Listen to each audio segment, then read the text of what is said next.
Emotional Ladybug's amazing as always. Great job.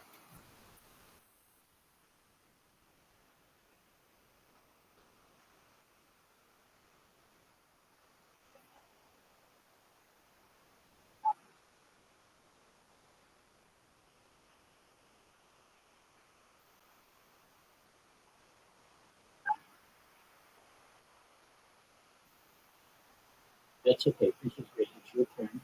And then when you're done, just don't you know.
This is great. Great as always.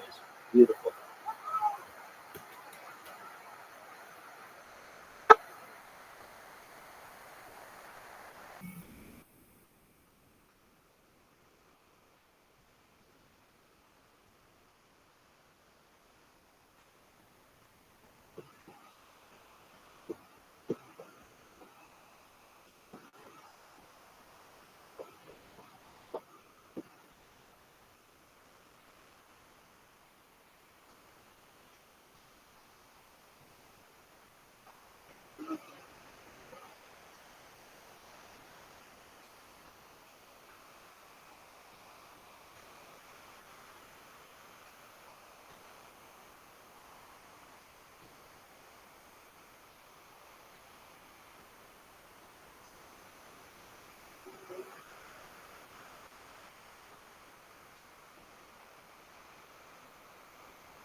Excellent job, Falcon. If possible, Zoe, if you're ready to go, why don't you sing now, and then we'll continue with the cue.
Hey guys, I am really having a good time with um karaoke. Yeah, like I mean, no, I understand. Um, I yeah, but they kind of. I mean, it's like a bunch of teenagers and young adults, and they fight about bullshit. They just give a little bit of leadership when it comes to queue and when you go and all of that. But aside from that, in the future roles, they've just been really, really great, and they're very talented people, and I just basically have to be nice to them for a long enough time, and just let some of the others just don't look at and support me, and we'll sing and not fight, and it'll really be very successful. Um,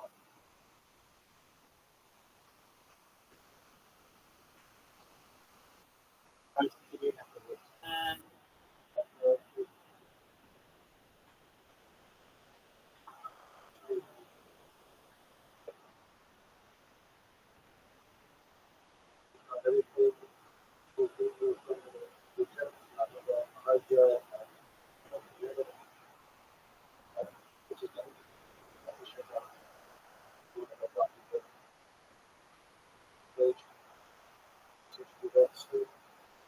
Are you gonna put any of it on Reddit? I might link to Reddit. I think I should put it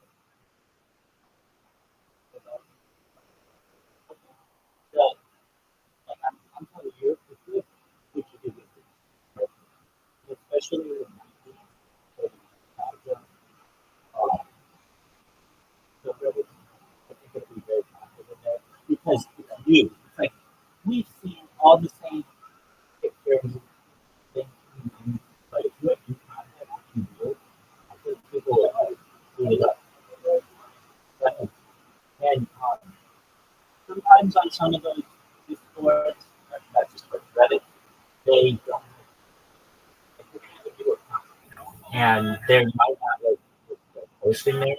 But what you do is you go to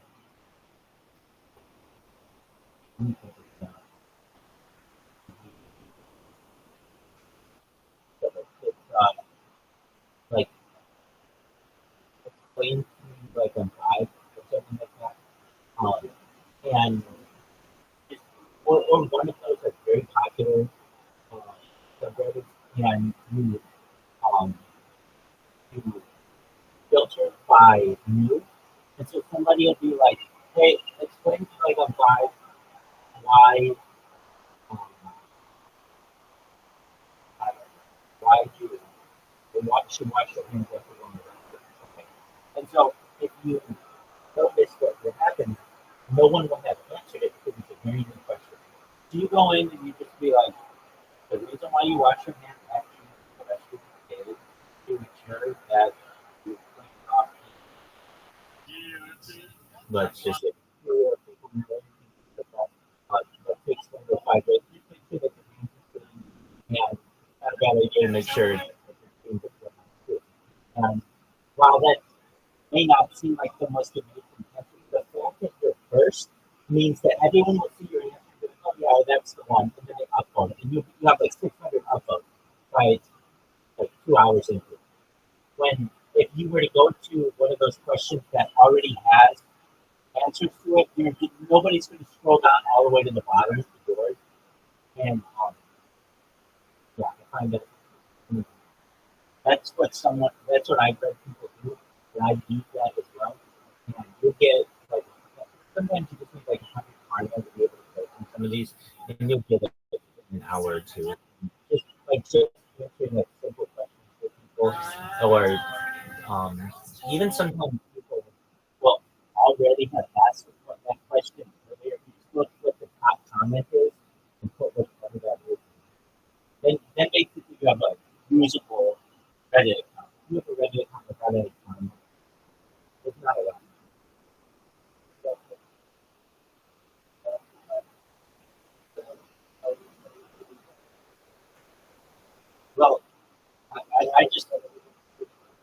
this picture.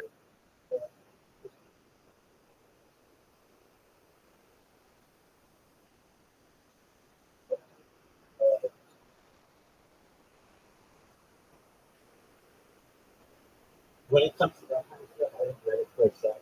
If you post it to Instagram, you get 3 views. If you post it to TikTok, you get 4 views. If you post it to Facebook, you might get like 5 views and it comes up or something. But if you post it to Reddit, to the 90 people that Reddit, you get 250 out of nowhere. And then what you do is you cross post it. Commercials and to 90s nostalgia and to old vintage TV. Like they have all kinds of them. And so all you do is just cross link that and it's just like one button and you post it every single spot. And you'll have like 1,200 times. I mean, that doesn't do anything for you, but there's the chance that what you want to do is link your social media into your profile and then you get people who go to that and I know that's not why you're doing it. You want to archive and preserve history, and I get that. That's good. Shows out here. Like, absolutely, and I think you'll also get a lot of interesting comments. Like, I love this commercial, or like I used to watch this commercial with my mom, whatever. That kind of stuff is always fun. It's like, oh man, one comment can just be like, oh, this is why I do it. Somebody will write a whole paragraph and be like, yeah, I was really bored at the hospital. We were really here. I was going to be able, if my wife was going to be able to give birth. I remember just watching the commercial. It gave me hope. And then all of a sudden now my child's, 30 years old and everything's good and I totally have forgotten about it until I just saw you get something like that and you're like, oh, this made my day. And you made someone else's day.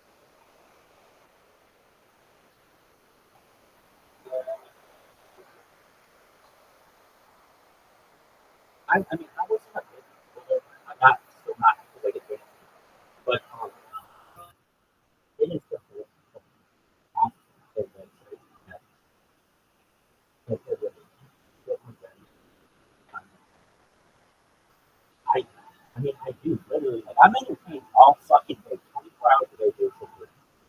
Always by Reddit because I'm in so many different subreddits for things that I never had a fascination with which I had a fascination like everything from like guitar pedals to AI art to succulents to plants to like urban design to skyscrapers, all kinds of stuff. They're like, you know what idea? I'm like, well, that's pretty interesting. But now I'm like a fucking expert. I can tell you the nicest skylines of China, and like I just joined a whole bunch for India today, just like yesterday, because I'm learning more about the culture. And then when somebody comes in here, I'm a pretty well-rounded person, and especially because of some of my interests, I can generally be able to have at least that you think about anything specific, uh, depending on what you're trying and stuff. I I'm a huge fan and advocate. We kind of do the same with Twitter, but Twitter kind of just becomes the same people reposting the same stuff, and I notice when I look at Twitter, I like scroll down on Twitter. It's showing me stuff from like 18 hours ago, 10 hours ago, 2 days ago. I don't want that. I don't want that. I want the newest shit right now. I mean, that's on the.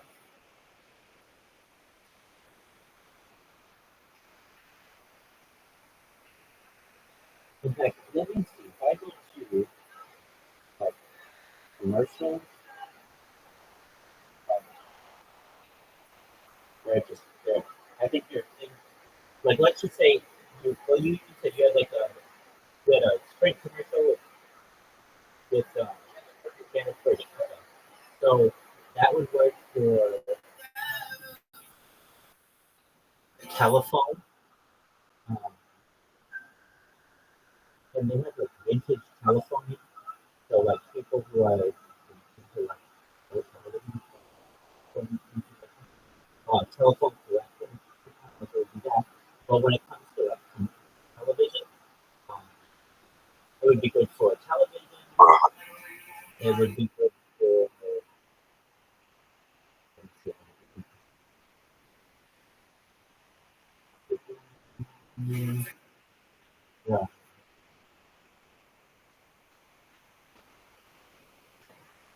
that to turn it into a clip, the the commercials. The, I really think that the big one is 90s, and it's just like a blast from the past. They post the shit all the time. So it's the 90s, and you're gonna get things like 1990s, there's 90s, there's old school cool, which definitely that's one of my favorite fucking subjects. Old school cool, with 18.6 million people, and I mean, when else you're gonna get 18.6 million people are gonna, you know anything about it? They won't. Yeah, exactly. Even on Twitter, like the thing about Twitter is nobody's gonna see your shit if you don't have a big following, and or you have someone who has a big following retweet your stuff. No one will see it. But with Reddit, you can post a let's just say old school cool, and they can fucking take off like crazy. You can pay the advantage really gonna pick up. But like nowhere else do I know where there's like this is just one subreddit and it's 18.6 million people who can watch it. For the 90s, it's not huge. It's 9.1 thousand members. Um, but when it comes to like they have a bunch of obscure media, 240,000 people. Like you just have to cross post for these. So you post to the one and then nostalgia has 1.4 million people. If you have like let's just say had Candace Bergen in it, old school celebs, one if you're like, well it's not really that old school. Anything more than I think they said 20 years is considered nostalgia. So, Years.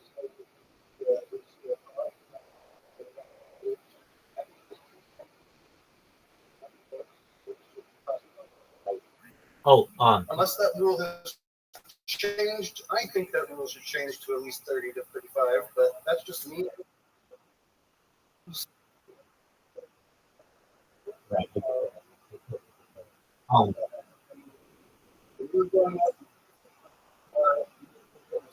you have to,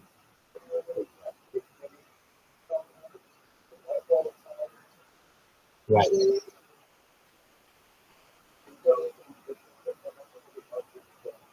Yeah. But like a Ford Pro, like that's that's not like a Dodge. Like that's like not necessarily, but it is. It is absolutely. Um. Okay. So some of the other ones,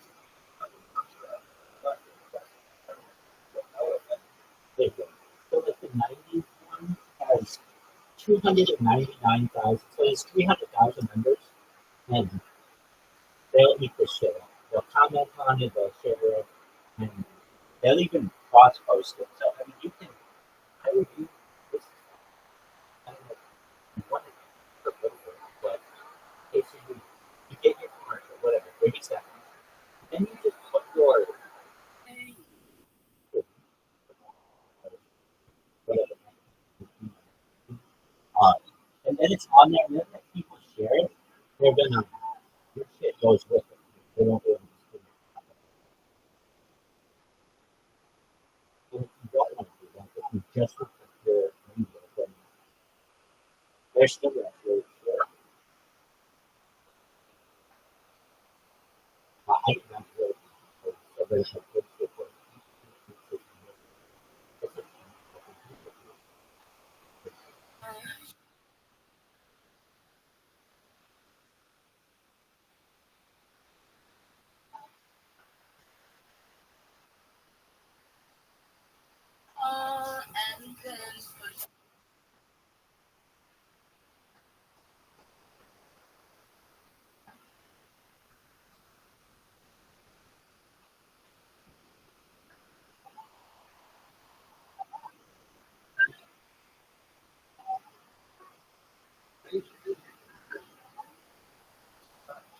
Yeah, once you choose it, you're done.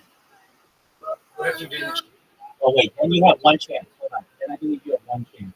The way you do it is um,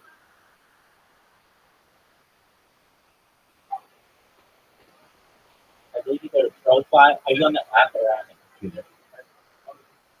Okay. Um,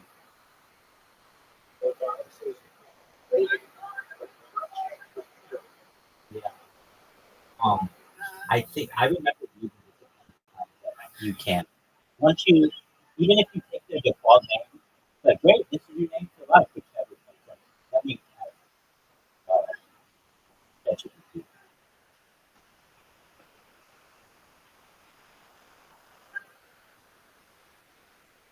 But how do I change my name? You can't change your username once it's set, unfortunately. Yeah, isn't that the dumbest fucking thing? Right. Right. But if anything, it takes 5 minutes to make a new one. Then you let your shit to it, and then you know, hey, if anything ever happens, just kind of throwaway accounts. Everybody sees accounts for you, but you don't necessarily need to worry about the, losing your original. But yeah, I just think that's ridiculous. You have on Reddit at ChatGPT.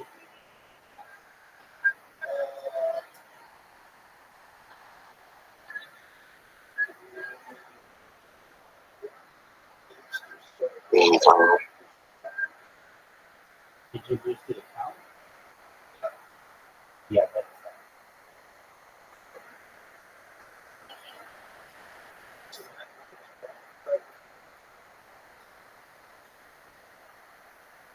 Kaylin, that was great. Good job. Um, I had an issue with that. I was for a long time Rabbi Rothschild on TikTok, and that account got hacked. And I went back and tried to recreate it, and it let me.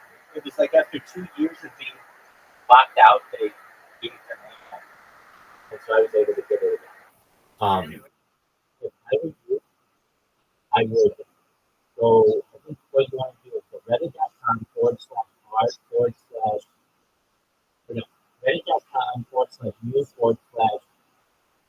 /breastfeed and see what happens. Does it say this page cannot be displayed, or did somebody else take it over, or just, you know, do it your own?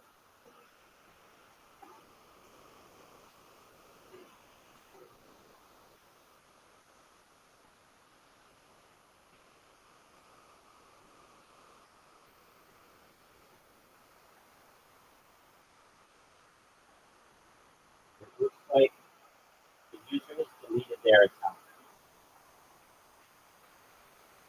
Did you delete your account? I must have. Okay. Well, then, see if you can even make that.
Thank you, amazing. Great job.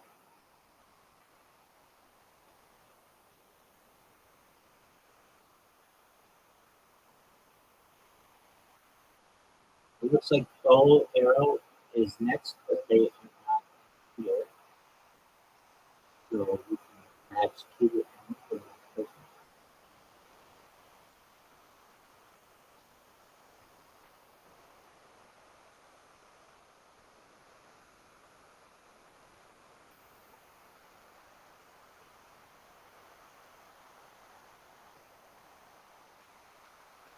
Take your time.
Great job.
Perfectly. Good job.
Emotionally, but that was amazing.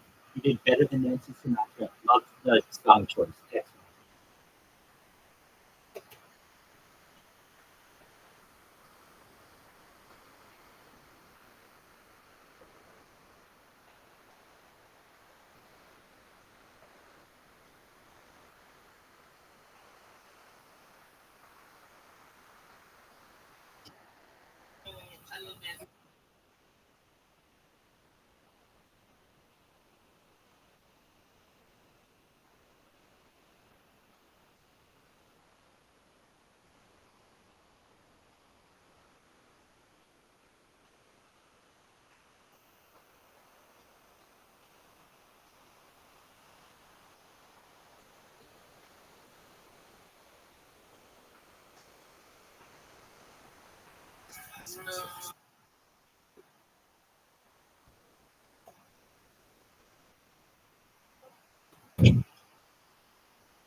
Right?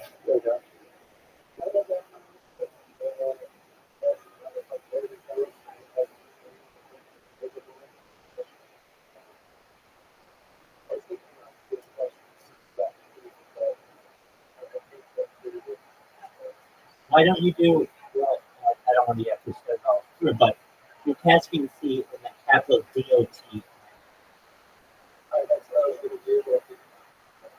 Okay.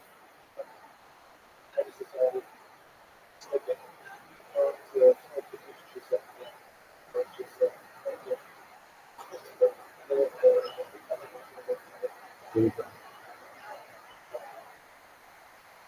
So you wanted me to do something?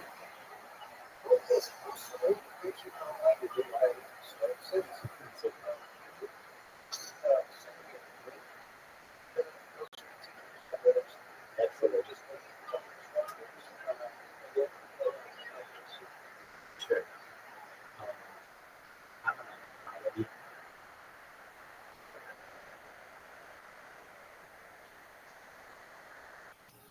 don't ever you can't don't send me a message. I won't. Um, yeah, exactly. Okay, so the big ones, um, yeah, exactly. That's how you need to do it. Okay, so the big ones I think that will be of interest to you are for this project are old school pool. So that's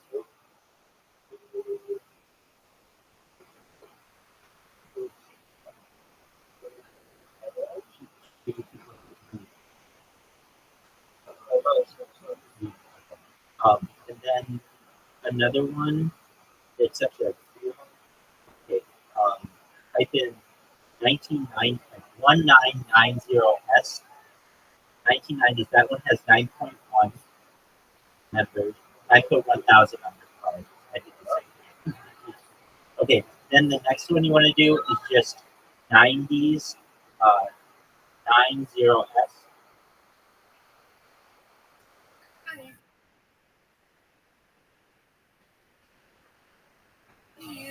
So it's Reddit /90S. Exactly. Another good one is Reddit 90. So it's 90s and 2000s nostalgia. 90s and 2000s nostalgia. So just like, excellent. Yeah, that one's got 32,000 approximately. Okay, then you, you get 90s, 1990s. Oh, did we do 19? Did we do 1990s? That has 9.1 thousand people. Did we do 1990s? Okay, excellent. Yes, excellent. Then there's nostalgia, NOSTALGI, and that has 1.4 million people. And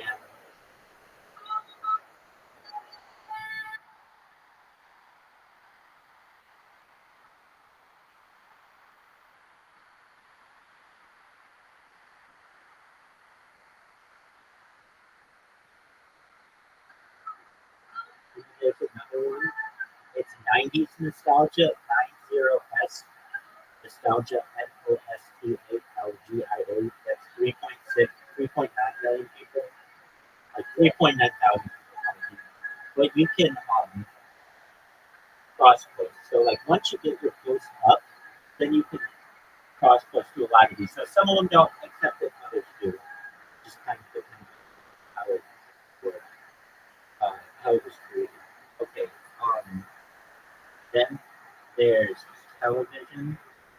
So um, but you don't want to just push the main television line. Um,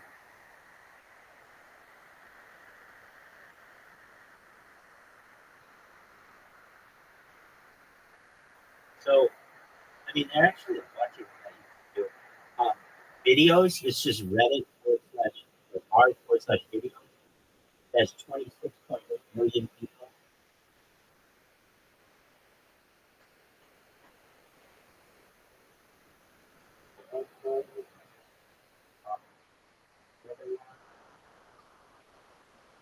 So there's 90s television, 90s television. But the thing is, like, oh, well, that one only has 741 members. Yeah, but those 741 members love your shit like crazy. So, it's like you could be like, well, old school cool, there's 6 million people, but maybe 25 of them really care about what you've done. But 90s television, those people that might be very popular. Um,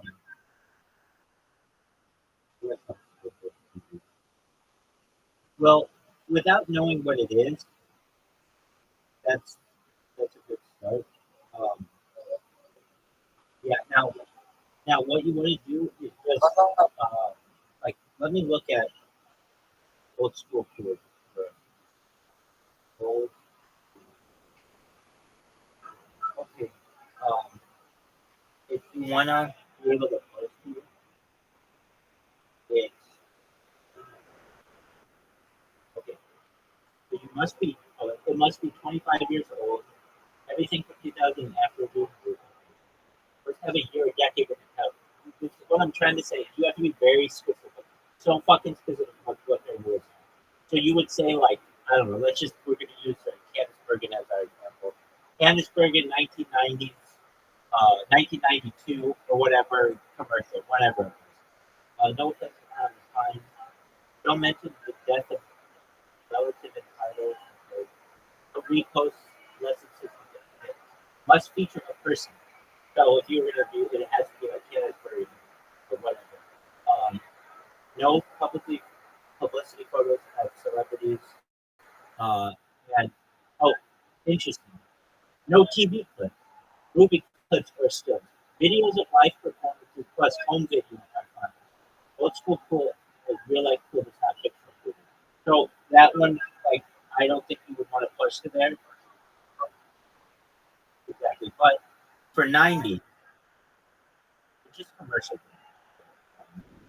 So let's see, page 90. All right. So that one, you want to make sure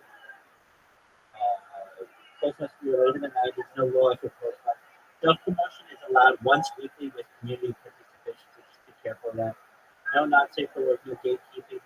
Users are limited to a maximum of 3 posts in a 24-hour period, and do not use the background. Okay. Oh, okay. Yeah. So,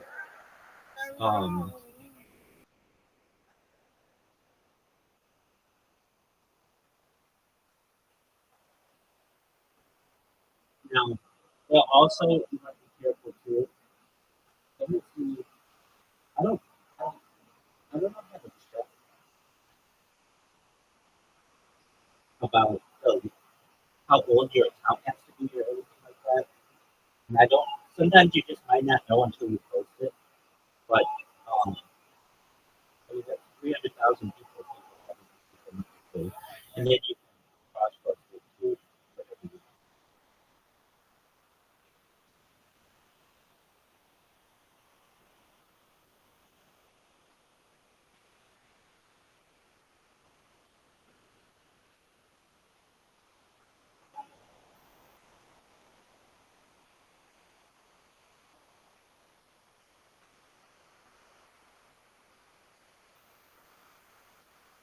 want. Tom, that was wonderful, and I love the song choice. Great job.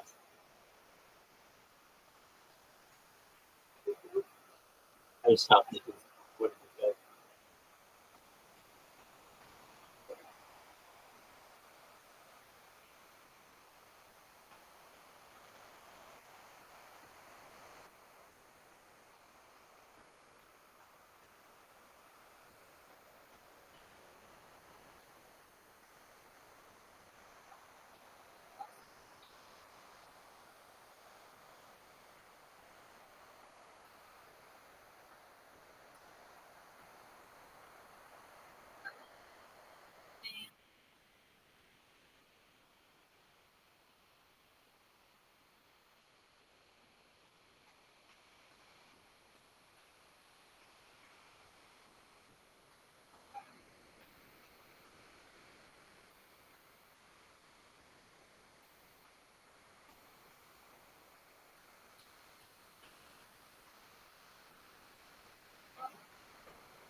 Really, that was amazing.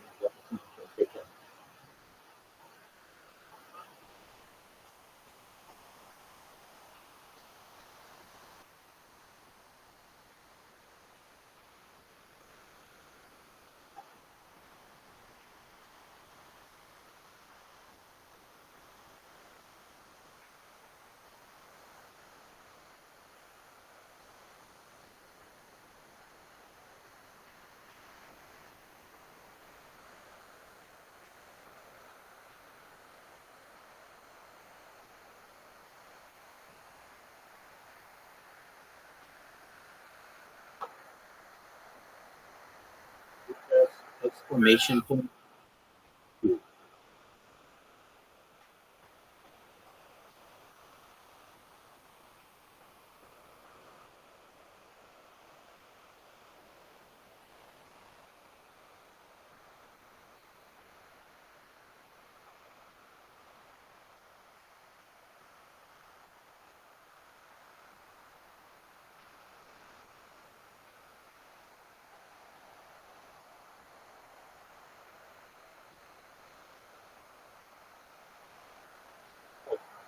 Who the fuck just talking in here? What's up, baby?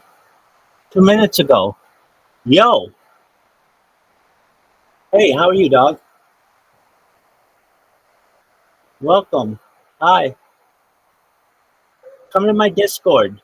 It's discord.me/rabbi. You'll see, I'm talking to real people here.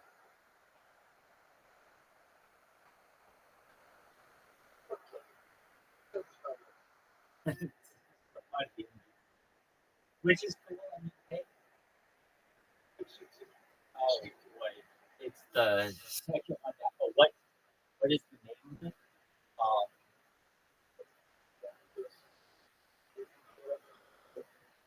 absolutely. Well, this was 2 minutes ago. They said, oh no, oh they're there. Oh, tight. Yo, what's up, blonde? All right, go to discord.me/rabbi, and for your, I'm having somebody come here now. They'll get you. Don't worry.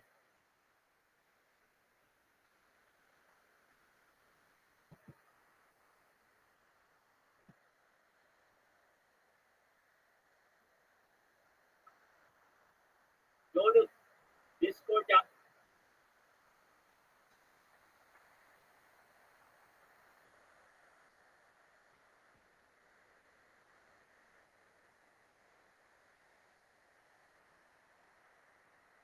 Yo, what up?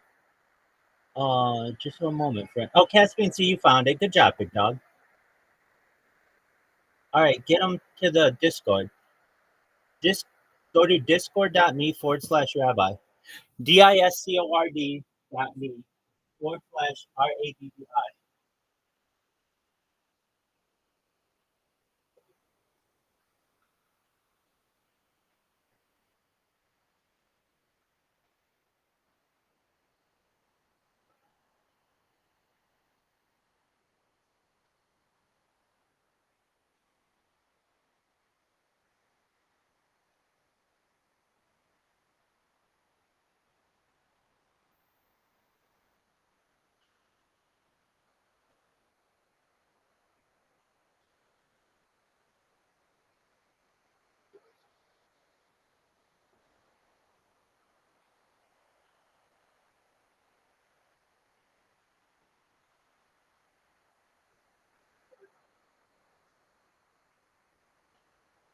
Excellent job.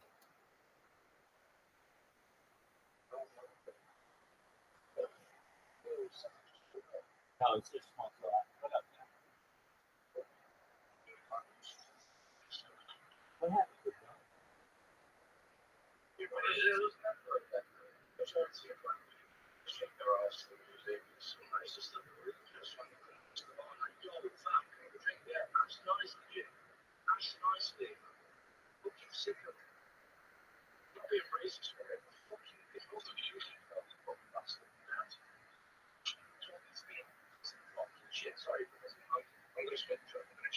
Yeah, cool down.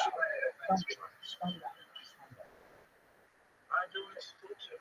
Okay, well, you're gonna have to be patient because I'm about to sing the song. karaoke stuff. You gotta hold on. Oh, sorry. You're good.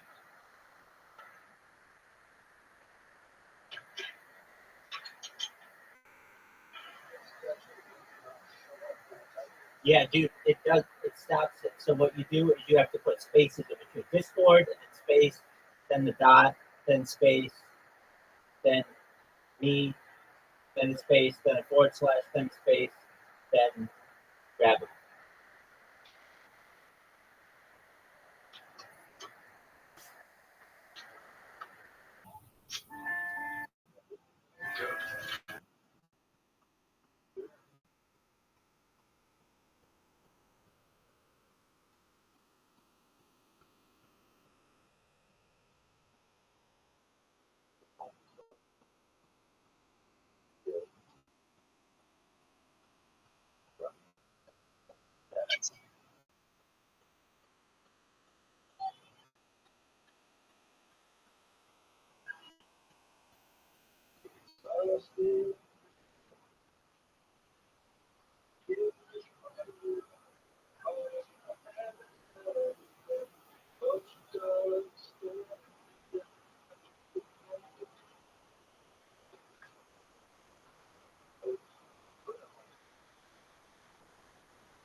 Welcome, welcome.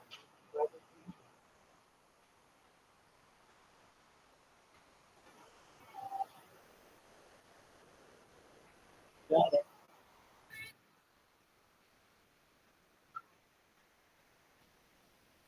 How's your day going?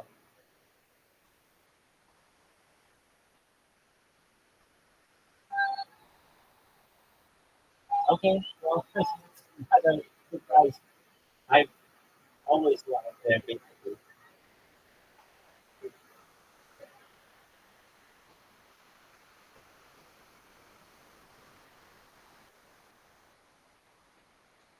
Oh, I'm in the middle of a karaoke concert right now. So there's like a whole, in addition to these people, I've got a whole group of people in the Discord. We're about to sing the Friends theme song by the Rembrandts. As soon as I'll be there.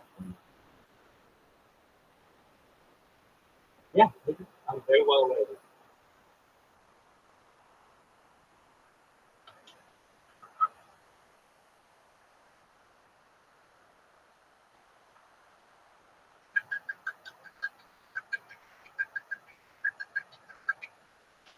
Excellent. Sorry about this. Well, what I've got to make you aware of, I'm the next up in this karaoke concert. So I'm going to just mute this computer for a second. I'll be back when the song is done.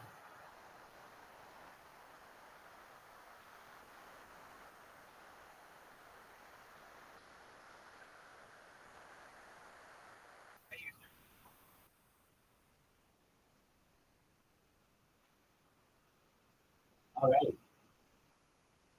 Well, I just want you all to know that I appreciate the opportunity to be here.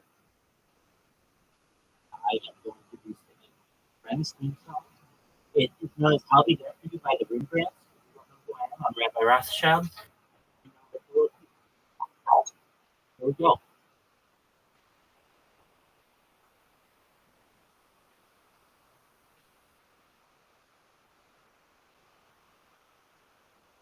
So no one told you that was gonna be this way. So that's a joke you broke. Your love's like the away. It's like you're always stuck in second gear.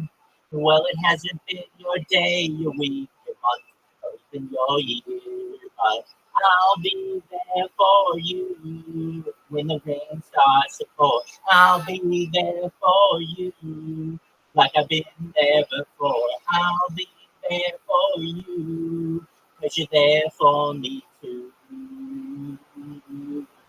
Feeling bad at 10 and work again at 8. You burn your breakfast so far, things are going great.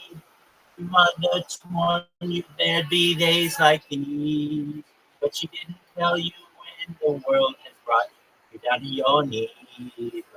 I'll be there for you when the rain starts to pour. I'll be there for you like I've been there before. I'll be there for you because you're there for me too.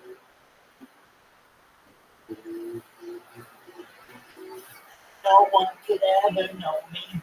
No one could ever show me. Seems like you're the only one who knows what it's like to make it. Someone you place the day with. Make it through all the days with.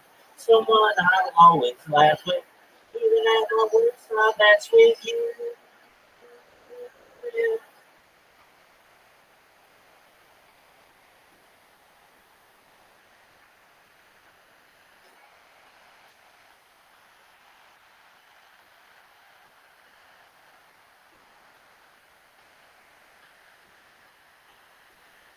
Like you're always stuck in second gear. Well, it hasn't been your day, your week, your month, or even your year. I'll be there for you when the rain starts to pour. I'll be there for you like I've been there before. I'll be there for you because you're there for me too. I'll be there for you. I'll be there for you. I'll be there for you. Cause you're there for me too.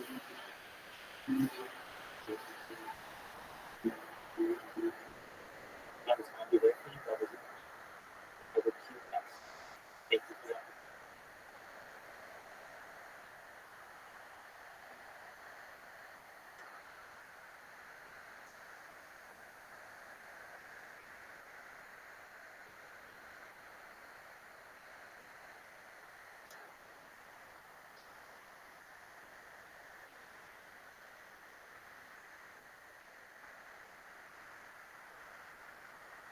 Okay.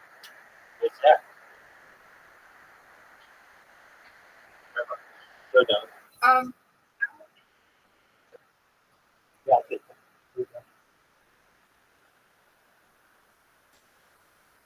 Thank you.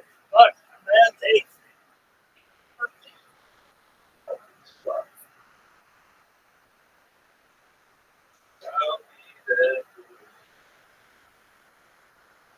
I didn't really like this much show after the soccer.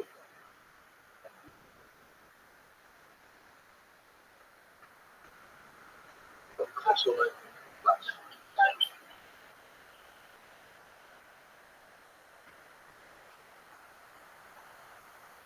good.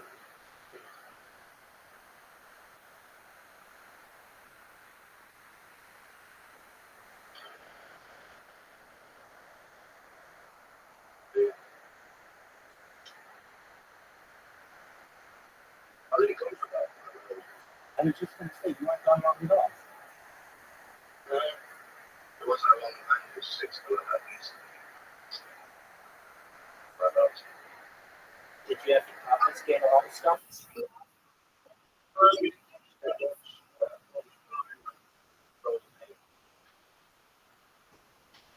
Wow, you can't even have a grinder or rolling pin. Now, is that, oh, well, I understand that. But even a rolling paper?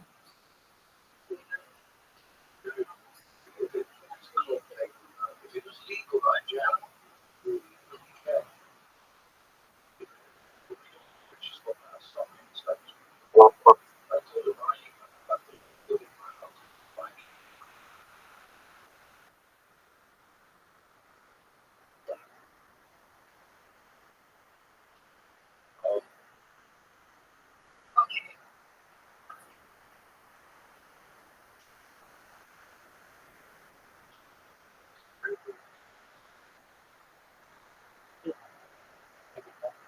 What happened to those people yesterday? Were they mean?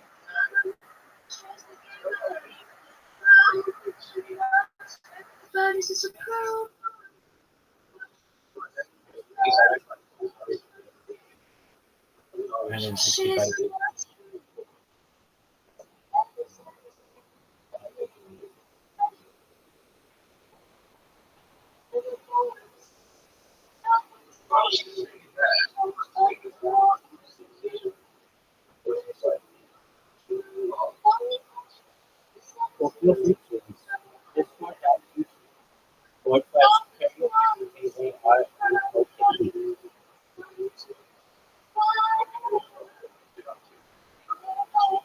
Well, once you do it, you'll be addicted to it.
The Milky Way galaxy, that was absolutely beautiful. Great job.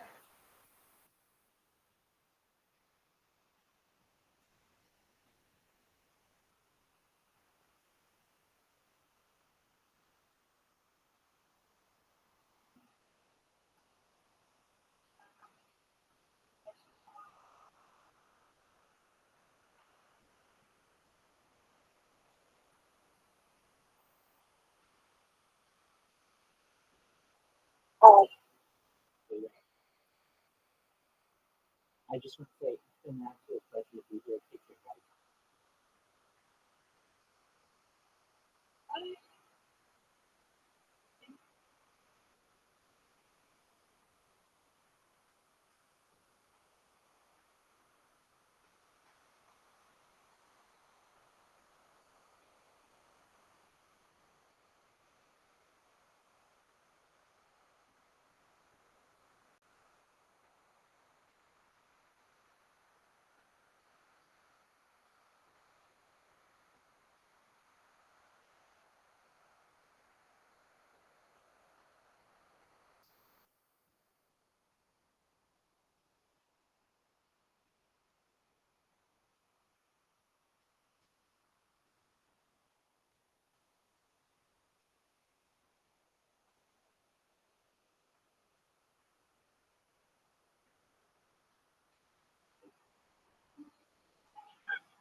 No, but you're entitled to your opinion.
Question, can you please down a little bit?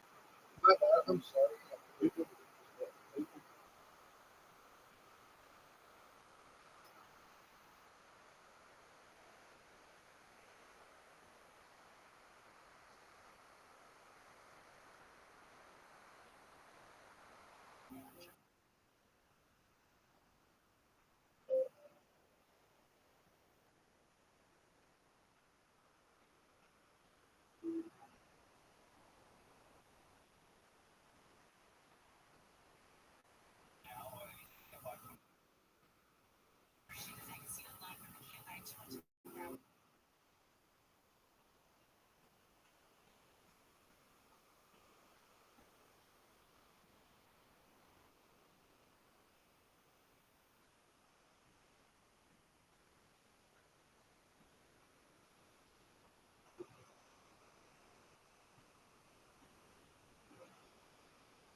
I'm gonna karaoke with that.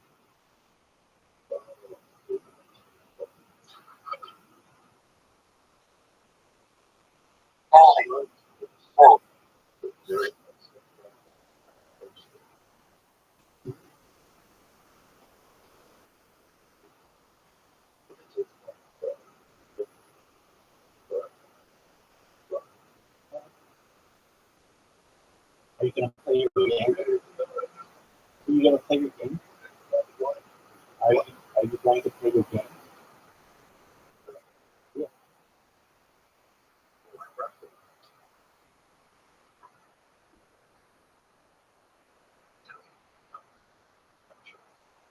Oh, well, I enjoyed watching it.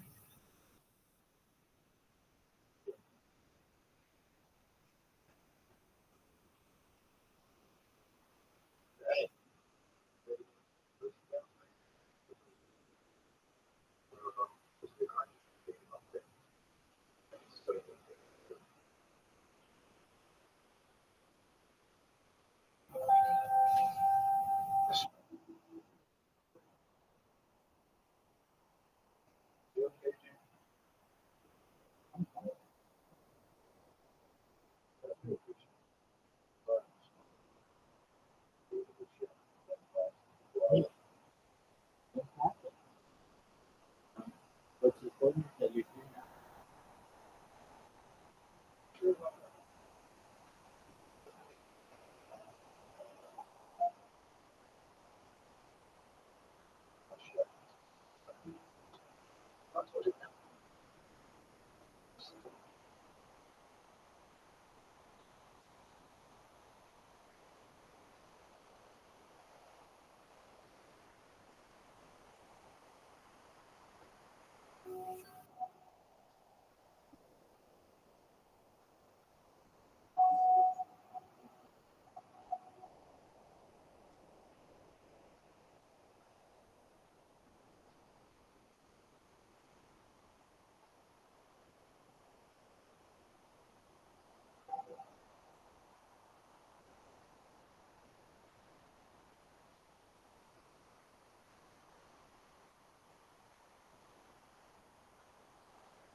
So,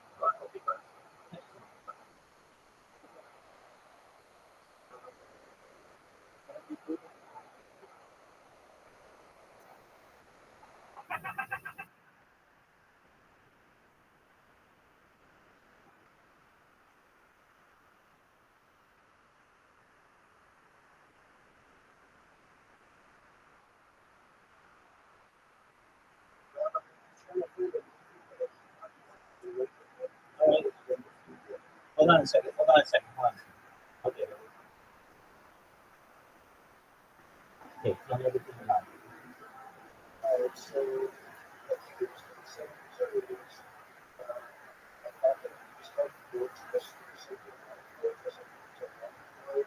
Okay. Just one moment. Just one moment. I'm trying to think of a movie. I think it's from the 70s or 80s. It's a one-word title. It's something like Fortress. And what else is there that you know?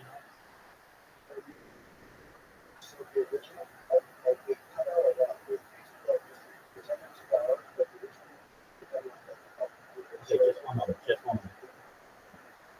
There was a version of the movie that captures Rocco, but they edited a lot out so that it would be 2 hours.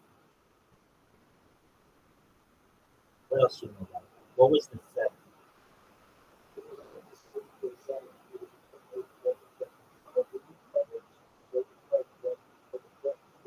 Okay. It was a dusty dystopian world with a lot of colors not good. You know any actors in it?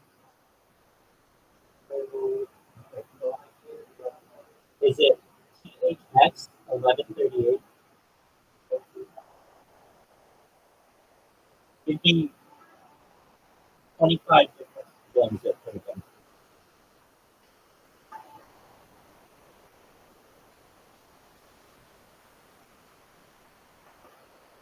Give me a list of 25 gems that it could have been.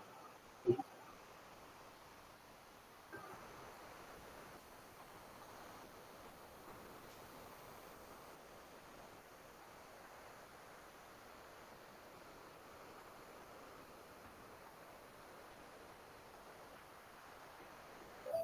Give me a list of 25 gems that fit the following criteria.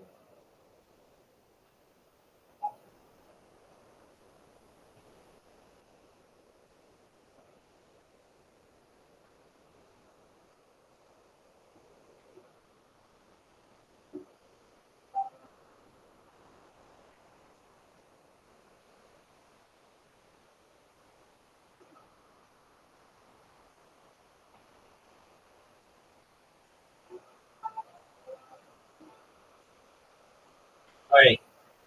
So it wasn't THX 1138. It wasn't Blade Runner. Was it Zardoz? Alphaville? Logan's Run? Dark City? Escape from New York? Fahrenheit 451? The Terminator? Barbarella? The Man Fell from Earth? Gattaca?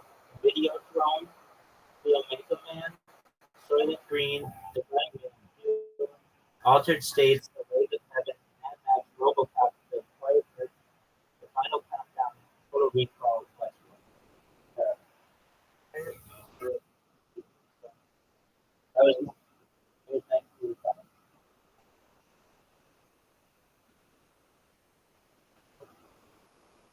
Name something else about this movie.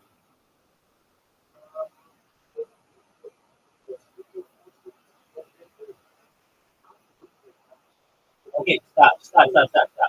That's what it is. So this is a lost film.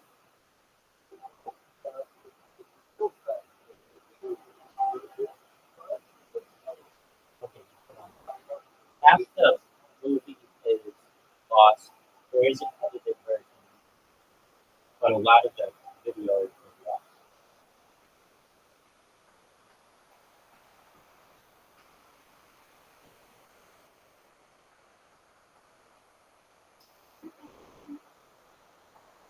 You know the plot?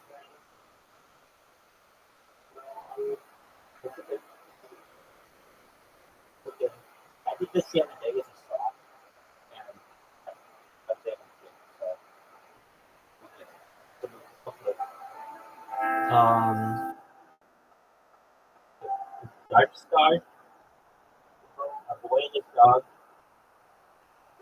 Rollerball, The Man Who Fell from Earth, Star Wars, The Omega Man, Mad Max, Description or Code Red, The Last Man on Earth, The Road Warrior, Videodrome, Dune, Rico Man, Brazil, Max Headroom, The Terminator, The Time Machine, Tron, The Pitcher, The Quiet.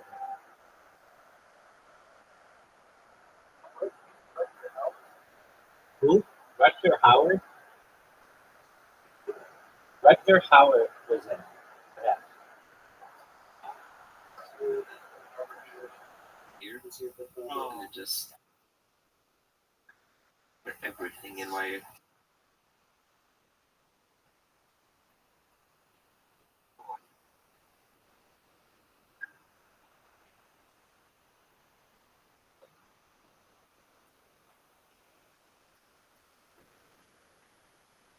His first name is Record. Oh, right. Okay, I got you.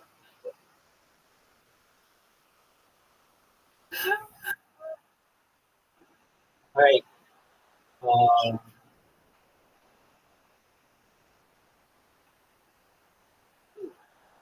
Hobo with the Shotgun, Blade Runner, The Hitcher, Sin City, Rape, Mariette, Iron Man, Borders, Kingdom Hearts 3, Alien Out of the Shadows, The Sonata, The Sisters and Brothers, Corbin Man, Channel Zero, Samson, The Broken Cave, 24 Hours to Live, Observer, Oh man, he's in a lot of shit.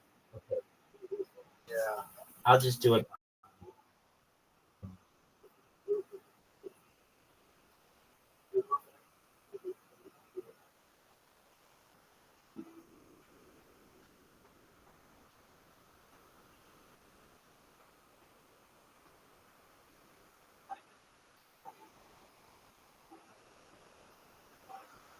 Okay, is it Rothschild? He's in like a bunch of German stuff. Monsieur Harwarden, Forest, Pathfinders, Turkish Delight, Waldron, Rothschild, hard to remember, the Wolverine, Katie Pickle, Cold Blood, um, Soldier Golden, Max Kevlar, Soldier of Orange, Pastorale, Mysteries, Fetters, Nighthawks. Was it Nighthawks?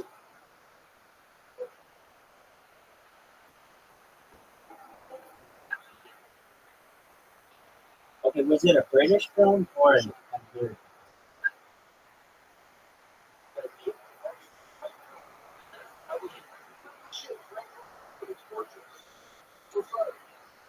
Did we say that?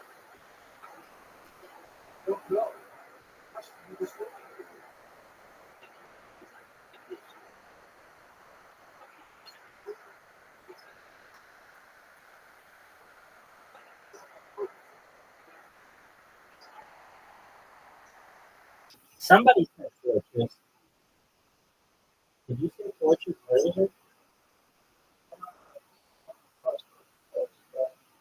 Oh, yeah, yeah, yeah. It's something like Fortress. Yeah, that's what I put in. So it is Fortress. Okay.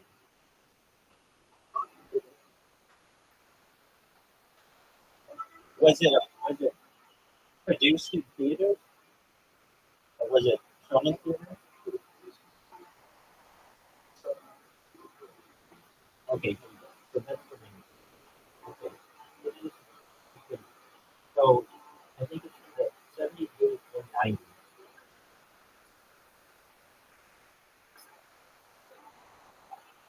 It's a one word title. It's something like Fortress, but it's not that. So we don't move that. There's a version, okay, so it's a dystopian world where modern cars are brewed, could be under 2 hours. Half the movie Glasgow.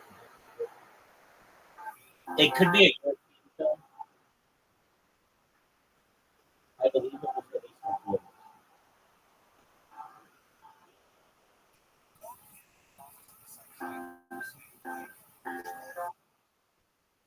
Okay. Uh, it's not THX 1138. Drago is focused Stalker, Brazil, the man called from Liquid Sky, brother of the Victoria, Videodrome, Solaris,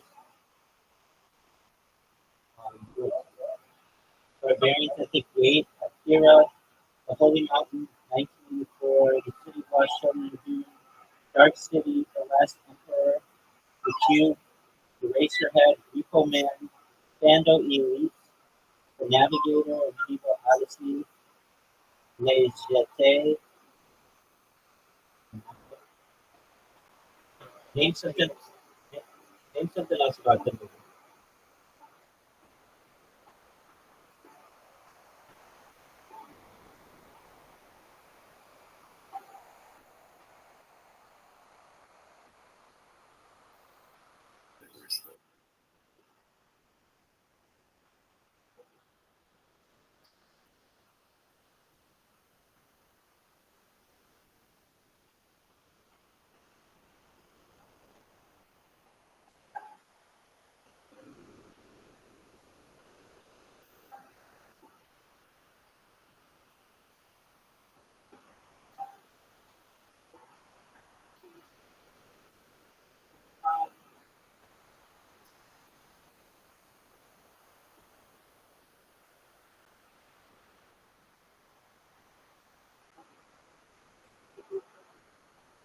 Okay.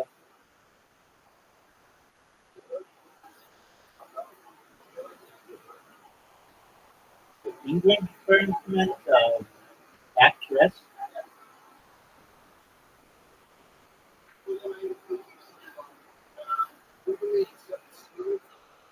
That's uh, probably no. The seventh. Oh wait, seventh seal. Uh, Yeah. that's the one. Seven, seven.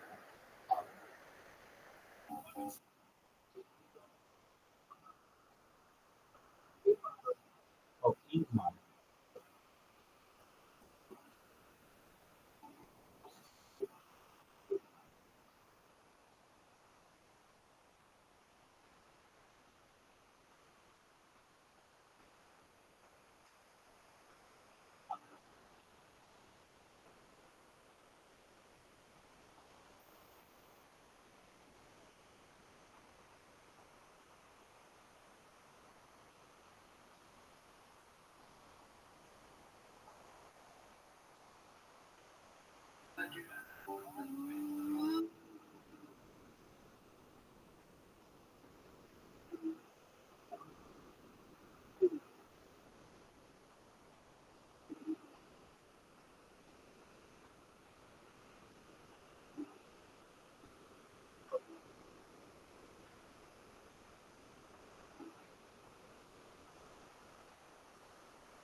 Did you look at filmography?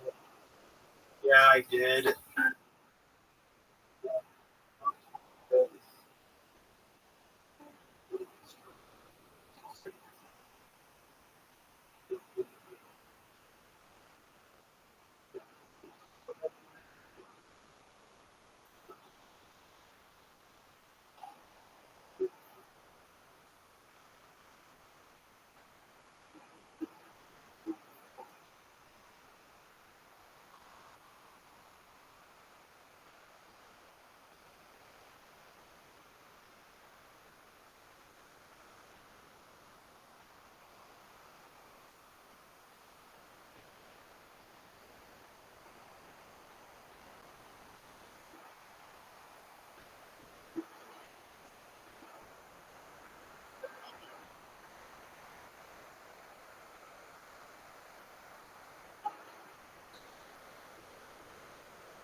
it implemented something I feel like I made them do. They now have a feature that you can prevent people from chatting in your chat if their account is less than a certain amount of time each. But not everybody has that, so I'm still able to spam the shit out of them. But that's really what they need. I mean, like I'm relieved that they got it, so I'm sure that the people are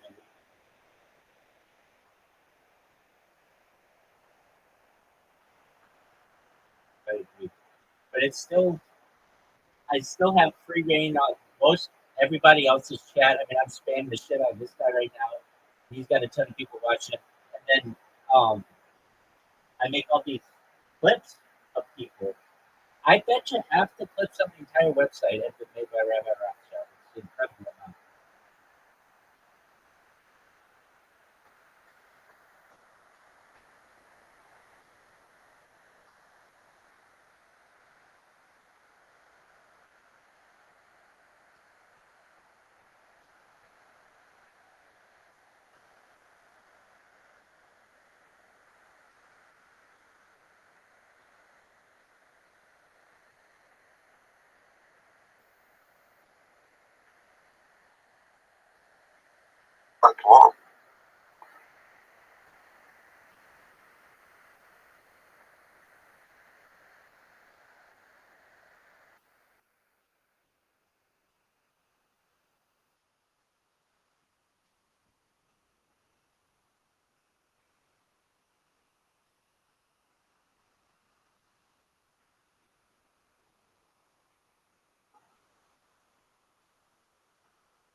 I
can't do this.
Why is this joystick?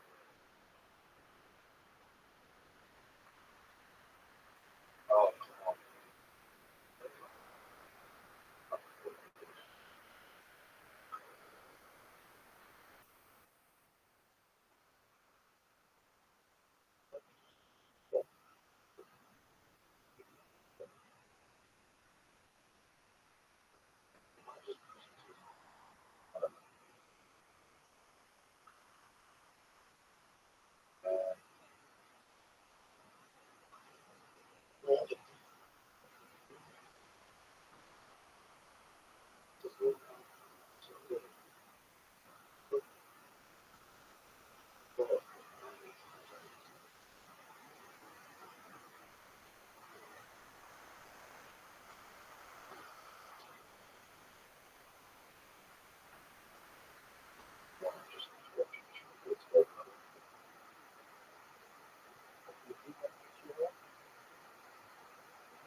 I like this sort of questions. I like hearing anything. Do I need to push you about the morning? Oh, it's okay. The cracks are very long. It's got to be. I'll make it. Say it like any occasion. Why not? I mean, Don't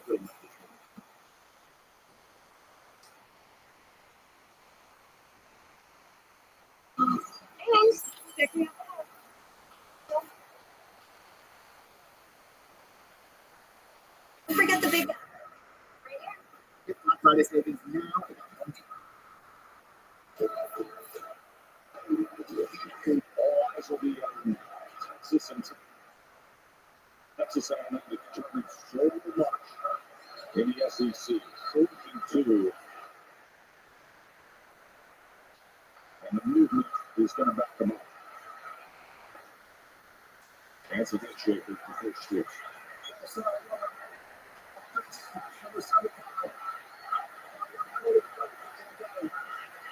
We talked about the issues this offensive line has had all season in the UI contracted. That's played a lot of games. It's a head scratcher for Mark Stevens.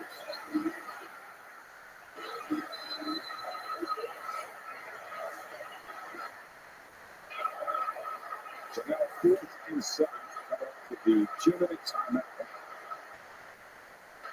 So that's a good first thing off the timeout.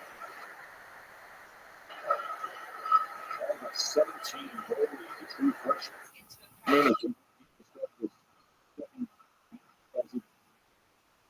Gets it complete for a first down and Colby is making a nice audition for himself to be the guy heading into next year. Obviously, it was a big game against the government. First up against Louisville, Cage, and it's a fun round. We'll see. first down.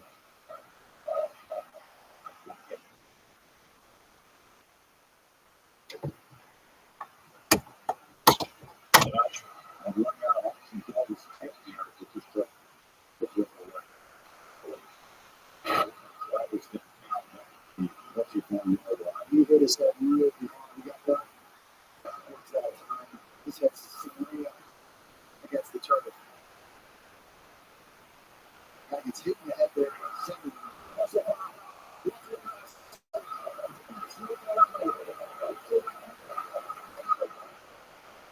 It's weird.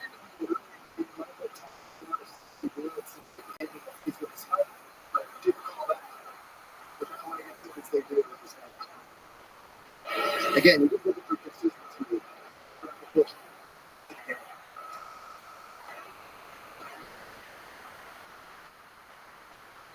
Leads the team sacks, the highest ranked recruit, the consensus star who has turned into a dynamic piece, especially situationally.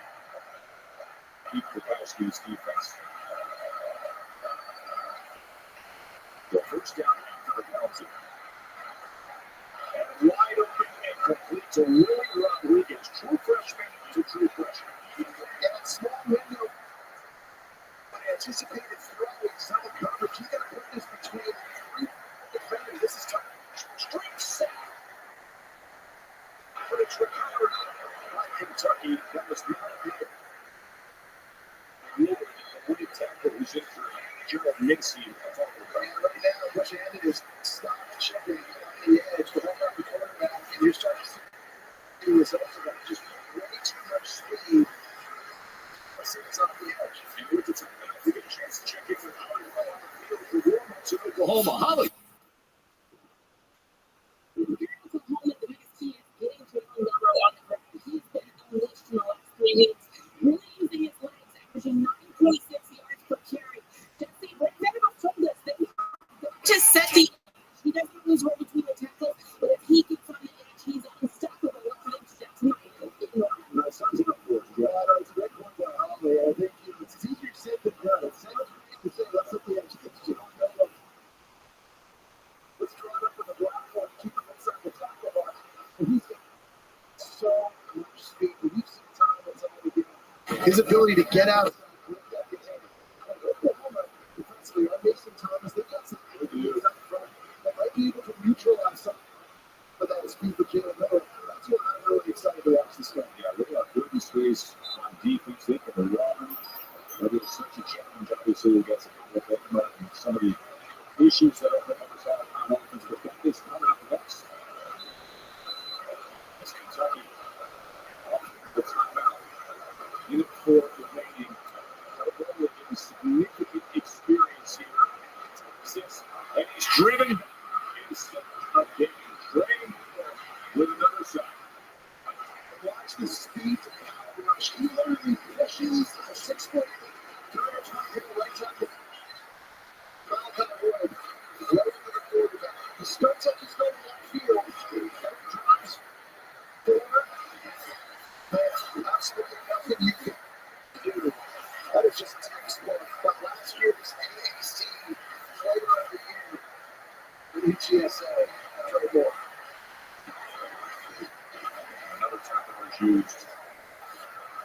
Kentucky. Next week's going to be really interesting with this Texas defense. It's playing where they are in their college station. And that atmosphere is going to be.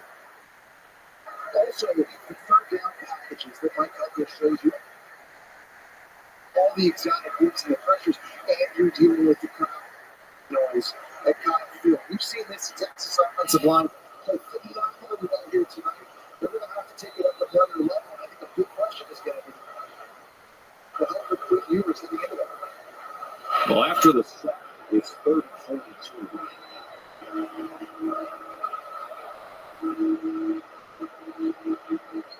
Nobody's going to watch it. And it is intercepted. The Bulldogs with the interception that will close the day here in Austin. Phenomenal range.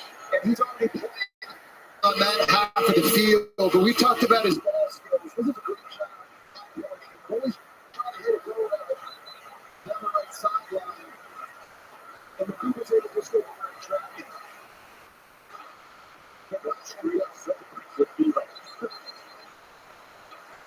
The sixth straight game now that this defense has had multiple turnovers. That's what they got. There's focus in the air. Overtime concerns and that time down the hallways.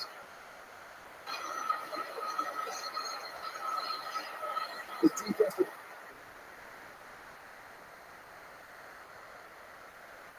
the Pete Kwiatkowski time and time again this season has answered the bell. They do it here. It's a, you know, 3 years. Victory formation is taking the knee. And a lot of folks asking us, how does he feel? How's the right leg? The build-up and anticipation for the showdown at Kyle Field.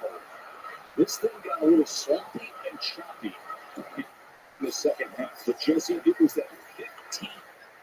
the two monsters of that drive you're referencing took 8 minutes and 22 seconds off the clock. Again, this offensive line is going to have to step up big next week in College Station. Last night, 115 rushing yards. Texas leads at 31-14. Alabama, Oklahoma's coming up next on ABC for Katie and Jesse. I'm Joe Tessitore. Enjoy the rest of your night, including this time spent with our College Football Scoreboard Studio. Take it away, Kevin. Guys, thank you so much. Prime time, we've got SEC action. Over 17 rushing touchdowns. We see some second most by a quarterback, and we'll see Bama all the way against Oklahoma. That's highlights coming away after this.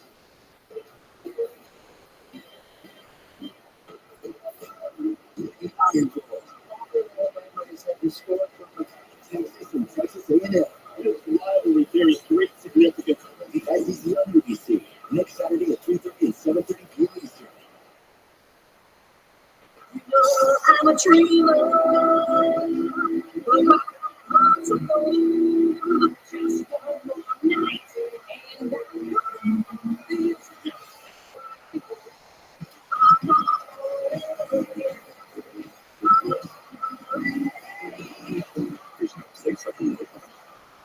Receive a 55 $100 bonus on the new 2024 Audi Q5 plug-in hybrid during the season of Audi sales event.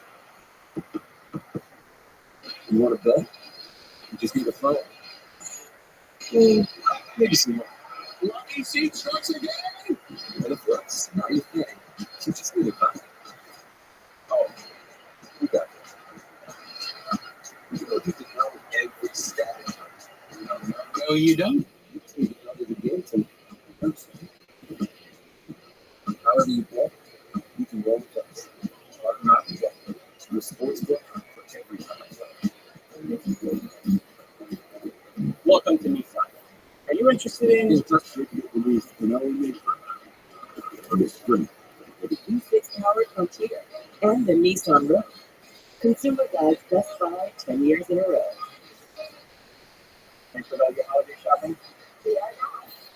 Hurry up to the Nissan Garrett sales event. Now, get a low T69 from the Nissan Rogue. One of 6 Nissan vehicles with 7 MSRP under $30,000. So, Teams enter into Food Sports. Period. Brian Williams, the 17-year-old, getting ready for a big matchup against Oklahoma under the lights prime time on ABC on the road in New Orleans. He's been a little quiet, man. That's been a big night for him tonight. But in the park, I'll be here with you. By the way, the Big 12, it is absolutely crazy afternoon. And this game just ended.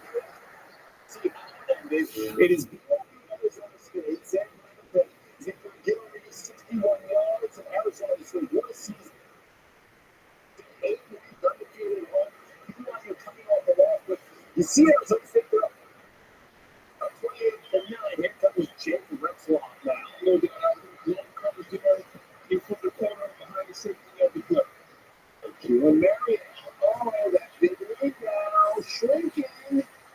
BYU within 5. Just over a minute left here. Retzloff. Oh, no. You just can't do that. You the time was off. Arizona State made a call up, but I think the game is over. Arizona State, all I can do is run out the clock, but they have some interesting play calling, and now they're up to 50 with 7 seconds to go. The quarterback throws the ball away on 4th to go. Here's the issue. The ball has to hit something. It does not. Fans think the game is over. They storm the field and take down the goalpost. It did not hit the ground. So the referees, you know, the goalpost back up. You got to give the game back to sit. We've never seen anything like this. 13-minute delay as they try to get people back into the stands. Finally, they get the snap off and watch this ball. Look at that. Let's walk. Who connect at the 2-yard line to catch, but they'll stop short field. Yeah, those things. How else could this game have been? Then on a play like this, Calvin.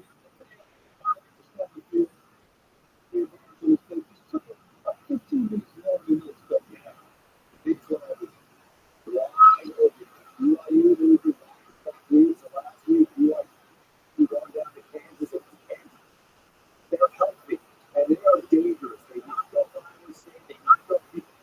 BYU was not coming out of that deal. Well, Cam's got to deal with that guy. Number 12, trying to sign up the speed, good, and qualifying. But there was a couple of Heisman moves. So I can't let you got to be a leader. I'm just a leader with you right now. No, just kind of there's that Heisman point. This story and this game was definitely physicality and anytime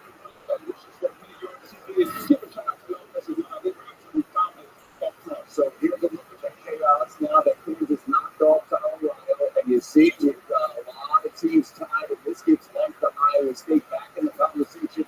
Arizona State at the top there at 6-2, 9-2 overall. BYU, of course, losing as you just saw. Colorado going down. And so many will seem to be the Big 12 is going to be 12. Yeah,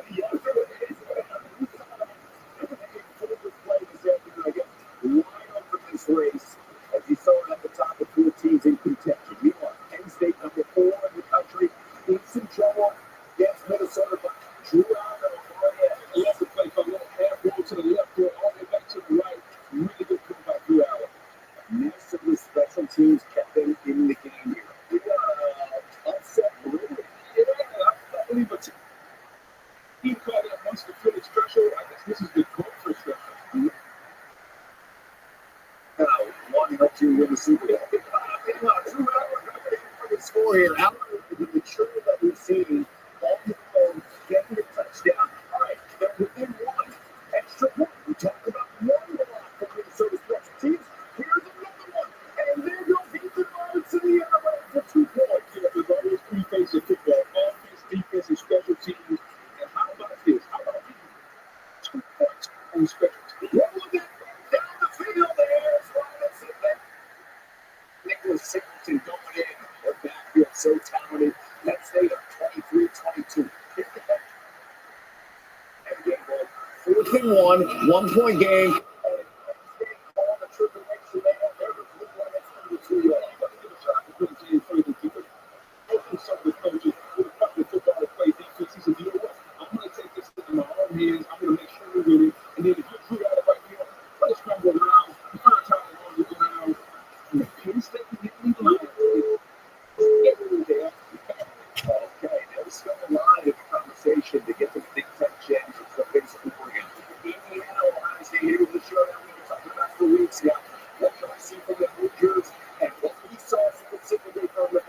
was dominant.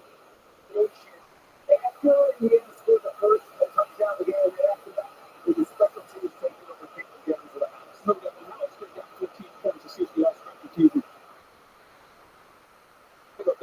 One of the best safeties in America. He's now returning and give the Buckeyes a big lift to the horseshoe. Will Howard was fantastic, and it's the Buckeyes holding the Hoosiers at 151 yards. Clemson next, close and loss, Indiana. We knew we could lose. We just didn't. And we were very excellent football team. And, I didn't think we played our best game. I think going into this last week, should be what teams can do. My updates that we're finding good. Is there a serious question? I'm not going to answer that. The answer so obvious. About this first loss, here's the scenarios now. Ohio State, if they win next week, something they have not. Well, let's be honest. If you're Indiana, you're Ohio State, you take care of business. I think we know the likely matchup for the Big Ten title game. I think if you're Indiana, you have to go back and say they were really close. If the score doesn't indicate how far we are far in this game. That last touchdown by the Buckeyes late.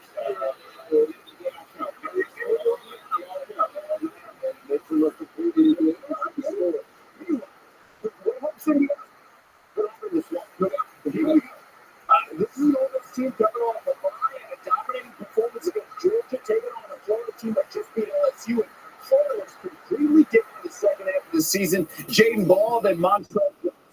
Some teams who are hot and good, and right now Florida's playing. They're playing great at the end of the season. They got the quarterback, DJ Landry, and they're getting all these hits in the swamp. All this had opportunities that down in seven, and the team was to get one Jackson got through. He doesn't. He gets another chance, and then what is another two? The first time wasn't a mistake. This one here is bad. It's okay. A stunner, an absolute stunner there from John. Afterwards, Lane kicked it on the loss. Try this point now. Obviously, that was a mistake. I would get into it. Missed opportunities. Some chances. Ball handling. Score a touchdown time. We're wasting times. I mean, just stunned. That's the reaction. That's what to sum up as you saw Lane kick. We take a look at the SEC championship game scenarios. A win this week for Texas. Texas A&M, fantastic rivalry with A&M. They just got to win out. Georgia, they need some help there. A&M winning out, Alabama losing once, and then Bama winning out. Missouri to win once here. Tuesday night's going to be a heck of a lot of fun. I can't wait to watch the ranking show at 8 o'clock. You're on that show here.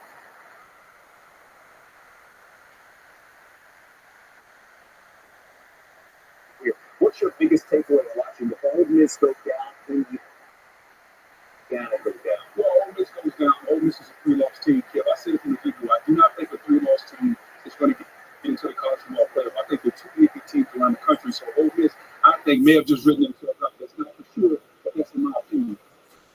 When it comes to Indiana, Kev, I think Indiana is going to go on the 3-1 streak. They're going to wind up with one loss. How bad do you view this loss against Ohio State? Was it just a bad performance, or was the gap between Ohio State and this team exactly what the score said it was? I think that's what the committee has to decide, because if you look at something on merit, a one-loss team in the Big Ten should get in. But it's the way they lost. You can talk about the defense level of Ohio State, the one Indiana team that stacked up against Ohio State. They only had two games, really, in the Ohio State and Michigan. They stuck by Michigan. Ohio State, you have to ask, is this indicative of who they are, or can they be better against better competition? You don't have the best weekend, Tennessee. Yes. Tennessee on the outside. Yes. Yes. Now, even if they lost, they sit there now and turn the chat again. I would not want to be the committee to release these rankings this Tuesday, because we're going to find out exactly what they're thinking about losses and wins, where they're good or bad. All right, we'll get the reaction from Orlando as well as the committee on Tuesday night of that show at 8 o'clock on ESPN. Much more coming up after this. You can win big on Hard Bet with a little bet. Yeah. Or Post Malone size bet. Yeah. You don't even know everything, every sport. Good, because I don't. Yeah. Yeah. All you need is a full and a phone. You definitely need a phone.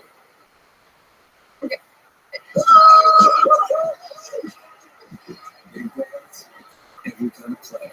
Hard Bet. Roll fast.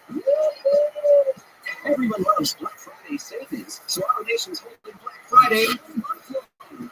Our nation Chevy driving in 2024 Chevy Silverado with up to $20,000 off MSRP.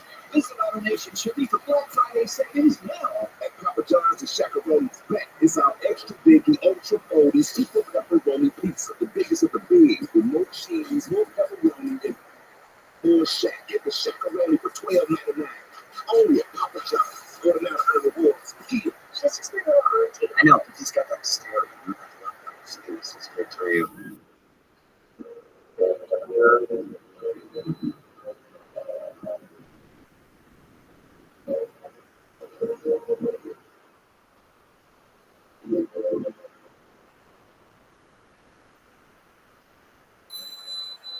Wishing you the joy of connection. A Lincoln wish list $1,000 treats as bonus cash for 2024 Lincoln Corsair Premier for $485 a month for 36 weeks. Lots of teams streaming on devices is no problem with Xfinity. Our gateways are like major. What he said. Don't miss the Xfinity Black Friday sale with our best deals of the year. Get Xfinity Internet and unlimited mobile line together for only $35 a month. That's fast, reliable internet and Wi-Fi speeds up to a gig on the go. Xfinity Mobile. Plus, get your choice of a free 5G phone. Connect to the world of Wicked this holiday in theaters now. The 15-year-old was shot in Northwest Miami-Dade at Detective Station. He was accidentally shot in the shoulder by her mother and is now in custody. 32-year-old Melissa Valbron is acting for charges including aggravated assault with a deadly weapon, and according to investigators, the shooting happened during an argument outside of a building on the 9200 block in Northwest 7th Avenue. The teen is recovered in the hospital in the last track was labeled. A Broward Sheriff's deputy involved in a crash and track was right at State Road 7 and Commercial Boulevard. The white pickup truck and the deputy's patrol car collided. Both had significant theft and damage. No word yet on either driver's condition at this point, or even what caused the crash. We're still waiting to hear if the deputy was responding to a call at the time. A stabbing investigation is underway in Northwest Miami-Dade's Little River neighborhood. According to Miami-Dade police, a man was found on the ground with stab wounds just before 2 a.m. this morning along Northwest 76th Street. The victim told police that he'd been stabbed by a man he didn't even know during a verbal argument. He was rushed to the hospital in critical condition. There is no information about a possible suspect at this time, but we'll keep you posted once we learn more. Okay, and now to this cool weather we're experiencing in South Florida. Tina, thank you. We love it.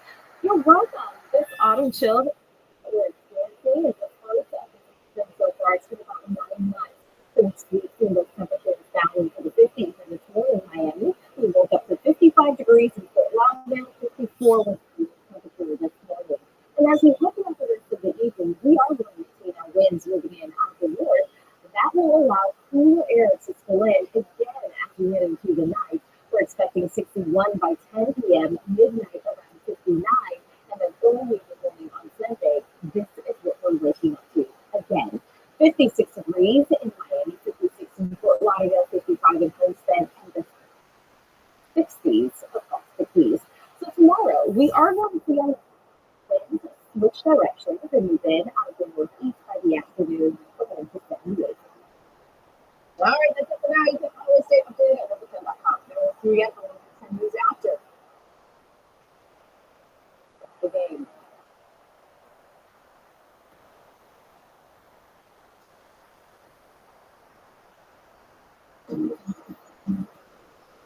Welcome to New York. Are you interested in restaurant?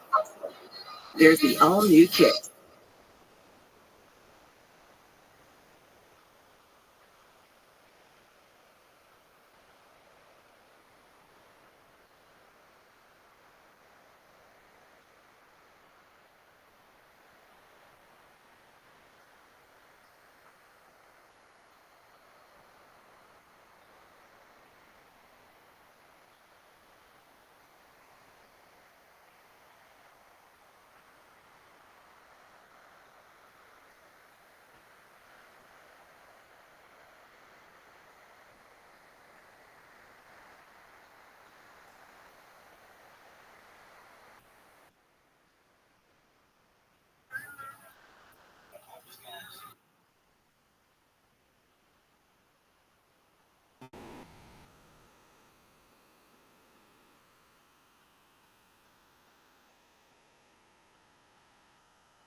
run just really made surprising. That's off the edge.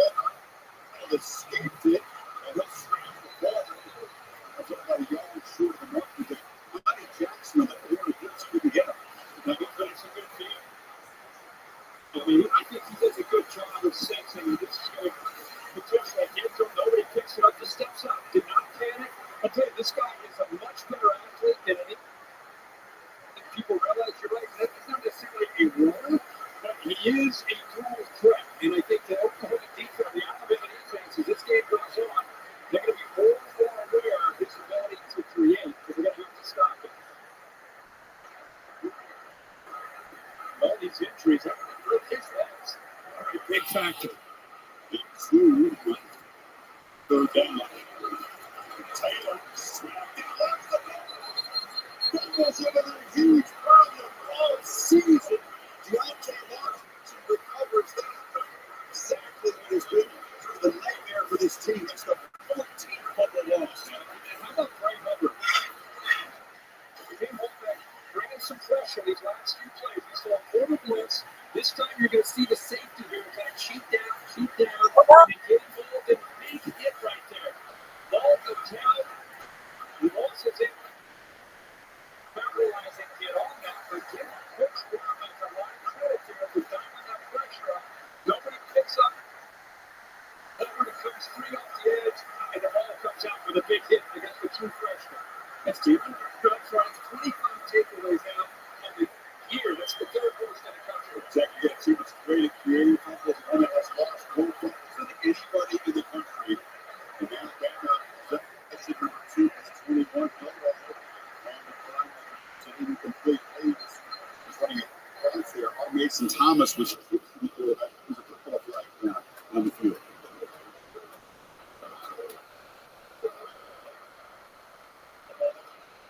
Eligible downfield player. Offense number 57. 5-yard penalty. Pick that touchdown.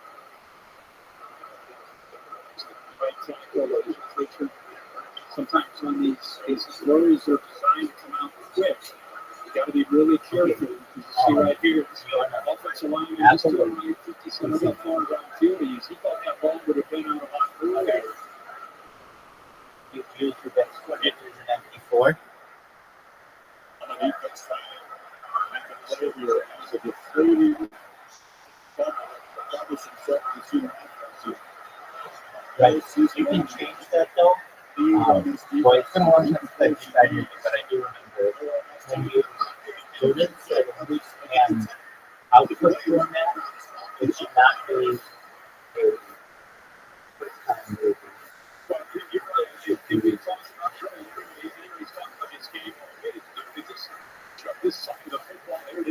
Are you ready? So let's not make sense. Did you ever find the name of that movie? I don't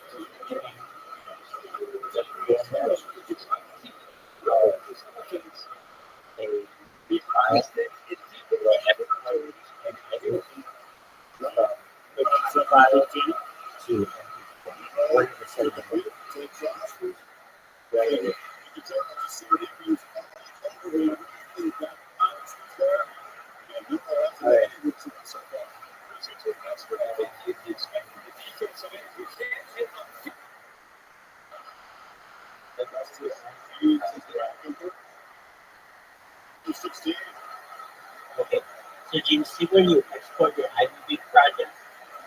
Open your IMDb project and click on the share in the top right corner. Okay, select File from the drop-down menu.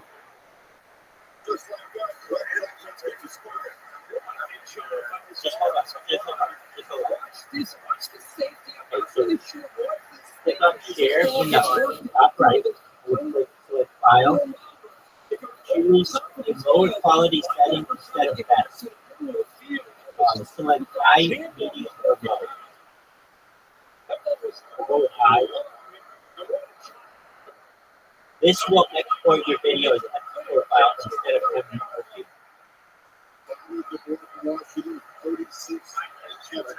MP4. Oh, okay. So then it's an MP4. As it Exported? Okay. Why can you put that to YouTube? Well, it really dropped off recently, so really get that balance like this right now. Right click on it. Right click on it. I guess. Go look at preferences on it. Or info.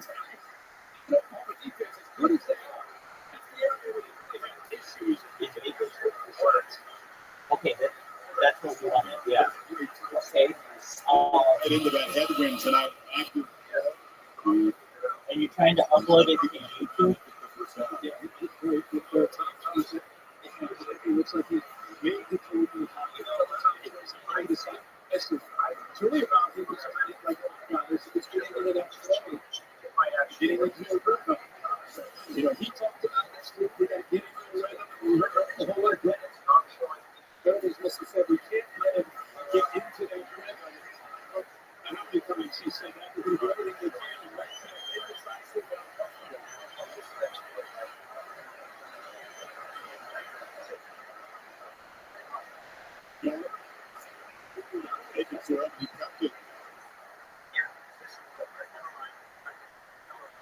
What was it?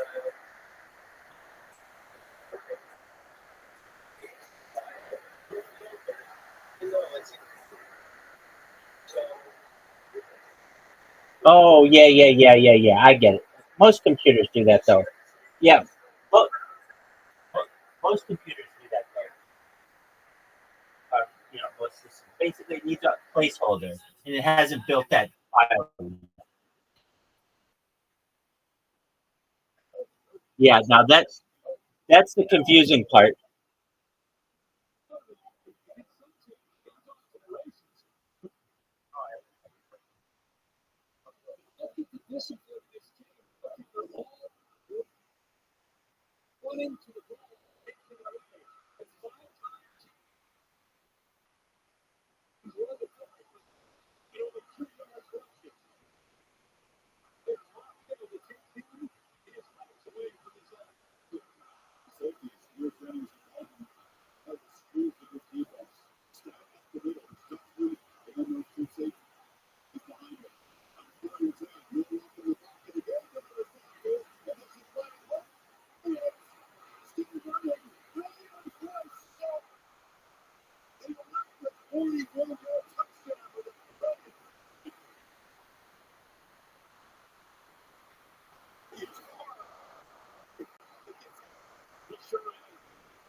He separates, sees it, now you get the ball in his hand, and now he's got the physical beauty, close to him, stepping out of bounds. We're trying to take a peek to see if the time he did. But he separates, and he's not done. We saw against Georgia. And he stepped out. He's going to be out of bounds. Well, Rabbi Enriquez in the booth for the stretch run. I mean, he plunges me. Jennings, when he catches the ball, and he could go downfield and make a great catch. But the Georgia game, the body control, the strength, he goes so hard. When it comes up, it's just tough.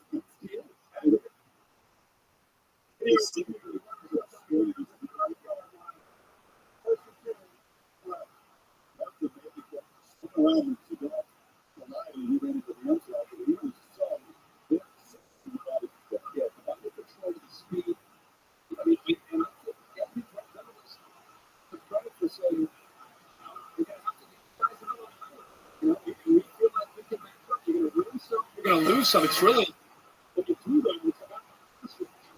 They picked up 5 guys that time, and they weren't able to get to him. They might get their job, but if you don't get to him, and you make people isolated next to him, you're going to lose that.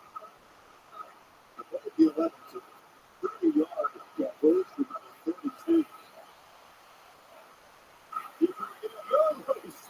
It's not done at the 4.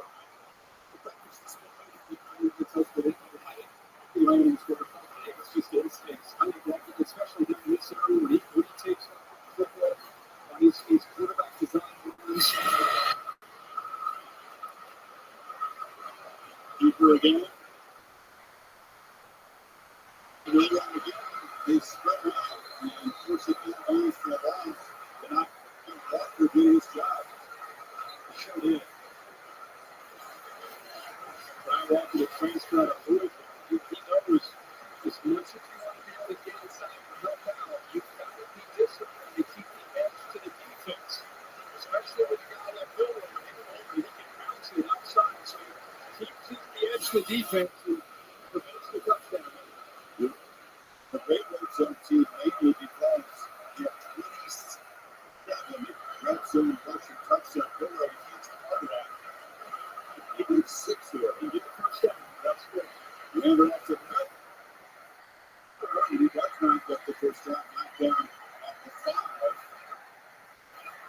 The factory's still out there. They were trying to get 3 or 4, trying to make this a bit easier. They're finally hoping to get to that 4th and 1 or 2 mark, but they only got 4th and 3. So as he got taken to 3, Not necessarily, because I think the confidence that they have in their own defense, if you don't make a mistake like this offense from Oklahoma, has gone a long way. 2 timeouts. Play clock was winding down. The Global spend the timeout to be sure they get the call right. It's an aggressive call. Yes. We say the Sooners can come to the 4th down stop. Score, see one of the 27 back. The open quarter.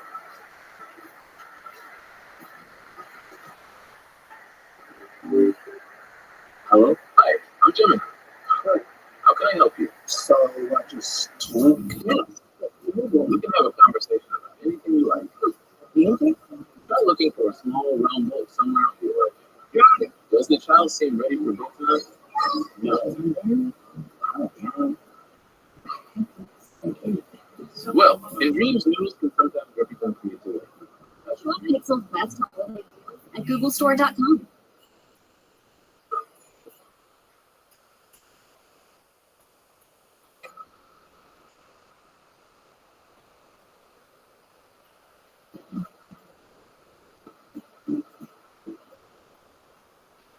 Isn't the heart? We got a little mouth. Inside, outside, and everywhere in between. Get everything to make your season flow. Deliver at the speed you need. The holidays have arrived at the Home Depot. Looking for a reason to try the new $5 deal deal on your clothes? Here's one, 2, 3, 4, and the price of That's everything you get with the new $5 deal deal. Gatorade, the other superior sports drink, designed to rehydrate, replenish, and fuel.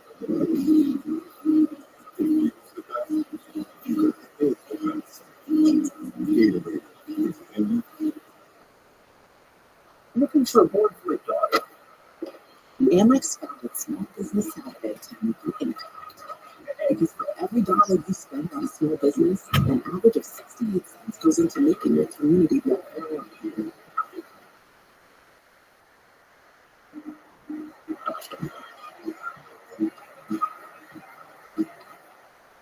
So on Small Business Saturday, November 30th, shop small. That's the powerful backing of American Express.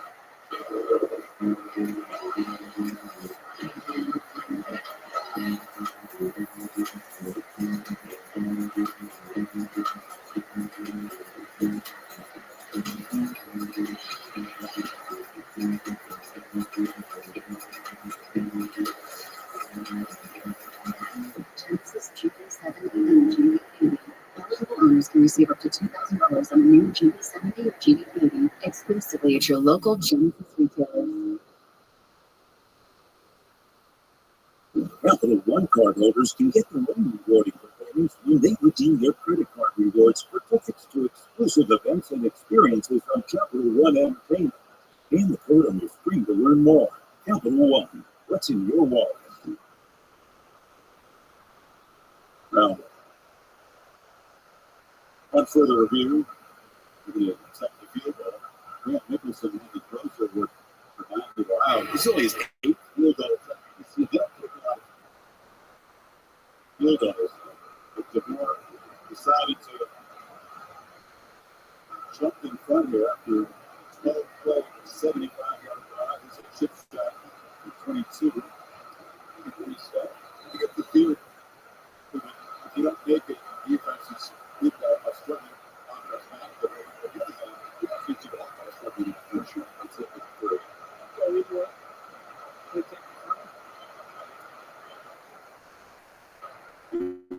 Alabama does get that fumble recovery and that watch it down.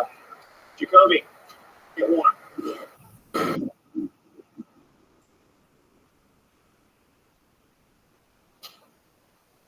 really thought this was going to be my year. You're going to be back into life. But at least it's progressive to protect your home. Where are your glasses?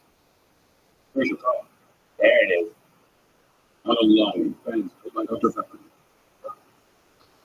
Mom, what are you doing here? That's the end of our conference. Yeah, but it's like on the other side of the country. Really, really far. Like you're not even on our schedule this week. Maybe we can meet you in the playoffs. That's crazy. You know what else is crazy? Getting up like that with you, I'm sure. But don't you back on the middle of people secondary, like heck yeah. Here, catch. And my tiger is gone. College football, it's up to everything. I'm a kid, but I wasn't born this way. It was me. The plan is to make sure you are different from the people that you can't.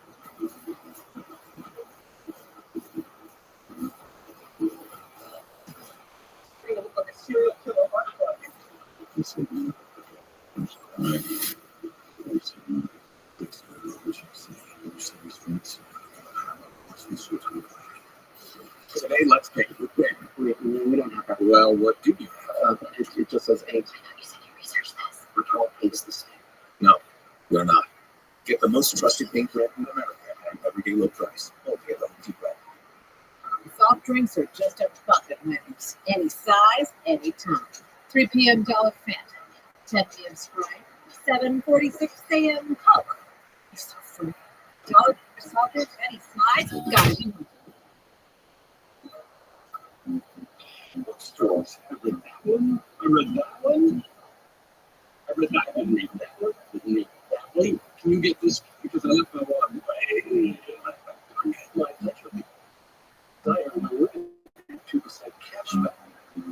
This is fascinating. Did you know whales and barnacles have a parasitic relationship? Oh, I don't know. Parasitic relationships.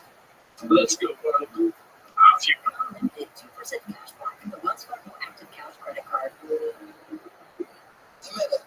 Remind me who's on my guest list. Since he's on the guest list, Tino's going to be stuff as well. Which of these shots should we take? You can try to hit the yellow ball.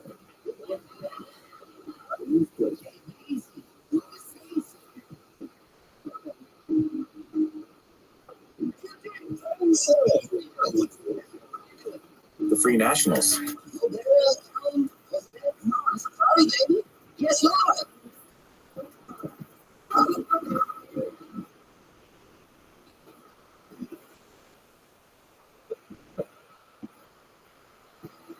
Among the first 6 meetings, the Civil War, 2013. This game being secret managers in score. Everybody really knew how to do it. That was number 3. That was from the beginning of that game, that Oklahoma team with Bob Stoops, they played with a big chip on their shoulder. They were there to show people all the SEC drilled up on you. You told them that pregame, postgame, you can't play with SEC. Huh? That was the last year before the CFP arrives. Nobody else even took the lead before a year gets going. First, good evening, Tom.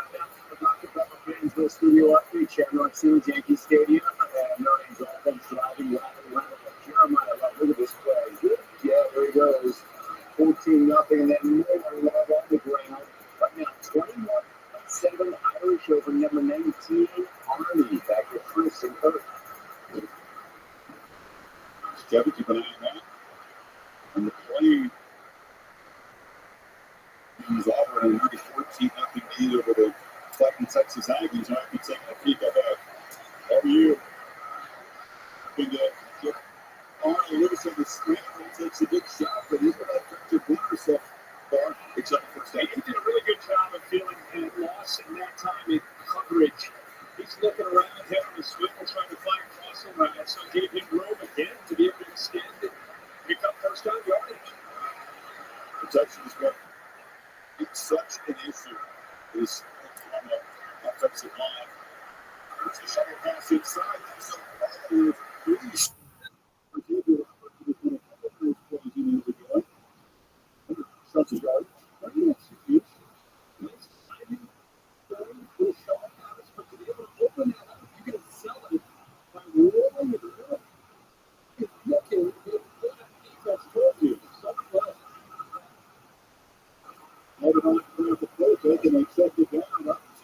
just got the first half of the year was taking his left.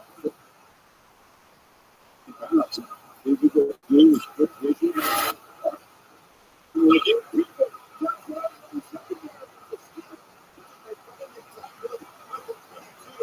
Malachi Moore saved a touchdown, but OU's offense showing life. 28 yards. Sharp, he just gets behind him, gives him that extra man. He picks up the safety. And again, this kid can run. Watched him play high school football coming out of fire and Denver. He was one of the most highly recruited kids that year. It wasn't just his arm. He could throw it, he could run it. Defenses have got to be aware of that. And again, it's reminding this whole side of the defense that that's a big part of the attack drive. You got a good pass. Guy who's struggled with injury so much. He's running that back committee. Not much there. He's missed the last few games. What do you do when you're such a big underdog? We talked about trying to have success early, keep the crowd in it. The other part of it, you get an opportunity like this, and you get in the red zone, you can't kick field goals. If you're going to try to pull off an upset against Alabama, they got to finish trying.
Because there's so much money coming out of the person first time, decide to practice. Kundalini. Sabe. Clutch. Let's talk more dancing. Double time.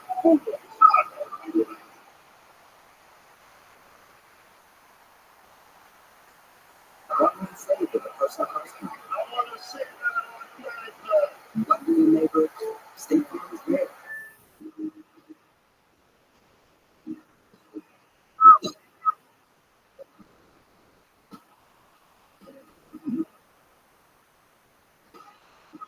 So you can reach today's financial goals forward to a more confident future with well invested, well protected. Yeah, well, you're pretty. Yeah, man, country Christmas. We have the Swalo stores performing the season's month. People presume that one time is not off. And that's anchor appears to be the conflict. I think Anderson was the star. Super year ago, we were able to go the season. We were an athlete. Little Farouk that he struck the first game of the year. We operated it. That's Deion Brooks, who was the best with Brazil, very productive slot receiver. He got into that meltdown specifically in the final game. I've seen anything like it. Running game has been productive. Gonzalez removed Deontay Boston, who's slow to get up. So they start finding that defense back down. The better year, just the face of the defense. The high half. Came right there, pretty emotional. Everybody, that defense just broke them, trying to get out there to Arnold. Just looked like something before he got to him. Lawson is the green dot. He wears the helmet communicator. He's the leader of this defense. He's the guy that stood up when Hugh Roberts went out the injury, and he spoke to the team about resilience and next man up mentality. And now he's the one that's being helped off the field. And you could tell from the high campus reaction that those guys are buddies. There's somebody else in the middle there. The hand was distraught. They wanted the case to not look good, feel better. I think they're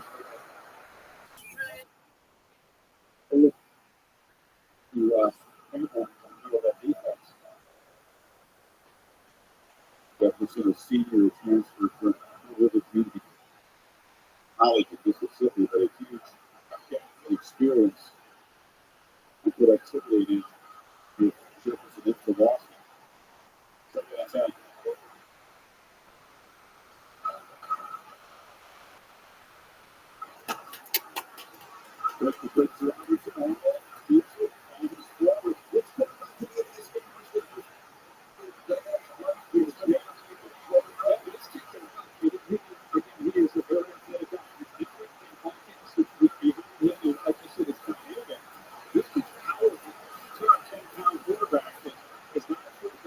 Piano Man, that was absolutely phenomenal.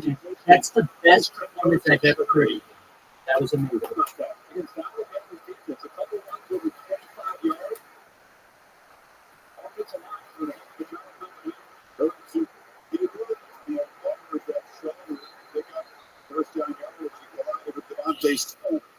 Let's see the running in. Use them at that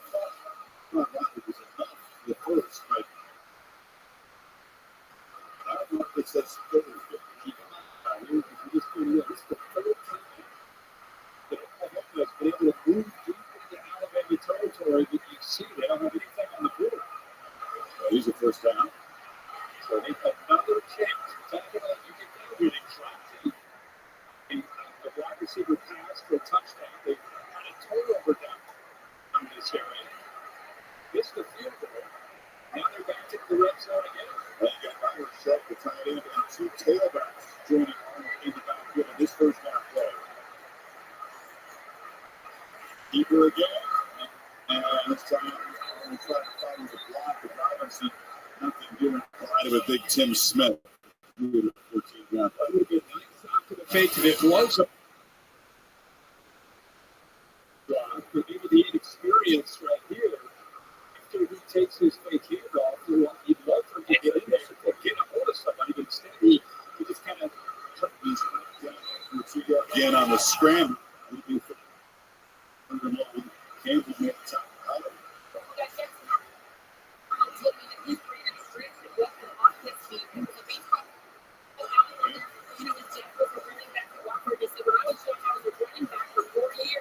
He's very confident about football. You can see the positive as if you're tying it tight, right? He's on the ball. He's doing a nice job with his legs. Yeah, he looks like a baseball player. You can see that quick delivery. They tried that trick play with the right receiver to get it out too quick against the blitz. He's run 11 times already. And they're around. And short of the first down is Jim. Jordan, two freshmen, Xavier Brown, also the freshman, got him down, and he'll catch the field goal too. And they're down now as far as dynamic playmakers on the edge of this on the edge of this offense. You get out on the perimeter, you're going against Xavier Brown and Jackson out there, the slot nickel there, Devontae Smith also trying to help out. Zach Smith, healthy duck hook. His first field goal is out. 39. Because closer, you tied it in. Right there.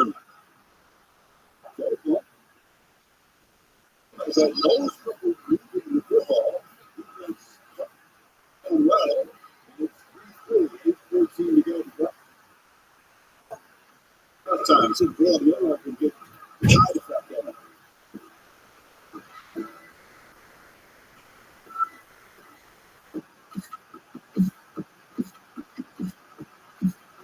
If you love to travel, Capital One has a rewards credit card that's perfect for you. Adventure Expert, unlimited double miles on everything you buy, and turn everyday purchases into extraordinary trips. You get access to over 1,300 airport lounges where you just check in and show up. Open up a world of possibilities with Capital One. What's in your world? I'm going to deliver cleaning, and I'm looking for that. Convenience. It's me. The ones who stay focused. They go the distance every day. Even when it seems in the day. I'm always watching. I'm always watching. Cool 4-time days. Because football is football without you. You want to be like me? Well, you can't, because there's only one breath. But you can recover like me. Oh. They can help you exercise to keep you proud. You won't stay proud. I've been taking care of this field for 20 years. There you go. And for 20 years, I've asked myself the same question. Why do the field goalposts look like two crispy golden triangles? People think about that for 20 years. You know, my son-in-law thinks he gets. I wish I could house without burning the turkey. So, chasing our whole time. It's in the oven for a lifetime. I want to invite more people, but it's so expensive. So those are food. I don't know your second cousin's twice. My eyes and cooking up more. I'm family and Be tuned for under $100 with a meal that heats up within 2 hours. See site for details. Audiences are loving red wine and honey making it a blast for the whole family. It's one of the best Christmas cards ever, and a must-watch to kick off the festive season. We're coming out to Red Water PG-13 now play.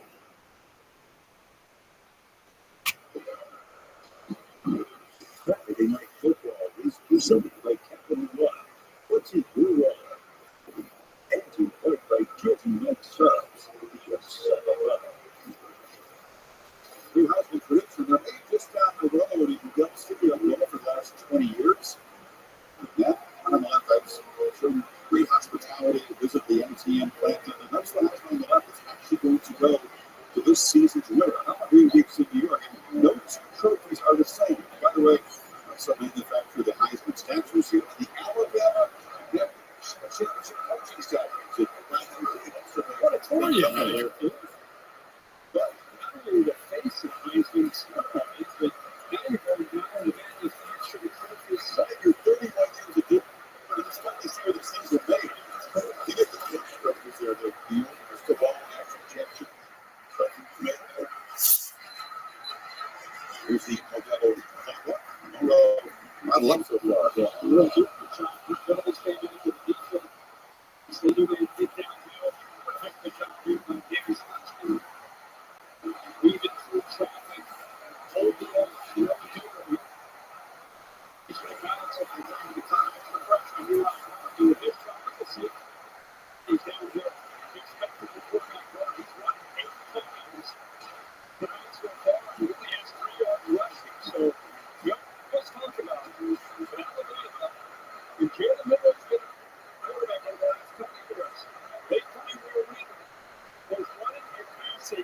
Really good.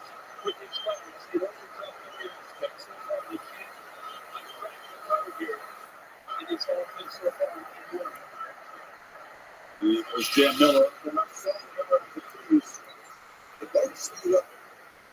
The Missouri game's an example.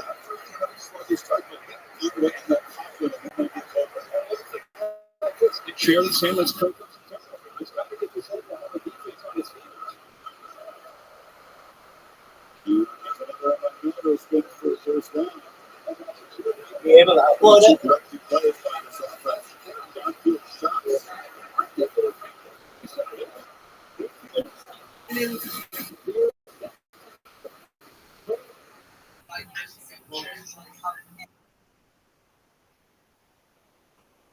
I don't know if it's your sound or my sound.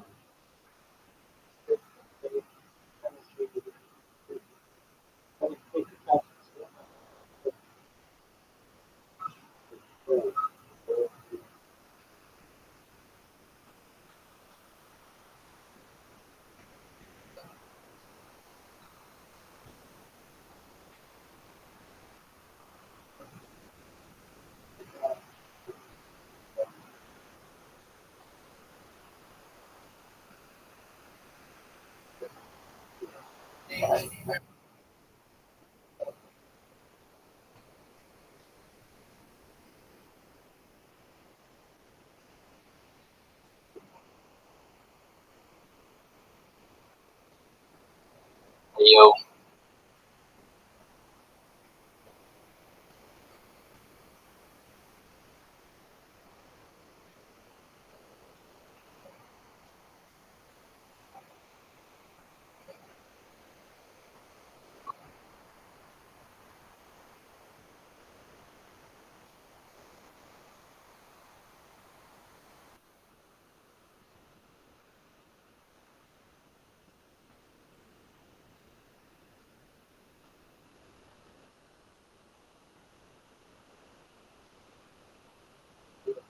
We appreciate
still here.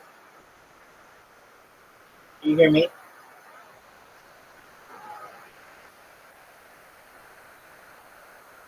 I heard the first thing. I can't hear about it. Now I can hear you.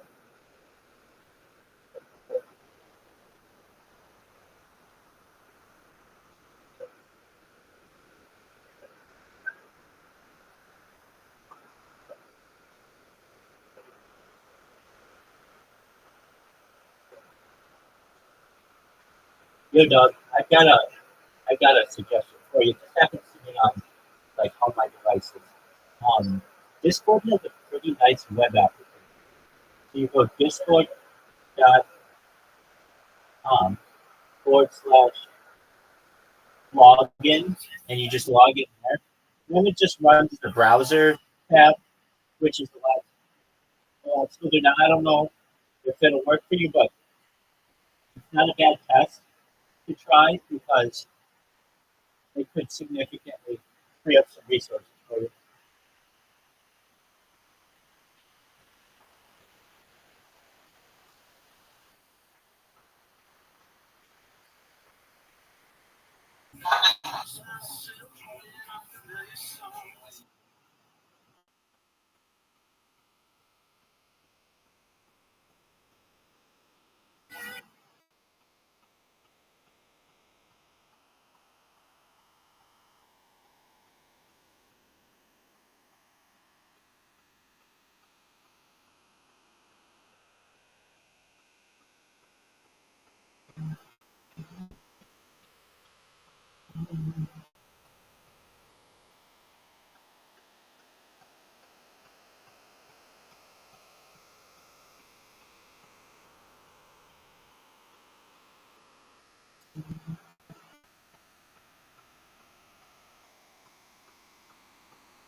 Scoop Bite is a new combination. Add a good stuff. When you mix and match tonight,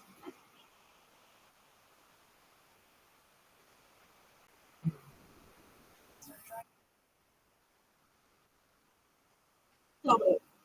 Welcome to the one and only Oklahoma. The world-class scholars and scientists are connecting to protect the one world. One China.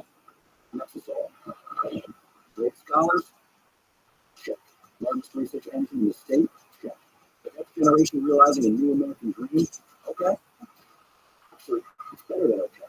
It's okay. It's H-O-M-A. It's the one university where the one OU family makes up the one and only Oklahoma.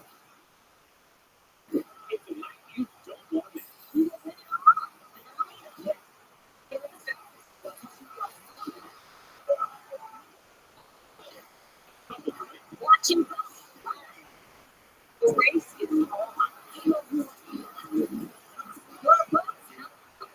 Who takes home the coveted and goodness Arizona trophy?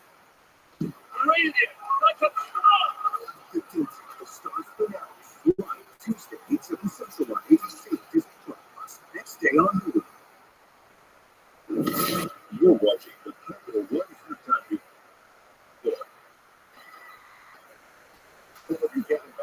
Let's take a look at today's Capital Award performance. It's Carson back in Georgia, 297 yards and 4 touchdowns. And what against you now? It's a pretty big deal. No INTs. Carson's like starting to get his confidence back. He struggled early in the season, but this is the Carson Beck we came in saying might be a top 5 pick, maybe just maybe starting to work himself back into that. They win big. They gave up 20 yards on the ground with UMass. They got Georgia Tech next Friday on ABC. SMU clinching a spot in the ACC championship game with the win against Virginia, and Kevin Jennings the story. Listen, they changed quarterbacks early in the season. You go to Cleveland, it's Kate Dickens. SMU clinched the spot in the title game. Maybe we can run this offense, yeah. I think that the fastest team in America. Or at least win up. I look how they play. Lastly, get the extension first year in the ACC, and now they're in the conference championship. Miami has to win next week against Syracuse to face SMU. Next, coming up at Tennessee, the biggest winner will explain why. This September is presented by Capital One. What's in your wallet?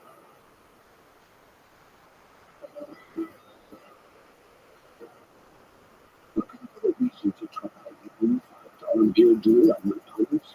Here's 1, 2, 3, 4. Open the nice big soup.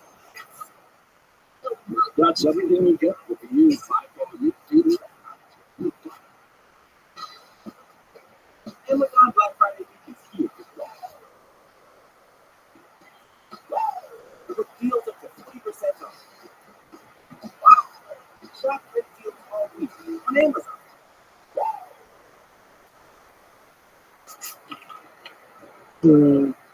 Kind of this to be more stable. Perfect. For that. You have a driver's license? Oh, what did you get us? With the click of a pen, you can get a new Volkswagen at the sign that drives in. Lease the 2024 Taos for $0 zero deposit, 0% and 0 finance. Limited available. Is the land of the legends, the places, the faces, and the homes.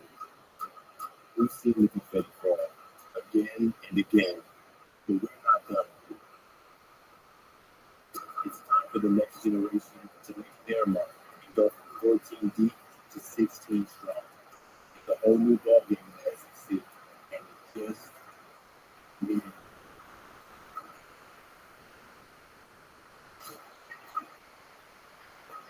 I'm sure.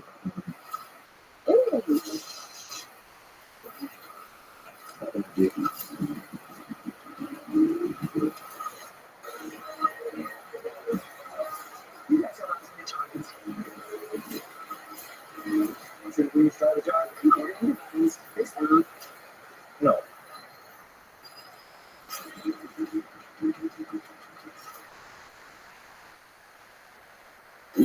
firsthand news starts right now. Good evening. It's time now for your local news halftime report. I'm Stella Sabovic, and here's a look at some of the stories making headlines tonight. Miami-Dade police are investigating a 15-year-old girl was shot.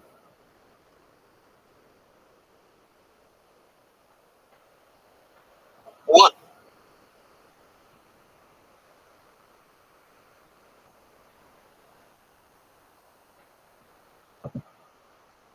It comes up through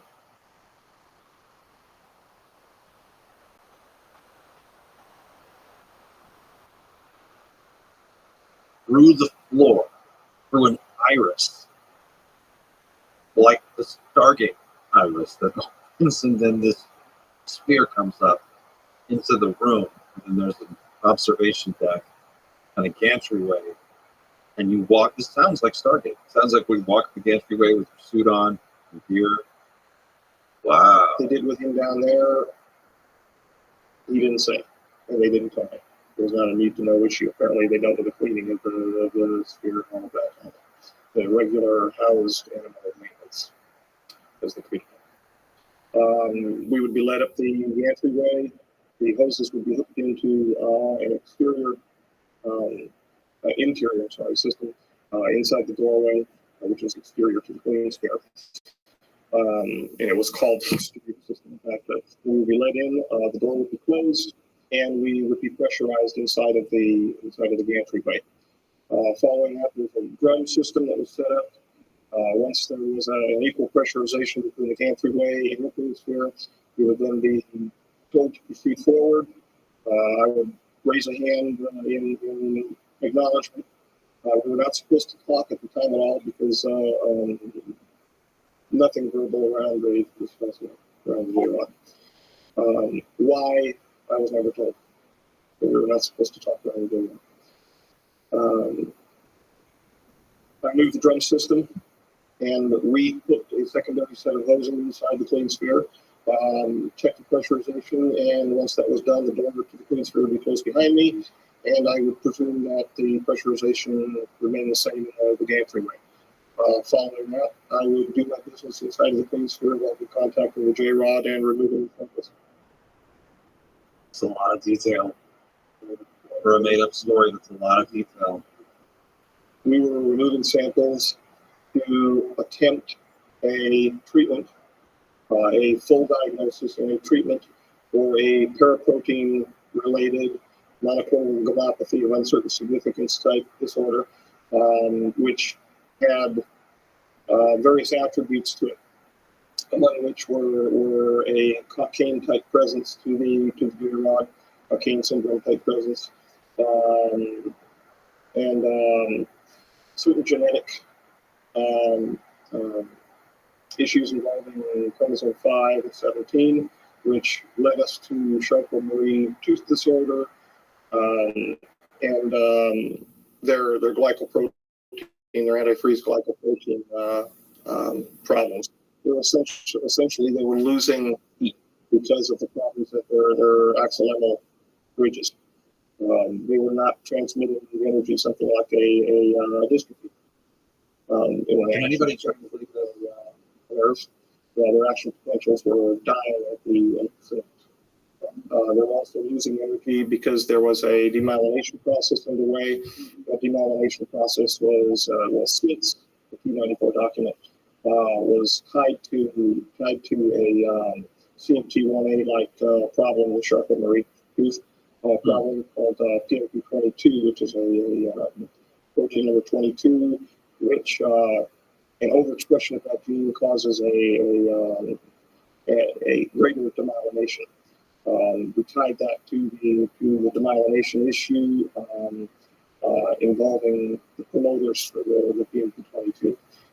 Those promoters, the two promoters for it, were selectively deselected with the use of TFOs or triple-forming oligonucleotides. It's essentially an ssDNA vector expression system that we're using. Oops. You're staring at me, brother. So sparks just flew out of my mind. okay. been doing is not an issue. So do you want to split something else? Sorry, no. Doesn't that you mild process you've got some of those conditions that you or is it Parking? Well, except for he wasn't forming plaques. He wasn't forming plaques. He was simply demyelinating, repairing the demyelination area with the immune system. They've got a cell-mediated immune system, immune system, just like we have. The cells are different. They've got Philipponia, but very very strange within their blood-like material. If you like it, but that's why we use the term analog so much, because it was different. It was different. generalities around building in which you was sort of, floors and Sure. You want an experience of Site 4, watch the enrollments. Except for there's a little more color inside the Site 4. They've got a nice orange stripe on the wall, and they've got a red and blue stripe on the floor, which gives you general directions depending upon the floor you're on, and you can't move without getting stopped anyway. We're talking separate to the groom facility here. I'm aware of several floors of the groom facility, and then finally the majority of the stuff was taken over to Site 4. We're talking 4 basic levels. The first level, they're coded 4.1, 4.2, 4.3, 4.4, and finally where he was scored is 4.5. And that 4.5 designation was painted on the wall for him because 4 and 5 is one. That's why, in fact, they built 9 hangars on the Galileo and Sidekick levels. The 4.1 level. The 4.2 level contained the Looking Glass, Alice's glass. In fact, outside of the door for the major facility, there's a white rabbit with a clock. It's a very large, it's a statue, probably about that tall, and it's kind of above the doorway, right above the doorway. The Looking Glass, I find out, is one of the ERBs. Einstein was a big promoter. It uses some form of, this is thrown out in the last 2 weeks. Ask me the right question, I guess. It's composed of a spherical spinning arc rectangular solid matrix of nickel, cadmium, and barium. There is a spinning disk underneath it, which is supercooled. Into this is injected into the center of these spinning. I'm not a physicist. Spinning disks. Is injected an argon gas. Into that is injected some type of repulsion matter. It's a gravity repulsion matter. They are. This kind of sounds like the superconducting disk that Ning Li was working on. Anti-gravity researcher Ning Li that we talked about in a recent video. And there's a picture of her holding this device to other researchers, and it looks like a record. Actually, the box looks like a record player. But sounds very similar. It was like a superconducting disk that was highly charged and spinning inside of some other device. Changing the gravity repulsion matter from the heavy materials that have been obtained from the J-rods, the 115 variety material. Element 115, that was a Bob Lazar reference. What is that? And apparently when they bombard it with enough electromagnetism, the stuff repels gravity, and it turns into some sort of exotic matter. They spin it fast enough, it opens, or they can see through it. I recently heard, again, this is all rumor, but I recently heard that one of the reasons there's a shoot-down program to take down and recover these crafts because some of the materials that are used in building our reproduction vehicles cannot be made or manufactured here on Earth, so they have to be recovered from craft. So they shoot down some craft, and they're able to go in and get some of the stuff like element 115 apparently, and use that. And that is, from what I understand, the great prize for what's going on in the world right now are those devices. Why do you think the British are running around Iraq right now looking for the climatological records that happened to be disappeared out of the Baghdad Museum with the rest of the cylinder seals? You're going to see some cylinder seals today too. I'll show you something quick. Using one of the indications is quantum protein boards. Is this something that they use only for the transmission of information, or can they transport a material copy to time? You know the answer to that. At least you probably heard some rumor. There have been mistakes. There were mistakes.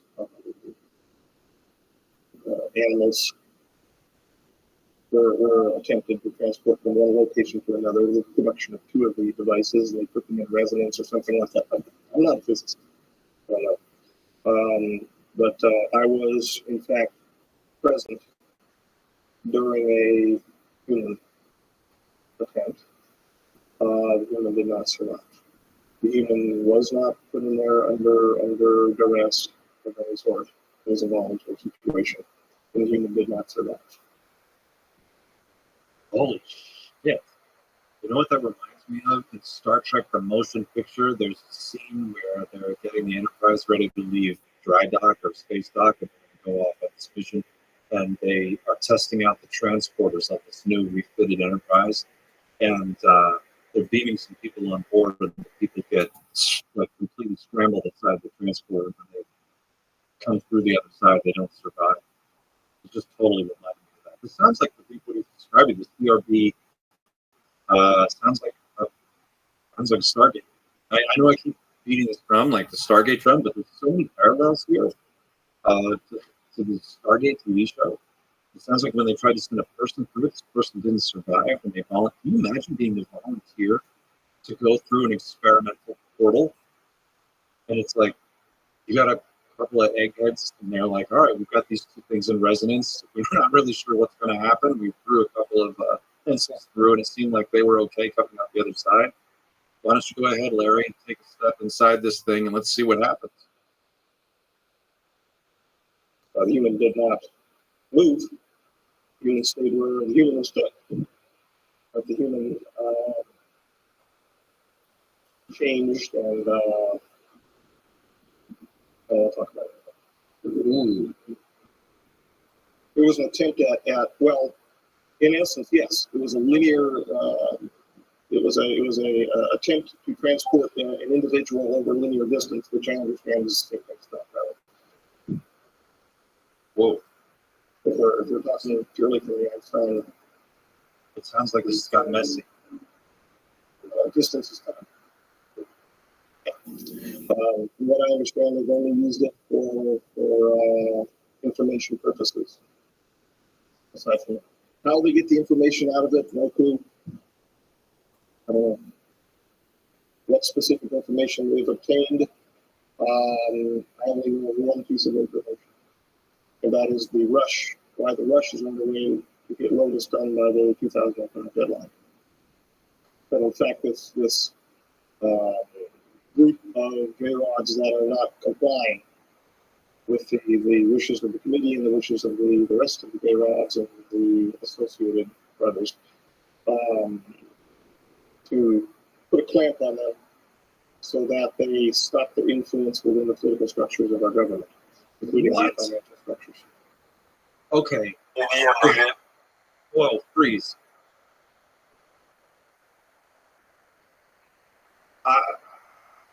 Did you just hear what he said? That there's multiple groups of J-Rods, and some of them are influencing our government and financial systems, and there is a device they could use to see the future that they're using to figure out that something is supposed to happen before a particular deadline and they have to deal with the situation. What? It is, in fact, their slowing down of the progress to stopping getting these picking up these little gates that were put together. That would be our downfall in 2012. 2012. Stargate, there it is. Ooh. Well, Chevron's locked. you know, what can one do for me? I would be very happy and very relieved to feel as though I was responding to the elected government of the United States of America with what talents God's given me. I'm responsible to the people of the United States of America. The nature of the information with which I'm privy is sensitive enough that the full disclosure of that information would have to be done in an appropriate location and under appropriate circumstances. That's almost exactly what David Grush said. That's almost exactly what David Grush said.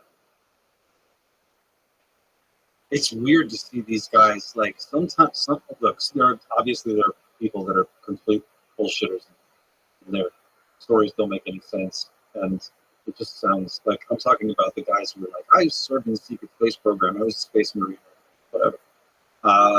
You see some of that stuff on various YouTube channels, but this rings very true, and it rhymes very well with what David Grush has said very recently, and Gary Nolan and some others. Certain military application information would have to be done in a closed session. Will you? Skip. Skip. National security.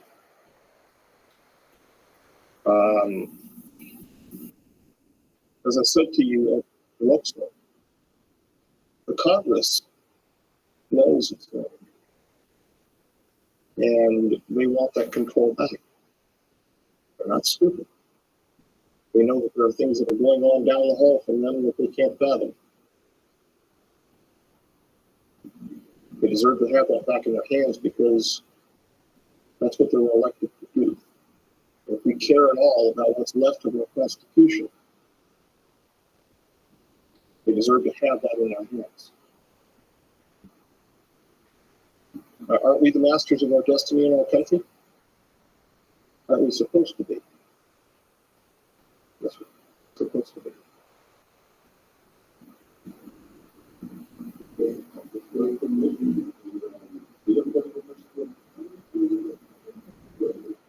He's dead serious. That's for sure.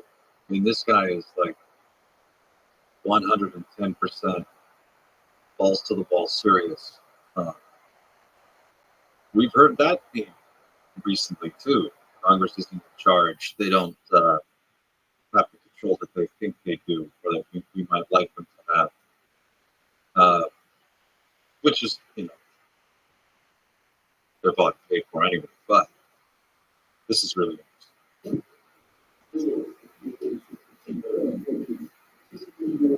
I hate these lights, but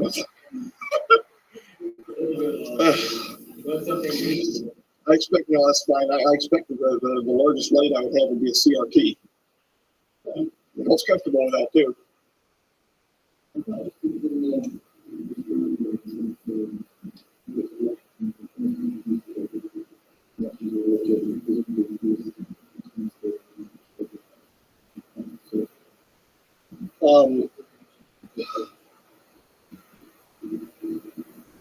I thought it was an insect. That's fine.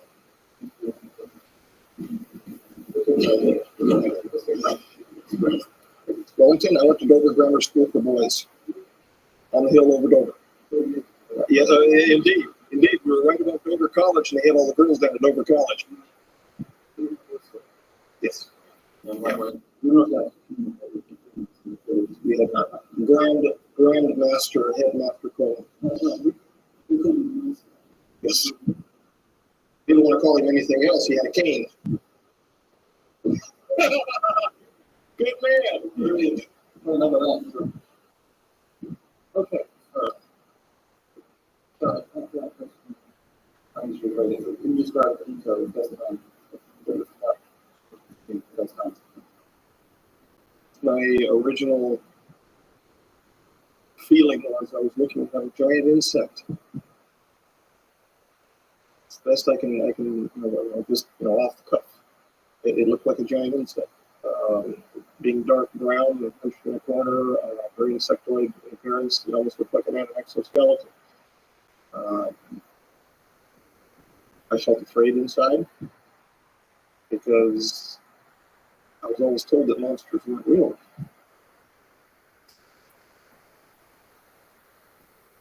And now I find out they are, but they live in the heart of flesh. That's chilling, right?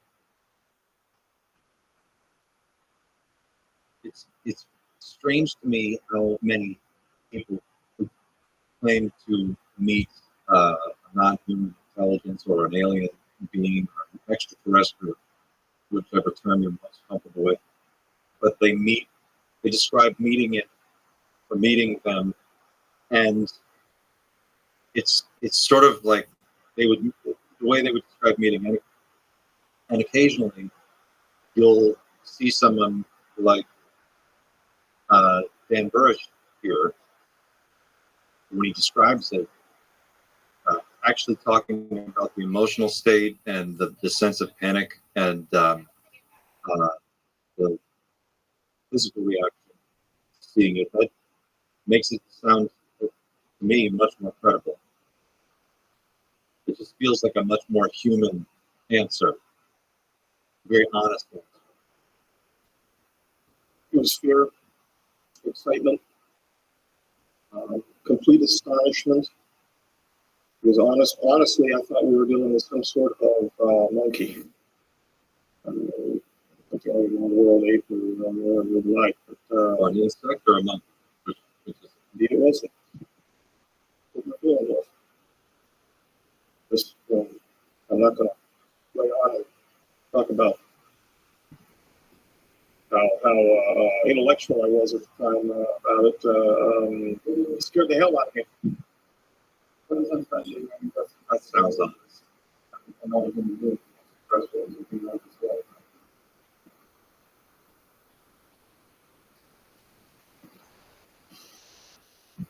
trying to remember what I was feeling when I was looking at the briefing books.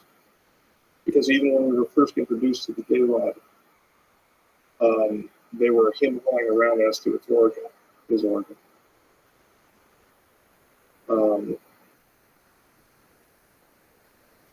Poppycock. I didn't believe it initially. I didn't believe it. However, deep inside, I held open the possibility because of what happened to me earlier in my life. I held open the possibility that such things could be true.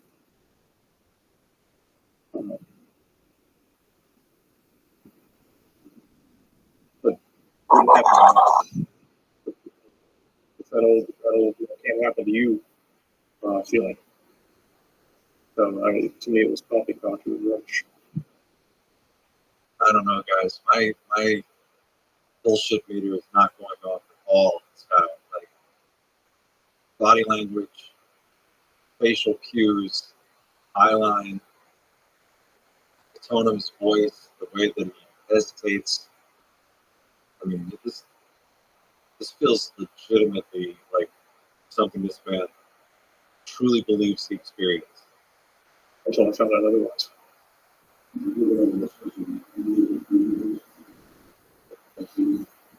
Sure, they were called King Tuts, and they were basically king. They were all labeled with K's. The ones that I was allowed, they were blue binders. They were all labeled with K's. They had DTIC on the front of them. And I still don't know what DTIC. This is 1987. end of '87. I still don't know what the letter means. I haven't done independent searches on the matter. I could be. So if you can tell me, what does DTIC mean? Anybody know? What does DTIC? That's ChatGPT. They had a white DTIC printed in front of them. They were marked for several sections, including physiology, general biology, social structure, political structure of the J-rods, their origins, potential implications for interactions with humankind, cross-contamination issues. They were full of as much information that I could take in during the times that they were allowing me to read them. I just don't know what that damn BIT or BTIC means. Okay, that's interesting. Bob Lazar says something similar, that he was given a number of briefing booklets, materials to read. And he talks about some of the things that he read in those materials. One of which was that human beings were seen as containers for something. He talks about this. You've probably heard this before. It's been this like weird piece of UFO lore for a very long time. Not that Malcolm Howell talks about it a lot. But I also have heard, and I think there's this feels true as well, that occasionally what they'll do is they'll bring somebody into the program and then at a lower level with their first one, they'll give them a bunch of false information. Maybe mixed in with some legitimate information, but they'll give them a bunch of materials to read, and some of it will be real, some of it will be fake. And if they don't make it through the final selection process, then they have to be sent back. Tossed back, I guess. They go back into circulation. They're just speaking gobbledygook as far as anyone else, which is very possibly what's going on. That makes perfect sense. That seems like totally, not an intelligence or counterintelligence expert. Maybe somebody out there can check me out this, but that seems legitimate, right? It seems like a lot of things to do. So it's possible that that's what happened here to Dan, or it could be that maybe he made it past that level and he got as far as he got. He's saying this was 1987. So Predator didn't come out until 1988. 1987. ChatGPT is frozen. I'm trying to pull this up. DPIC ChatGPT. But for some odd reason, the internet is just like completely out. All right, we'll come back to this. In the meantime, if anybody else can find out. They were called King Tuts. They were update books. The one person. This is another reason why I didn't figure that how Stephen, how I could be promoted to a working group leader above Stephen. Of course, I found out and I told you why. At the time, because he kept the updates. He made sure that all of the King Tuts were updated. He did the briefing films that are still resident in Site 4, at least the last visit. Briefing film at S4. Can you imagine what a briefing film at S4 would look like? It's probably like that scene from Starship Troopers with Doogie Howser, where he's like, aim for the brainstem, let him down for good. God, that would be funny, just to get your hands on some of those training films. So, the man of that importance, I couldn't figure out why. So again, that's moot.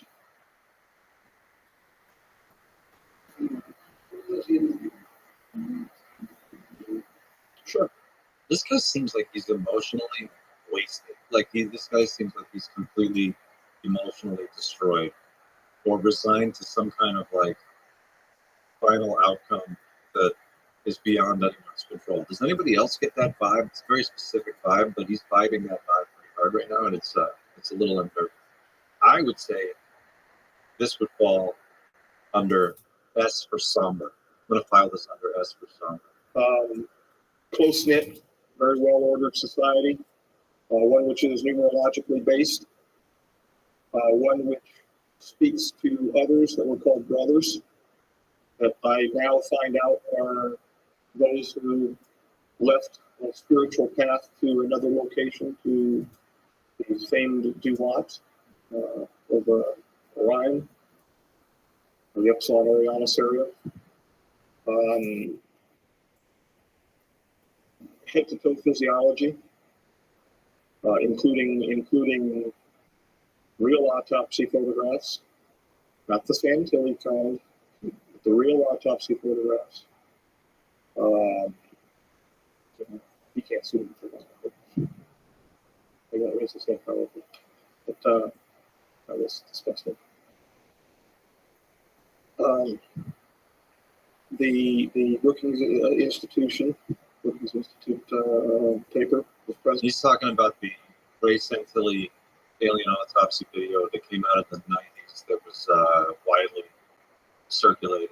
And it was rumored within the UFO research community that was a deliberate fake that had been put together to sort of throw the misinformation in this direction out into the information pool because there had been some other leaks that had taken place.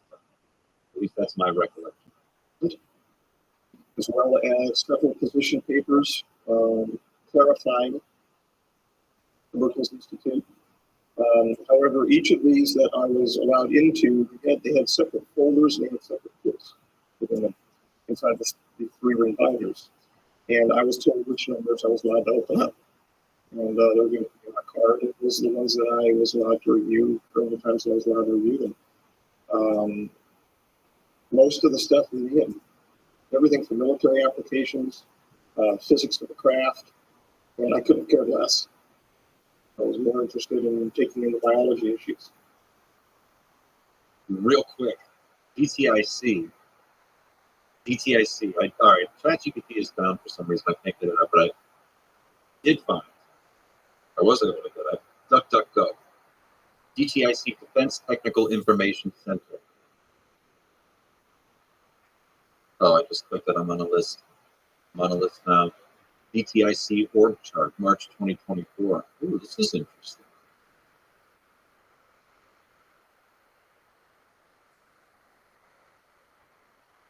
Hold up. Stand by.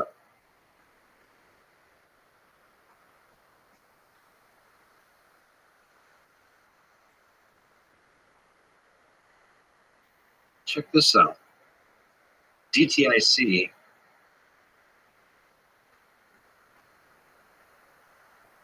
Defense Technical Information Center. DTIC's mission is to preserve, curate, and share knowledge from DoD's annual multi-billion-dollar investment in science and technology, multiplying the value and accelerating capability to the warfighter.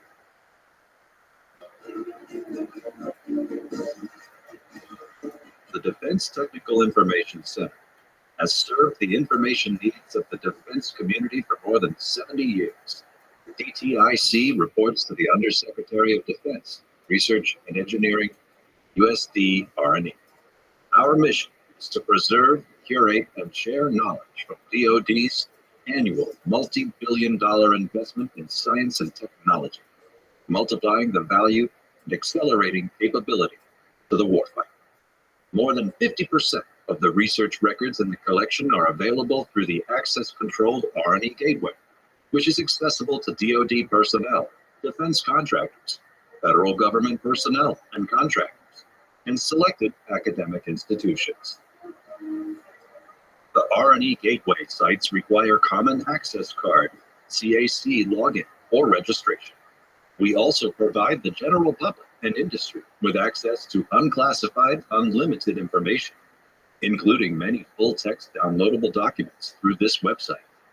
As a DoD field activity under the Undersecretary of Defense for Research and Engineering, the DTIC responsibilities include preserve and disseminate the research that led to the technologies our It's bullshit. I screened but I didn't make everyone aware that I screened in advance. So I got a lifetime ban. I'm like, are you fucking serious? I have to, like, people come in and just scream the N-word and they don't get lifetime ban. And you're telling me that I get a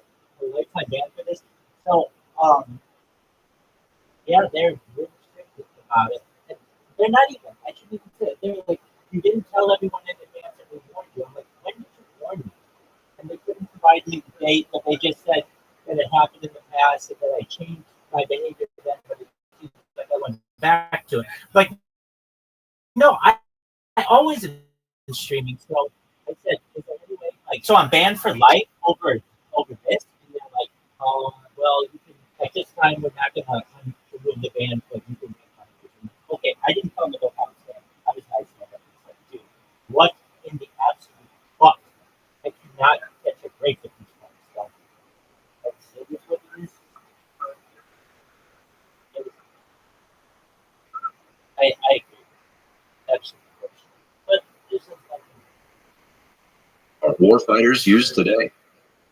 Deliver the tools and collections that empower the research and engineering enterprise to accelerate the development of technologies that will help maintain U.S. technical superiority.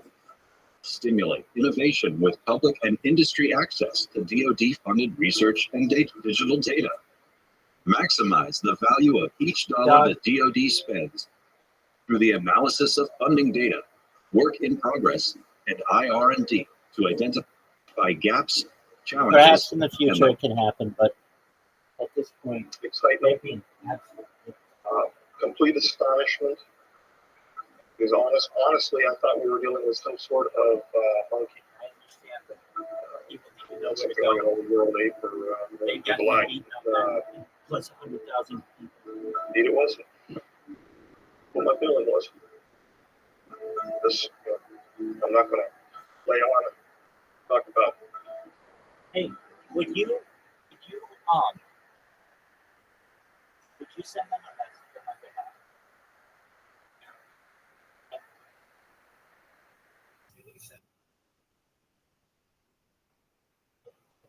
Um,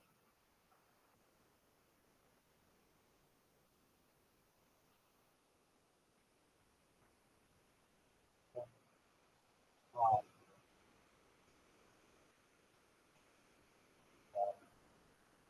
actually,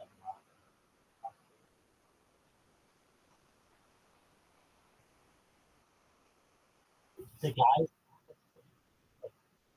I thought that he ignored my message. God, I don't know why. I was like, purpose, right? Um,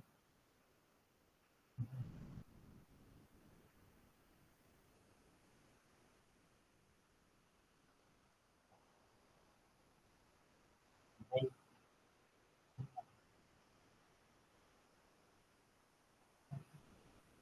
the message cannot be delivered.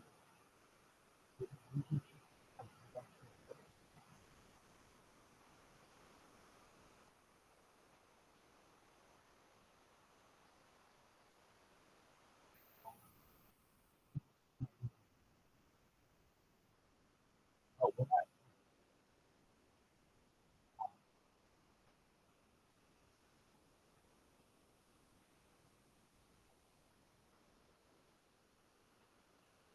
you accept my friend,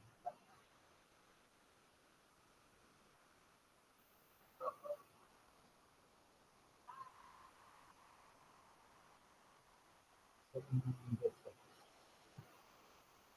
that's what um,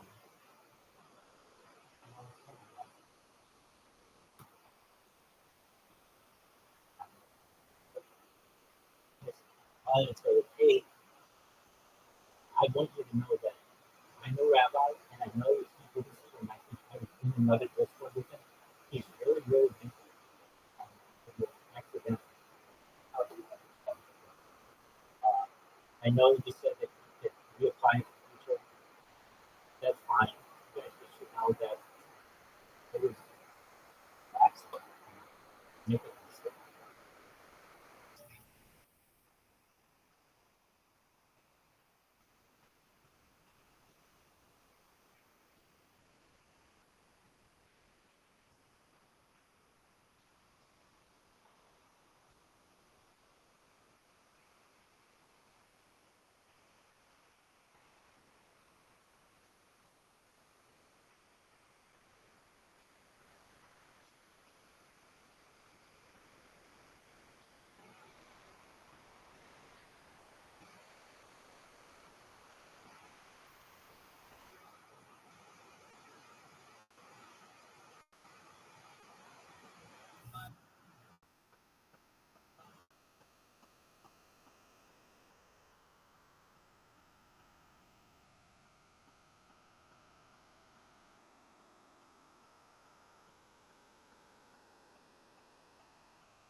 how intellectual I was at the time about it.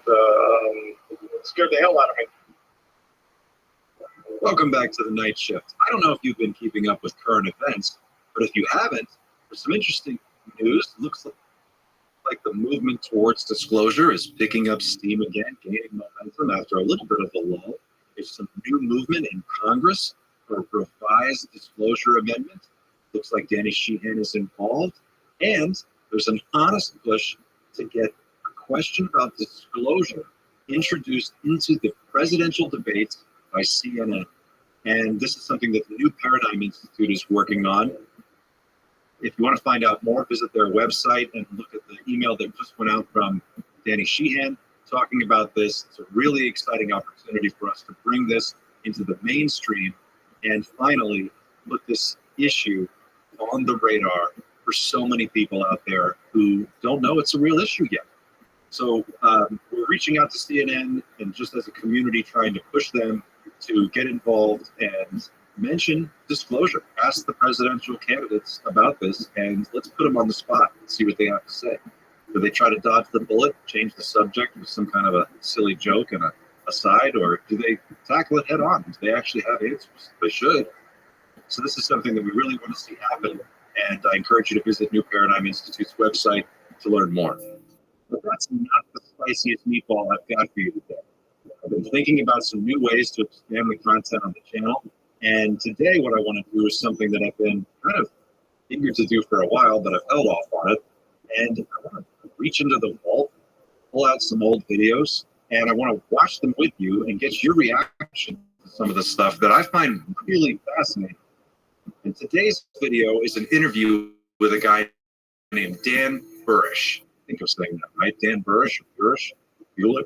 Dan Burish was a biologist, supposedly, who worked at S4 and actually worked on taking biological samples from one of the EPEs, or one of the biologics that we have in a very specialized facility at that location. And what's really interesting about this interview is that Dan, look, so much of what we are left to do is speculate in this space, and in the absence of any real concrete, accurate, rock-solid information, we are left to kind of speculate on the second and third hand stories that we get from people who claim to have been involved in this program. And Dan Burish is one of those guys.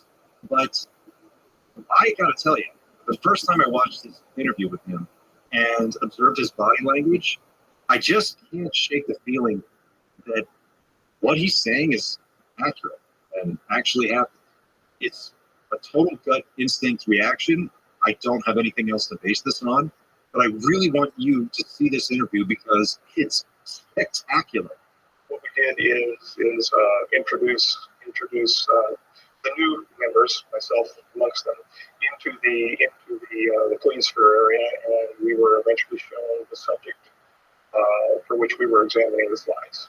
The slides were unusual in that they were in pressurized cells, and they were review class on a conveyor with an automatic microscope. We weren't touching anything. We gave verbal commands. At the second instance, we were finally allowed to have a VRML like keyboard for examining the slides, and I digressed with that. Working with the J-Rod itself, the ambassadorial suite, the Sphere suite. Sometimes you'll see an interview with someone who's seen a UFO, encountered a being, or a non-human intelligence, and you can just tell. You can just tell that they're not making this up. You just know it in your bones. This is one of those interviews. It showed me concurrently not only the equations for rule of nines, but he also did so diagrammatically, and he did so with three-dimensional VRML system, where I was watching cubes come together. So that if I was not understanding, apparently if I'm not understanding the script, I would understand it as a child learns group theory, mathematics. Highly involved, highly intellectual, highly repressed emotionally. When I was with him, I felt great happiness to be with him, fulfill his great status, not only because of what he wanted to become, what he knew he was by being present with us, but where he was, and how he was being treated. He was not part of the group that has to be catered to involving the genealogy. He wanted to help. He was willing. When I went in, I took nearly 300 individualized aspiration samples from.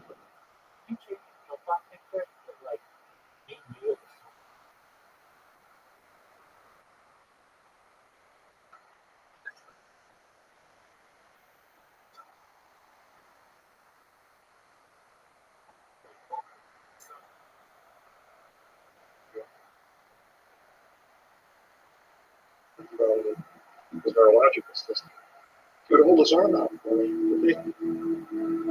Maybe I just missed something. Maybe I'm super gullible, and one of you out there has more perception points than I do.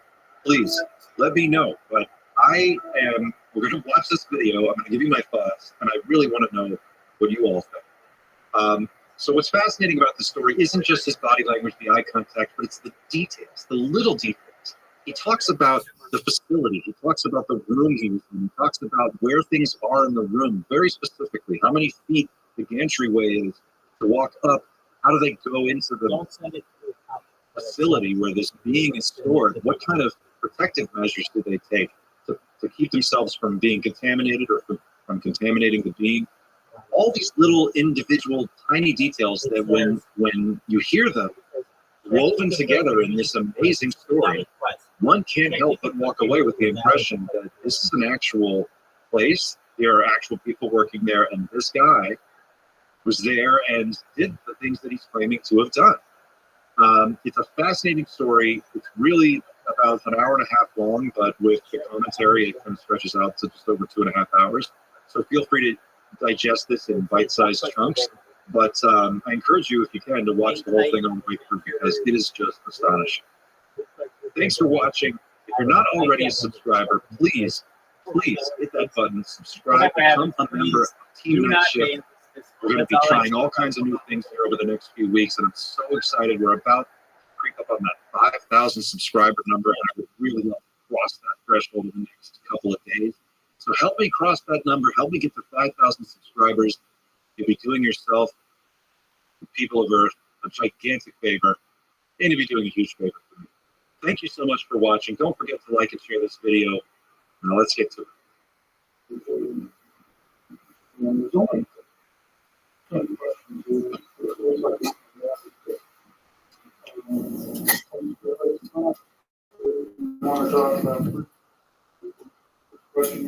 Yeah, I just prefer it be more conversation rather than the other makes me feel as though I'm testifying, and I'm prepared to do that as well.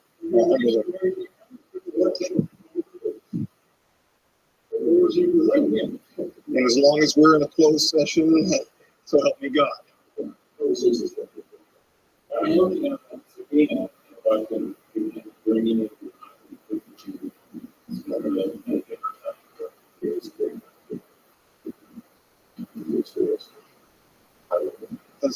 I was saying to Bill on the way over here, I was ordered to print a copy of my order to meet him at St. Mark's Square. That order contains an initial of a committee member, a coded initial of a committee member. From what I understand, there's currently a 17-16 split. And this is mostly rumor around the community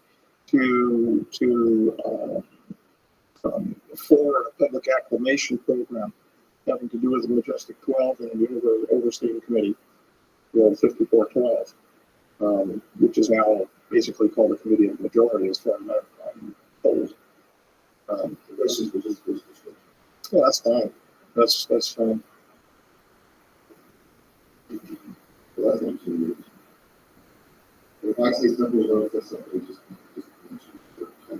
That's fine. The lights are cumbersome, but that's That's fine. That's fine. That's fine. If you look closely, they're nice and looking through the scope all last night, so they can't get much worse.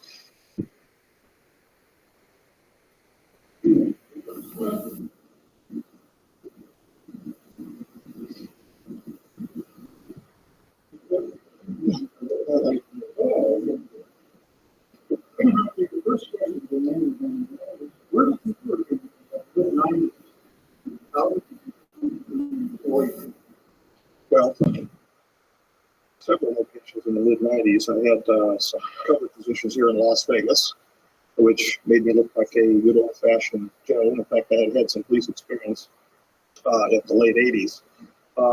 You're probably centering your question around work for the government. In 1986, I was approached while working as an undergraduate student in Dr. Bert Barron's office in his parasitology laboratory, to be exact. I was looking for a scope at the time. Three gentlemen walked into the laboratory, closed the door behind them. There was 2 uniforms and a suit that were present. Both of the uniforms I would make as was probably being United States Navy.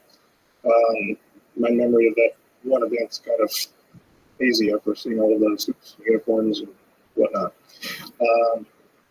We spoke for a while, asked me if I was interested in seeing the world and the like. Told him I, in fact, was.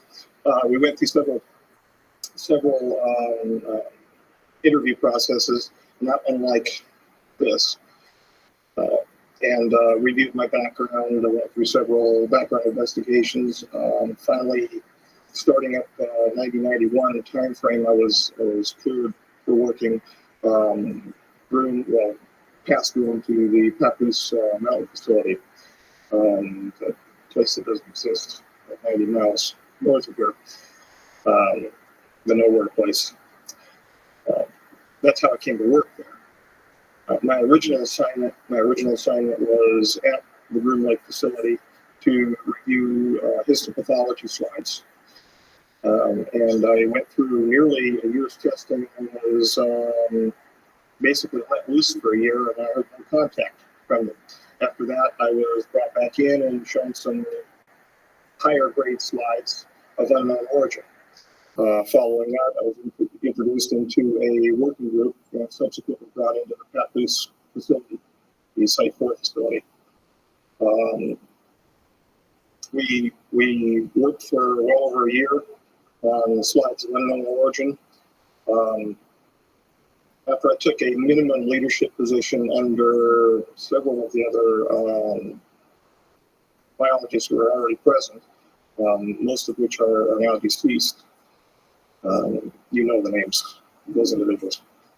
I was then introduced into the level 4-5 facility, and the 4-5 coded for 9 European, where we covered this in ancient history. And so what we did is introduce the new members, myself amongst them, into the pliosphere area, and we were eventually shown the subject for which we were examining the slides. This sounds really, really captivating because of the level of nuance and detail that he brings to this story. And it seems, I don't know if it's true, but it feels true because the way that he's describing what's going on, this gradual process of being slowly brought in to the program, bit by bit, as they decide that he's trustworthy and they can work with him. This is really interesting stuff. Slides were unusual in that they were in pressurized cells, and they were reviewed by us on a conveyor with a completely automatic microscope. We weren't touching anything. We gave verbal commands. At the second instance, we were finally allowed to have a VRML keyboard for examining the slides, and I digress, but working with the J-Rabbit. Did he say pressure sealed slides a minute ago? Pressure sealed, as in like the biological samples that contained in these slides would degrade or deteriorate based on the amount of pressure or ambient pressure in the environment. So like the pressure has to be constant in order for it to stay stable. I don't know what that actually means, but I don't think I know what it means, but I'm not sure exactly what he's getting at, but that's a really interesting detail. The ambassadorial suite of ministerial suite. Yes, yes. Initially, I was assigned as a working member of Project Aquarius. Then finally, I was made an assistant working group leader. Mysteriously, after one meeting with the J-Rod, I was asked to take the working group leader position. I didn't find out why I was asked to take the working group leader position until, well, within this last year. I never understood it because Stephen was older than I was, my senior not only in ability but in age, and I would have never figured in advance above an individual like that in ranking within a working group, and in fact, I never considered myself above him. We worked together. The Q94 document that you have in your possession was co-authored. My name went on there as the primary investigator, so I was the working group leader. But in fact, he and I were both involved in the matter of that document. Now, could you explain briefly what you were briefed on who and what J-Rod was? Initially, I was briefed that J-Rod was naming, specifically from the reticulum system, the reticulum core. I had no idea the truth. Yes, from 2 reticulum core now. But I have no idea the truth of how they came to be.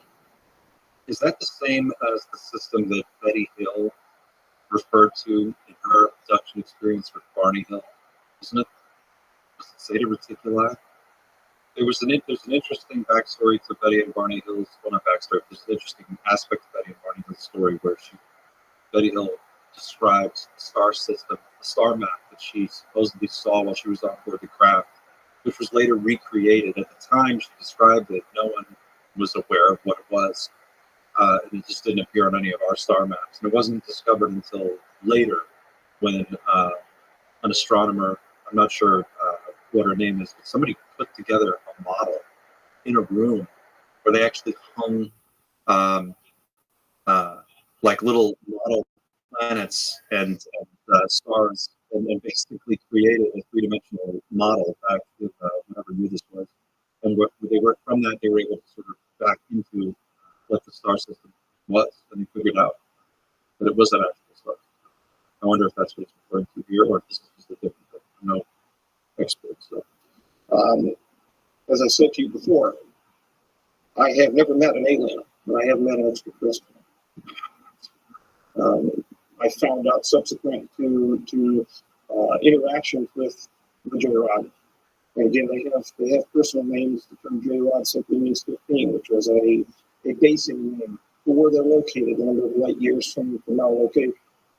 So they took those names and they identified through the signal protocols, the linguistic protocols, with a rock symbol, which was an inertia symbol, and the letter J. And in fact, that was a combination of Mayan and Egyptian numerology having to do with a rod and a J, meaning 10 and 5 to 15. That's really, really weird. So the linguistic protocols, he's talking about linguistic protocols. That's an interesting detail. And they had some form of communication worked out to sort of figure out how to begin talking to this being.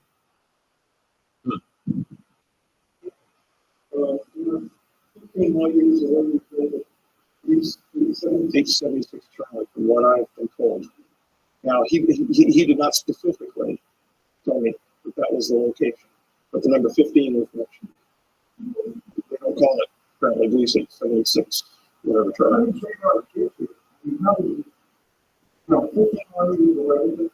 It crashed in 63, from what I understand, outside of Kingman, Arizona. There was a problem involving his physiology and his biophysiological communication with the craft went wrong. And of course, he's ill, as we know, with the MGUS and protein associated problems. We hear that again, the biological, that the way that these beings interact with the craft involves linking physically to the craft in some way, and somehow being able to tie their consciousness to the craft. I've heard it described as pilot becomes the craft becomes an extension of the pilot, and they become one organism. I think there's something there. I've heard that enough times from enough different sources that it seems like there's some kind of a there.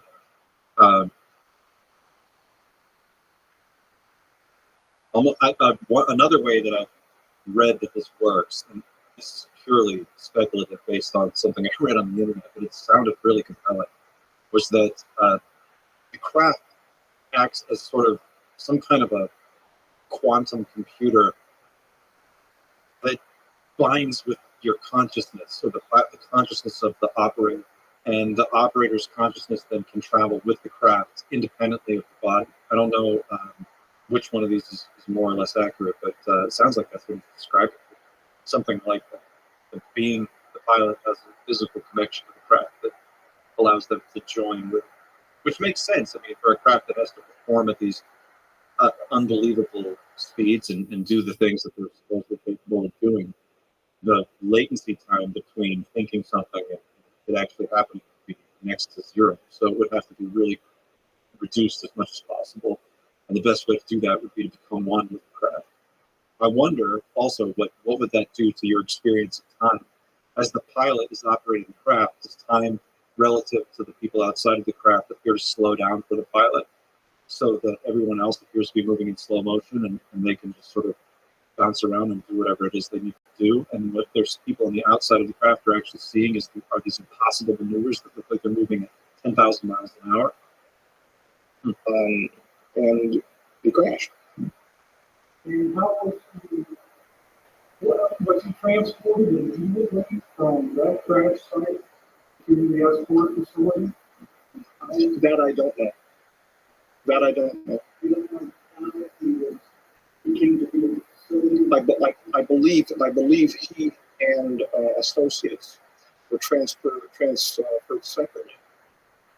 He to the originally to the Green Lake facility, and an associate to, I believe, Los Alamos. I have no independent verification of where the associate went. All I can say is that he was there by phone. Now, you interacted with Rabbi. Was there a general procedure for this interaction? Well, there was not a general procedure. There was a very specific procedure. After we would be brought in with our helper biologists, there was controlling helper biologists, those in the gallery, and the introduction specialist, which was myself on a number of occasions. We entered the clean sphere through a large series of protocols involving pressurization and compartmentalization, no pun intended. Until finally we were pressurized in fully encapsulated TEC, the TES, total encapsulated suit for entrance into the clean sphere. Once we were pressurized and entered into the clean sphere, I should digress. We had medical evaluation of that first, but they ceased doing that after a couple of medical evaluations. More just interested. Let's get you in and get the work done. I would enter into the clean sphere, and I was not supposed to communicate with the J-Rod at all. That process, like what he's describing, sounds weirdly correct. As someone who is not myself a biologist, has no idea what this process would be like, other than what I've seen in movies, it seems to make a lot more sense than some of the other alien interview things that I've seen. I don't know how much how familiar you are with some of the other alien autopsy, alien interview things that are out there, but a lot of them look really slapshot and sort of thrown together and fake. And there's one that everybody is kind of on the fence about that many people believe is just a puppet. It's the Victor alien interview where the aliens, supposedly EB, is in a darkened room and you can see their head moving, and then there's the shot where two medical medics come in and attend to the being. And something about it looks very convincing and real, but I can also see the argument that it's very puppet-like, and it definitely be possible to make something like that. But looking at his eyes and watching his body language as he describes the procedure, and the procedure makes it definitely sounds like a legitimate procedure. You would go through a medical examination, get checked out. You would go through a series of steps. You would put on a pressurized suit. You would go into what he's referring to as a clean sphere.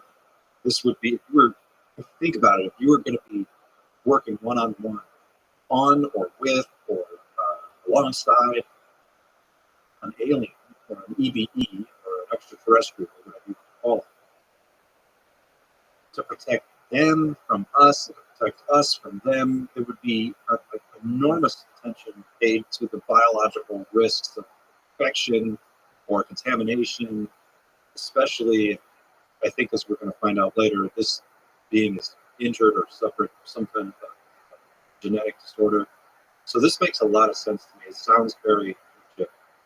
What do you guys think? I was not supposed to know his name. The reality is we were communicating from the time that I entered into the ambassadorial suite external to the clean sphere, talking back and forth freely. I could hear whatever he was projecting at me from thought, and he could very clearly hear what I was thinking. And I say hear, meaning I was supposed to stand over by a hologram projection system, which was run as like a teleprompter system over to my right, that would be run inside of the clean sphere glass.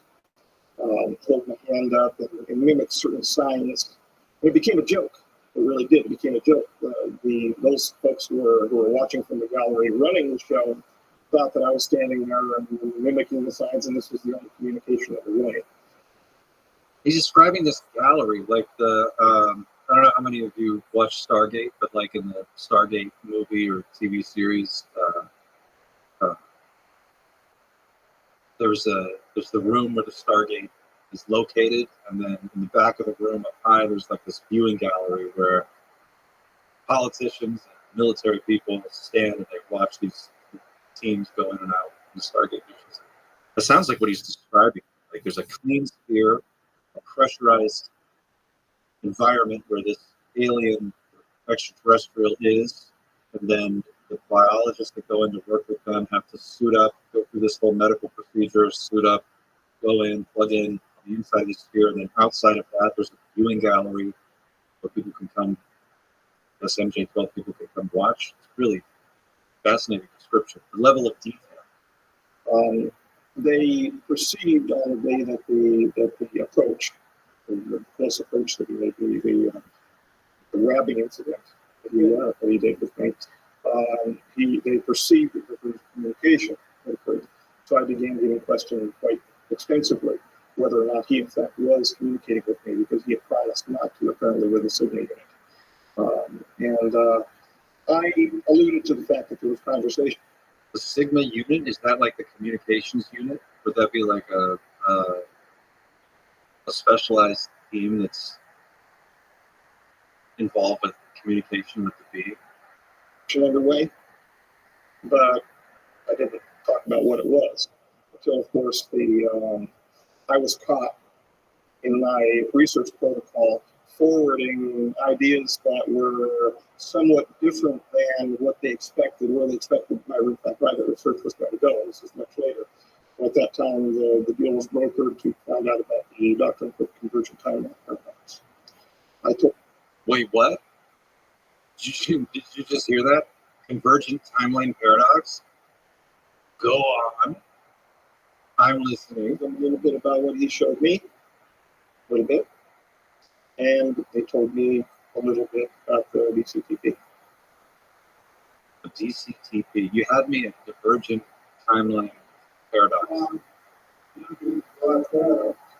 Which is why travel time. Yes.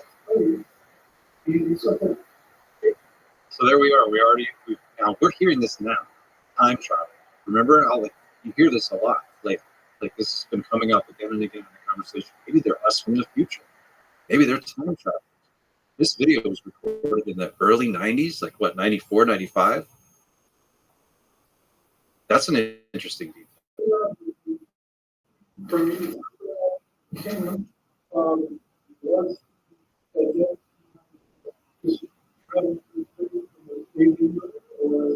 Yes.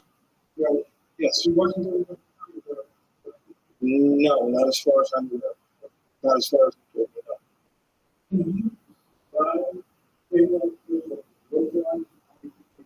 Yes. Great question. No one ever asked this question. That's such a great question. Describe J-Rod. How did he look? How did he behave? The gentleman with which I was associated was approximately 3.5 feet tall. He had a dark brown appearance, very ruddy appearance to his skin. He was in a highly pressurized atmosphere. He exuded glycoprotein-like material through pores on his which was associated with the neuritis, the neuropathy that we were dealing with. I don't know. Great question. Did it have Look at his eyes. I would imagine. But I have no data set to say that it was like. In fact, there was nothing I read that indicated whether or not there was an order. Why? I'm wondering. You've asked that before. That's why I'm wondering. Well, I've heard about this excretion coming through the pores of the skin. It's not okay. All right. Where were we? 3.5 feet, large head in comparison to the torso. The ratio of the cranial to the dorsal area would be larger than what we would call an large, bulbous black eyes. The whites of the eyes had selected out.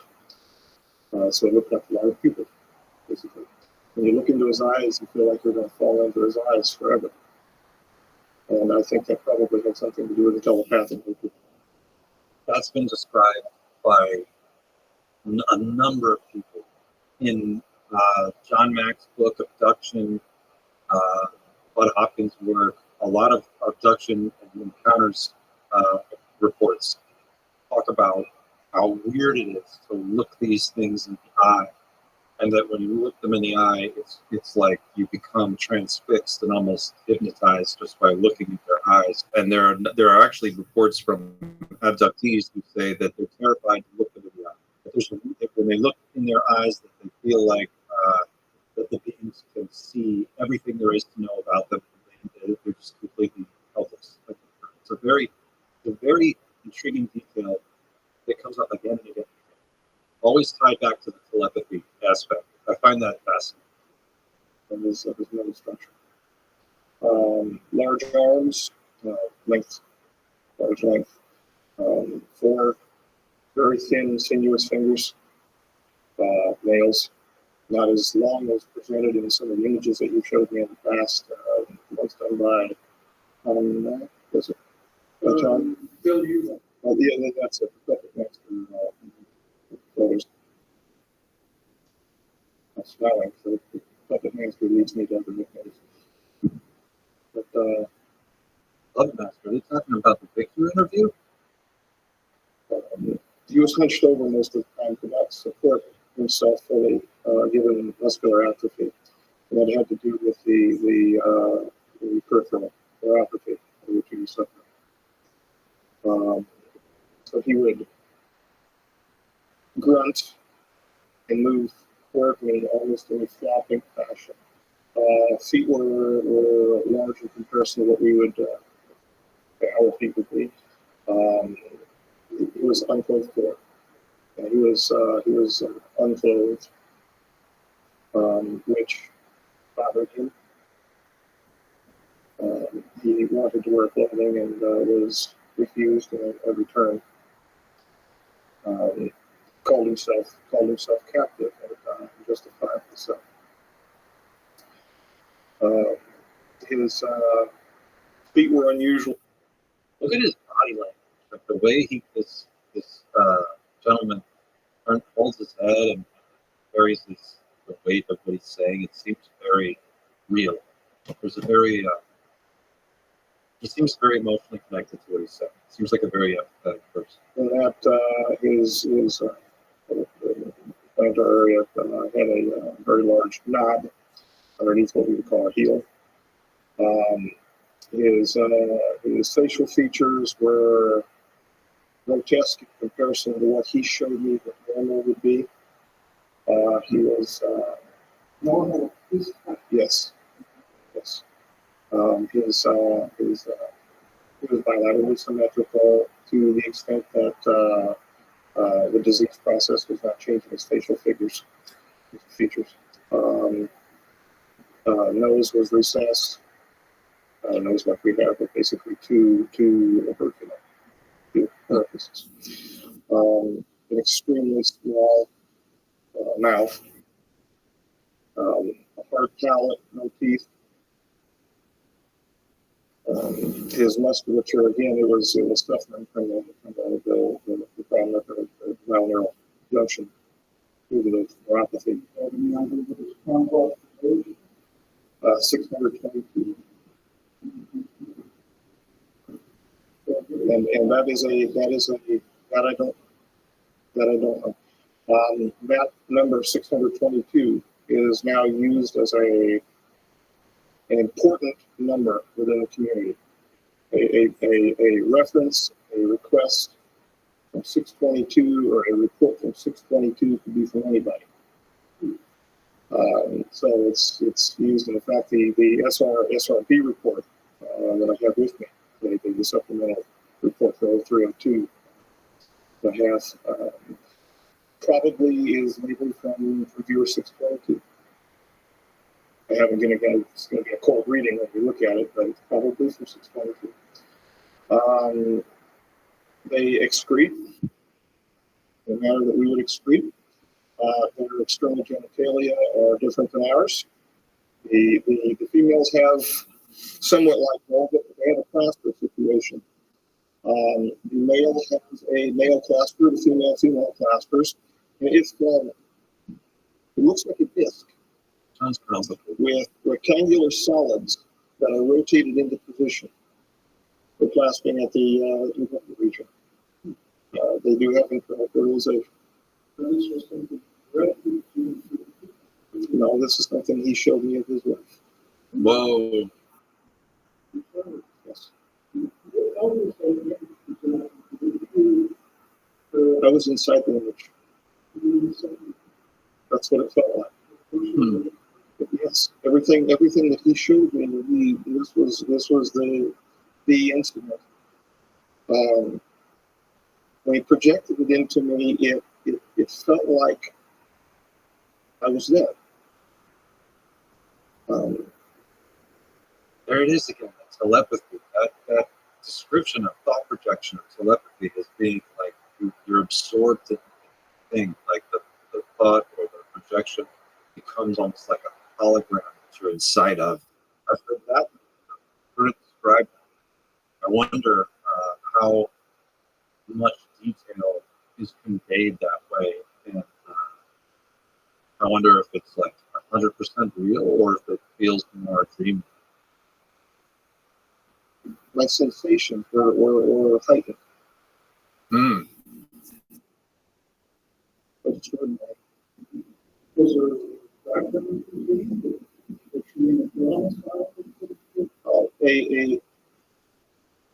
Excuse the term, a gray surrounding, very, very dull black surrounding, almost like a concrete evacuation. So they'd have evacuation zones underneath the hotels in case of mass casualties or mass disaster. If the area was an earthquake environment.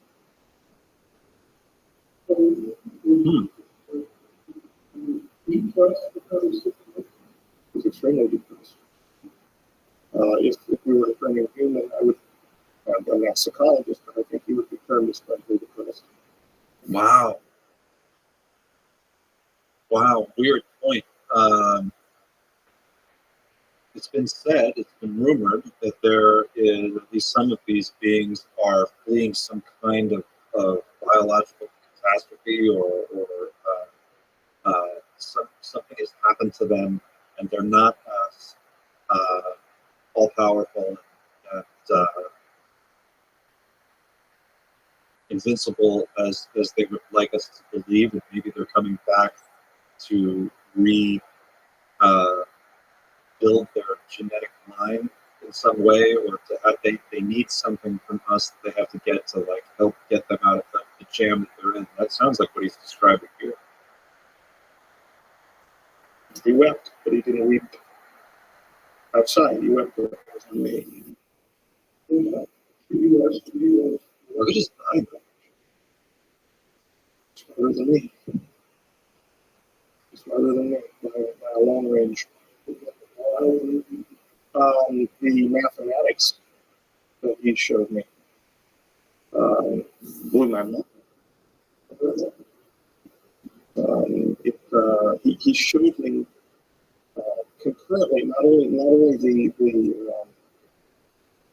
equations for the rule of nines, but he also did so diagrammatically, and he did so with three-dimensional VRML system, where I was watching cubes come together.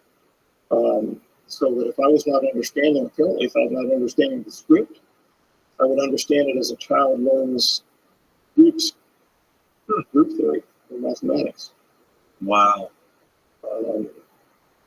Highly evolved, highly intellectual, highly repressed emotionally.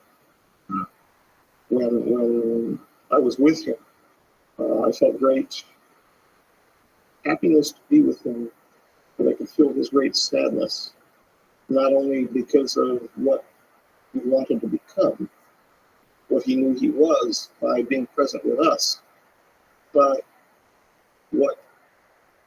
where he was and how he was being treated.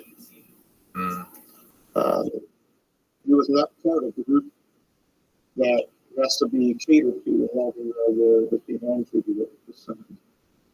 He wanted to help. He was willing. But I went in for... Okay, well, the T9 treaty, the other group, the group that has to be catered to, who's that group? That's what I want to know. What's the T9 treaty? It has a name? That's... He wanted to help, but he wasn't part of the group that has to be catered to. So there's a group out there that we've signed something called the T9 treaty with. We've heard about this lately. This is coming up again and again. We have maybe have some agreement with different beings, and this sounds like what they're talking about. Whoa. I took well over, nearly 300 individualized aspiration samples from his neurological system. He would hold his arm. There was no pain medication. And whenever I would fire the introduction system to remove the sample, that was an aspirate emulsion system, he would cry. And then he would just stand there looking. Yes. Yeah, in fact, like a little... I would bring the sample after the initial removal from his tissues into the introduction system, and then approve it and move it from there to one of the helper biologists. Usually it was Robert, outside of the clean sphere, and he would move it from there to be handled under the protocols. It was a level 5 past the BMDL system. Did you notice how he teared up a little bit when he just described what he was talking about, taking the samples from the being, the J-Rod, and how he could feel the pain of that telepathically? And then if you go back and watch it, his eyes gloss over. He looks like he's tearing up. I'm telling you, there's something about this guy's conversational style. There's something about his body language. There's something about his presence and his vibe. This just sounds real.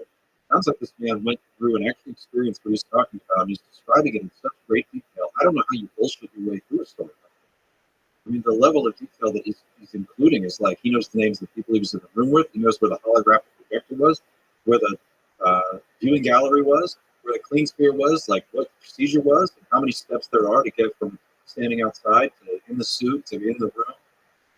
He's describing all of these tiny little details. They're so specific. If you were making this story up off the top of your head, or if you were just a bullshitter, if you were just trying to like wow some people with a crazy story, I don't see how the average bullshitter would it just doesn't seem likely to me that someone would sit down and think out all of these mundane details and would include them as part of the overall tapestry of things going on in the space. He's describing like creating a sense of ambiance, a sense of place and time and people involved, and he's describing their emotional states. So he seems to be emotionally reacting to what he's saying. What do you guys think? Let me know what the comments.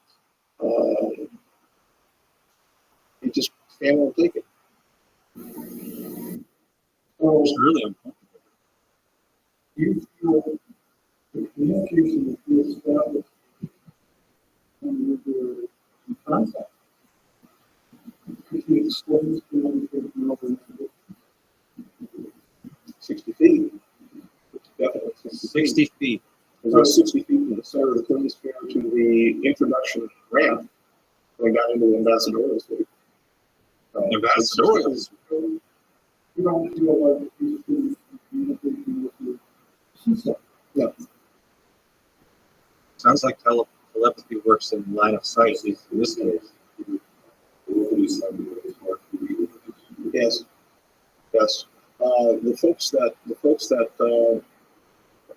I'm sorry. The folks that wanted to find out what he was saying to me, they knew darn well that he was communicating with me after a while, because I was smiling and couldn't help it. We were actually joking back and forth, and you know, they didn't know. They didn't have any clue. They didn't have any clue. At least they have a sense of humor. So it happened this way. It certainly wouldn't have impressed me like they did after I woke up from the big attention scenario. I woke up outside of the Queen's Fair. I was run out of it by Stephen. He finally got a secondary suit on and drug me out of the Queen's Fair. No, they had no clue. They had no clue what he was saying. I'm sure they were extra rough at removing my plug and my catheter and all of that business after I got out of the TBS. Catheter? This sounds really complicated. Like, you put on this suit, you're in there for how many hours? So they catheterize you? That means that these guys are working in this clean sphere for hours and hours and hours. They're not allowed to leave, or leaving and coming and going involves suiting up like an astronaut. So that tracks. That makes sense, right? Catheter? Weird detail. Yeah. One of the things Can you imagine being catheterized every time you go to work? It's like you get to work with and talk to an alien, but you have to look that.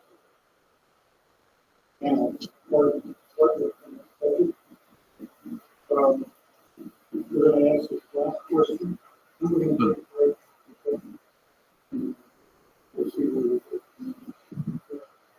I'm smiling because I'm envisioning the lack of lights. I don't like this at all. Why? And of course, you're going to have to restate this. Why are not obviously telling us about this rainfall? It's multifocal.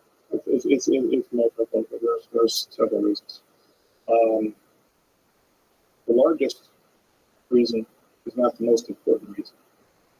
The largest reason from a personal perspective is to step out from under the Black Ops community and retire.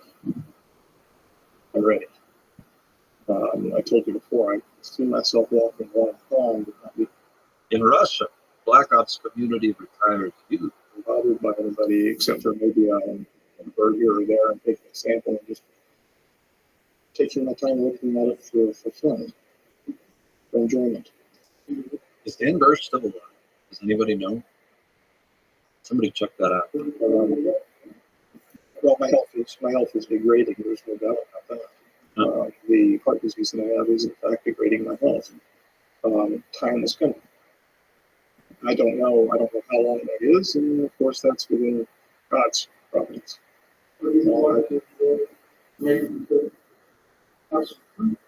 Yes.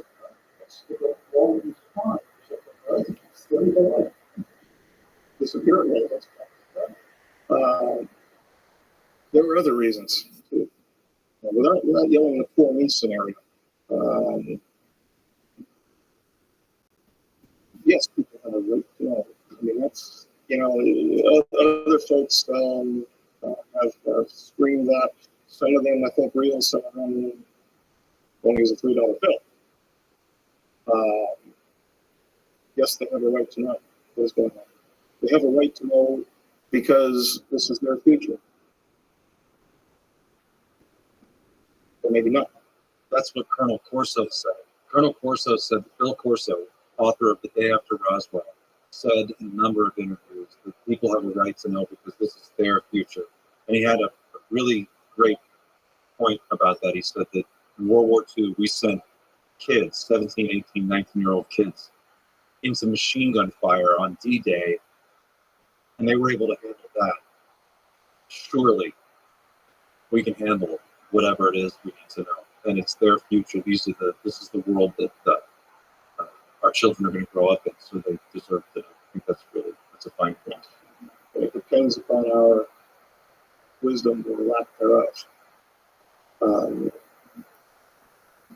This gets me thinking.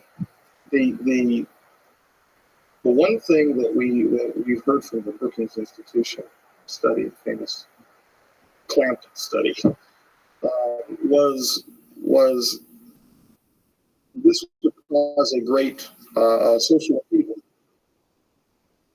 It would destroy our social bonds, our religious bonds. In fact, I know I'm digressing, but I ramble. Every time an individual is approached with the issue of would this destroy your faith, I have heard, my experience, although I'm sure there are going to be varied opinions, it would strengthen it. It would strengthen it. From a certain perspective, yes. From another perspective, no. The Brookings Institution is correct on a certain level. Suspend disbelief for a moment and walk with the idea that this is real. That the ruins that are present on the moon and on Mars, the ancient temples, are in fact the gifts of our own progeny.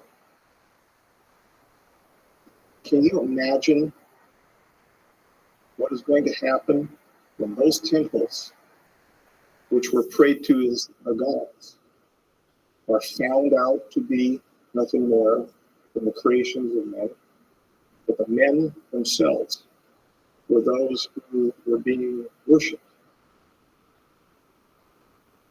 will fall headlong into the pool of Narcissus.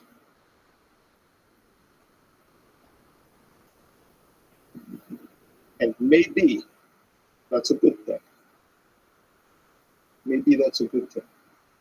Maybe we'll find truth, love, God, is something other than buildings, and stones, marble. Maybe we'll find out who he really is. I know I keep going on about Ingo Swann, but that's just because I finished his book Penetration recently, and in that book he talks about very specifically structures on the moon. We've heard this from a number of different people, that there's something on the moon that we are being kept from discovering or seeing, and there are structures there, and there's stuff on Mars that we're not aware of, that NASA is aware of, but that the general public is not aware of. There's certainly facts with that. It sounds like he's suggesting that some of the things that were made that are there now were made by future humans, the time travel, and that somehow that affected our religious history on this planet. Yeah, Yes. August. That's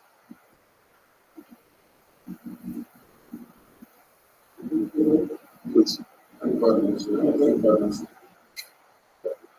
Yes.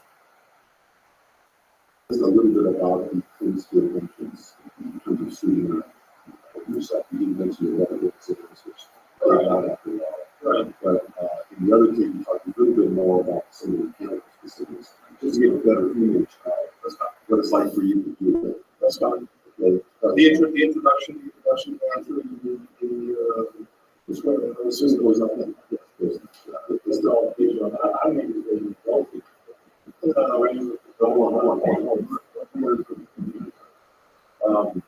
other thing is, that might be pertinent to what you just spoke about, was what you were looking at slide-wise prior to knowing what the unknown origin material was, what its origin was. Just what you were looking at. All right, about the or maybe just a general thing. When you thought you just gives a little. No, that's a good one. I had no clue. In fact, they brought in and who we got on our study team? Biochemistry, on our attitudes. And after about a year, he didn't turn our attitudes, and then he finally joined us. They finally said, no, we can't do this. We can't find that tissue. He said, well, we need to find out. We were doing this situation where it was in vitro. That's fine. The other thing that I think you made a very good statement about why we're doing this. I wonder if there's anything else we can do for you. Anything else you can say that is of value to you or for you, as far as what you're looking for, what it is about. You said Chicago. Remember those things. I just wanted to put it to you that you got the name and that in terms of why is you trying to because I know I'd like to tell our elected government what we're doing. Maybe you should say that, under the appropriate circumstances, because there are military applications that need to be handled in a very careful manner.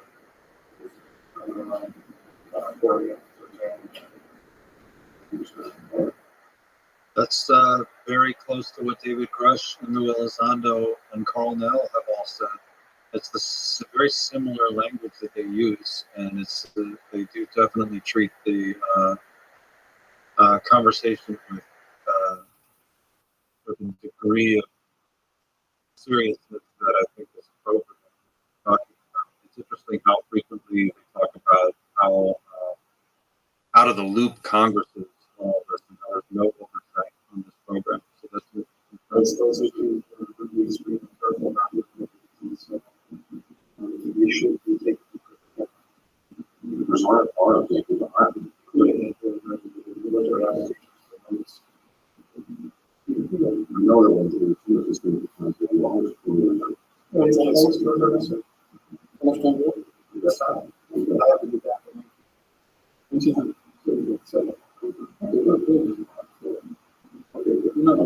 Well, what I want to do is, what I would like to say, if you put a focus on, you can break something very good. It's very simple to the J-Line. We call that the best way to artists. Right? We can find out when we get big projects for class.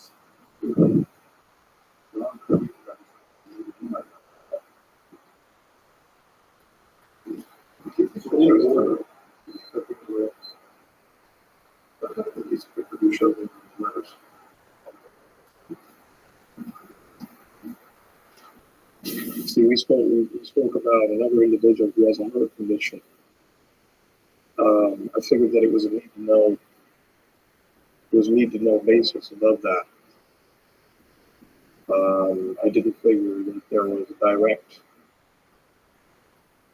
See, and the rumors coming at me about the potential for public acclamation, that would be for him was anxious to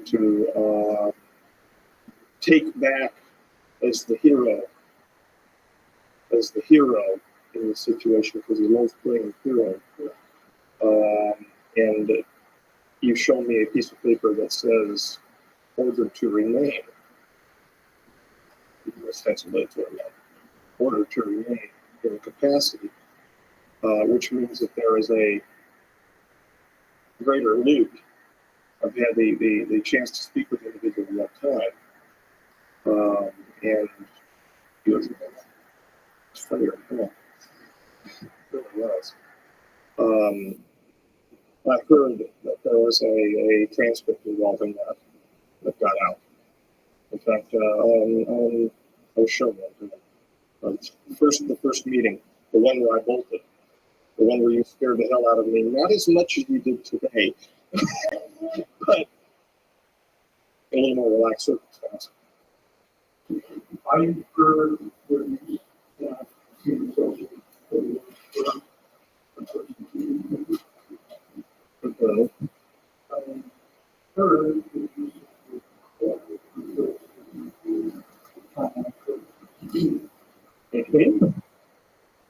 I would buy that.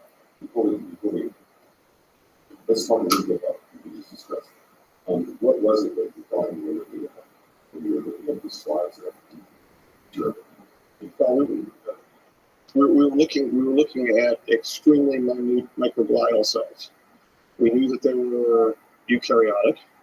However, they were unusual in the sense that their cytoplasm and their internal organization, the organelle structures were fused, such as nucleosomes, mitochondria, things like that.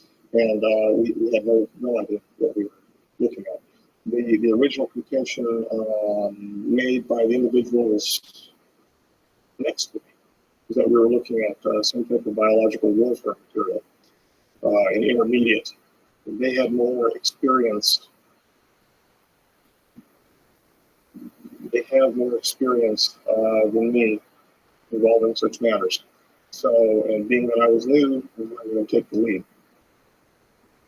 Okay, science people, biology people, people with advanced degrees that understand what he's talking about, please fact check what he's saying, right? Does this make sense to anyone? I don't know what I'm looking at, and I honestly don't know.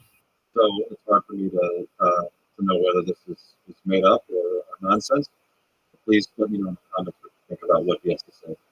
Sounds like very specific jargon.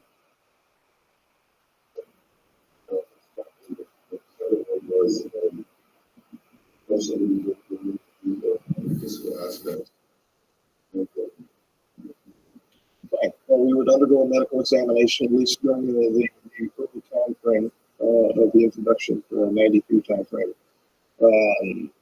92. When we were doing introductions. We had regular, systematic medical physician. Following that, we would be suited, we would be catheterized, plugged, and suited. Communication apparatus was placed on our heads. We had a cooling system set up. There was, for all intents and purposes, it was a spacesuit. Something like what you would find in a NASA facility.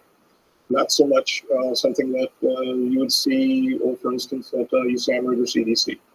That type of level 4 suit. It was more of a regular space-type suit with joints. We were suited up, we were pressurized, and then walked with our cooling system and our hosing down a ramp into the ambassadorial suite. Following that, we were led up a gantry-way, which had been moved into position by the Queen Sphere, which had been previously rotated up through an iris through the floor. He was held actually below the ambassadorial suite level, and that was raised up as needed. Wait, what? A clean sphere, pressurized clean sphere that comes up through the floor, through an iris, like the Stargate iris that opens, and then this sphere comes up into the room, and there's an observation desk and a gantry-way, And you walk, it sounds like Stargate. It sounds like we walked the entryway with your suit on, gear. Wow. They did with him down there. He didn't say, and they didn't tell. There's not a need to know issue. Apparently, they dealt with the cleaning of the sphere and on the back. The regular house animal maintenance is the treatment. We would be led up the entryway. The hoses would be hooked into an interior system inside the doorway, which was exterior to the clean sphere. It was called the exterior system, in fact, but we would be let in, the door would be closed, and we would be pressurized inside of the entryway. Following that with the drum system that was set up, once there was an equal pressurization between the entryway and the clean sphere, we would then be told to proceed forward. I would raise a hand in acknowledgement. We were not supposed to talk at the time at all because nothing verbal around the suspect. Why? I was never told. We were not supposed to talk around the way. I knew the drum system and re-put a secondary set of hoses inside the clean sphere, checked the pressurization, and once that was done, the door to the clean sphere would be closed behind me, and I would presume that the pressurization remained the same in the entryway. Following that, I would do my business inside of the clean sphere while I've been contacting the J-Rod and removing the samples. It's a lot of detail. For a made-up story, that's a lot of detail. We were removing samples to attempt a treatment, a full diagnosis and a treatment for a paraprotein-related monoclonal gammopathy of uncertain significance type disorder, which had various attributes to it, among which were a cocaine type presence to the J-Rod, cocaine syndrome type presence, and certain genetic issues involving 705 and 17, which led us to Charcot Marie tooth disorder, and their glycoprotein, their antifreeze glycoprotein problems. They were essentially they were losing heat because of the problems with their axonal ridges. They were not transmitting the energy, something like a dystrophy. Can anybody translate this? Nerves. Well, their action potentials were dying at the synapse. They're also losing energy because there was a demyelination process underway. That demyelination process was SNITS, the Q94 document, was tied to a PMP1A like problem in the Charcot Marie tooth problem called PMP22, which is a protein number 22, which an overexpression of that gene causes a greater demyelination. We tied that to the demyelination issue involving the promoters for the PMP22. Those promoters, there's two promoters for it, were selectively deselected with the use of TFOs or triple-forming oligonucleotides. It's essentially an SSDNA vector expression system that we're using. Oops. You're staring at me, guys. Spark just blew out of my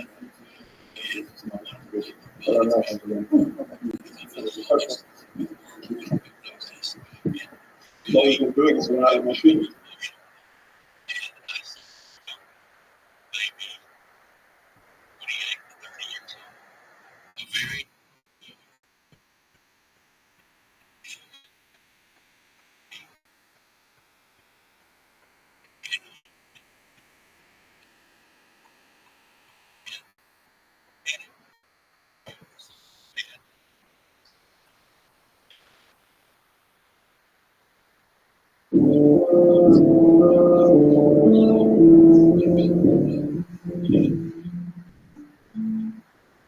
Hi, my name is Anthony Russo. I'm 39 years old. I live in Phoenix, Arizona. A couple months ago, I had the weirdest experience, the most horrifying event that ever happened in my life.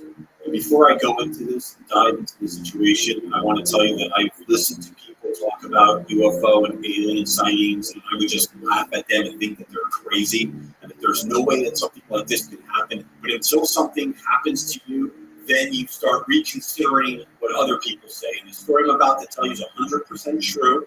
I'm driving home from my cousin's house. It's about 1:30 a.m., maybe 1:40. I've driven on this road many times before. It's always very dark, but it felt like this time it was even darker. And then I noticed this red light was stopped. And it just stayed there motionless. But after about 10 seconds or so, it started moving. It getting bigger. And then it started getting bigger. And the thing was like coming right at me. You see something coming right at you when you're in this dark road. I'm driving. I'm like, what the hell? The thing is coming like this. I'm like, this can't be really happening. But it's happening. And there it is. So I slam on the brakes because it's just a reaction. I'm scared as hell. And I swerve off the side of the road. The thing stops like right in front. It's maybe like 50 feet above the ground. And I saw it. It's like some kind of circular, metallic craft with red lights reflecting over it. And it's making this deep humming sound. Like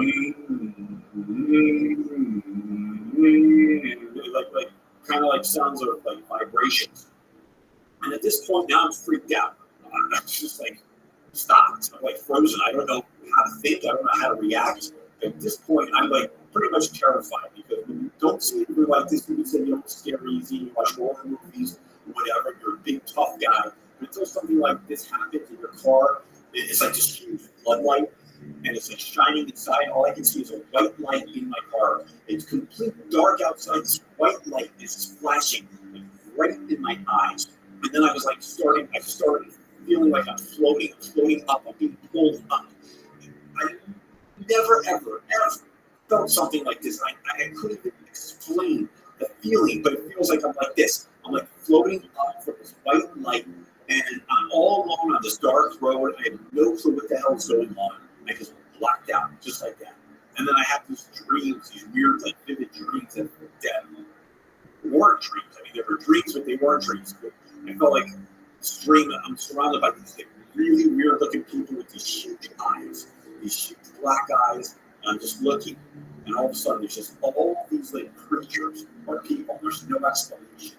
And you know how you tell yourself you're dreaming, pinch yourself. I'm like trying to do something, you're trying to wake up, but you can't wake up. There's no way to wake up. I mean, what I'm seeing, what I'm feeling, that this is happening in the now. There's no explanation. There's nothing I can do. There's nowhere I can move because my body's like frozen. I'm completely frozen. And I'm just like this. But my thoughts are there. And I know that I'm in this. And this is not a dream. And so, like, absolutely craziest thing. So the next thing I remember, I'm back in my car, same spot, same side of the road, stopped. And I look at the clock, and it's 4 a.m. I blacked out for 2.5 hours. Thought it was a dream, but it's not a dream. It couldn't have been a dream. It's the most vivid thing that I've ever seen in my life. And then I'm like, oh yeah, what am I going to do? I'm going to talk about this? Am I going to tell my girlfriend this? I mean, she's going to think I'm absolutely crazy. I laugh at people with these conspiracy theories all the time. And then something like this happens to me. Everything changed. My whole life. I've never felt like myself since then. It's been a couple of months now.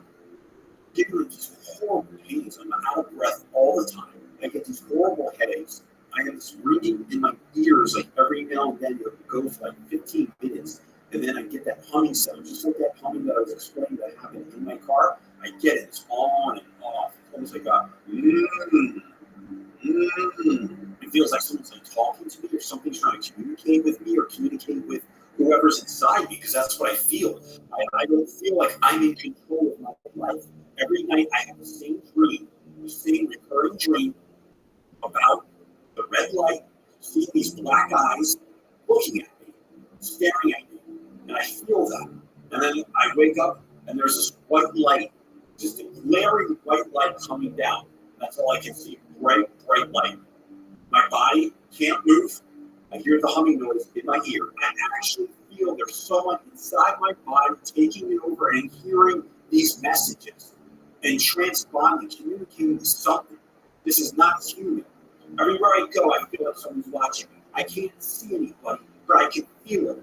You know, you can feel the presence of someone breathing down your neck. That's what I feel. I go to a doctor, and And he just comes up with, oh, you probably have like a magnesium deficiency, vitamin D. You probably just need that. You'll be fine. Maybe vitamin B, stuff like that. And I'm like, no, this can't be a vitamin deficiency. I eat all that stuff. I never had a problem before. I'm trying to tell him that something happened when I pull off the side of the road and that my body, I can't move. It's like I'm stuck in cement. Have you ever had that feeling where you're stuck and you can't move? So then he sends me to a neurologist and a gastroenterologist, and I have no clue what the hell they're supposed to do. But this won't go away. I just think about that time, and I just think about that moment, about that light, and about those big black eyes. And I think about it every single freaking night. And I see those eyes and that moment of being trapped in my car, frozen, with the lights coming right in my eye, just like this, and just not being able to move. And people surrounding you, you have no clue who they are or what they are. And that's how I felt. And that's how I've been ever since this has happened, every single day. I don't know if something's in my body or something's watching me or people are watching me, but that's what I feel. Like everywhere I go, there's something that I'm hearing. There's like signals. And then every time I move, I feel someone's there watching me. But it doesn't feel like it's human. It doesn't feel like it's a person. But it feels like something is watching me. And then sometimes my body will stop and won't move. And then I hear that humming noise again. And then I even ask my fiance, do you hear anything? Do you hear anything? No. Laughs at me like I'm crazy. But I hear that in my ears. And I have absolutely no clue what to do. Because these doctors are going to give me a vitamin deficiency. And I have no one to talk to. But I know there's something. There's something following me. There's something listening to me, and there's no explanation except this has to be alien activity. I never believed in this, and I know people might think I'm crazy, but when something happens to your body, you go to a doctor a couple of times, and you do all these blood tests, and they tell you there's nothing wrong but a magnesium vitamin deficiency. That is bullcrap. What am I supposed to do? How am I supposed to get over this?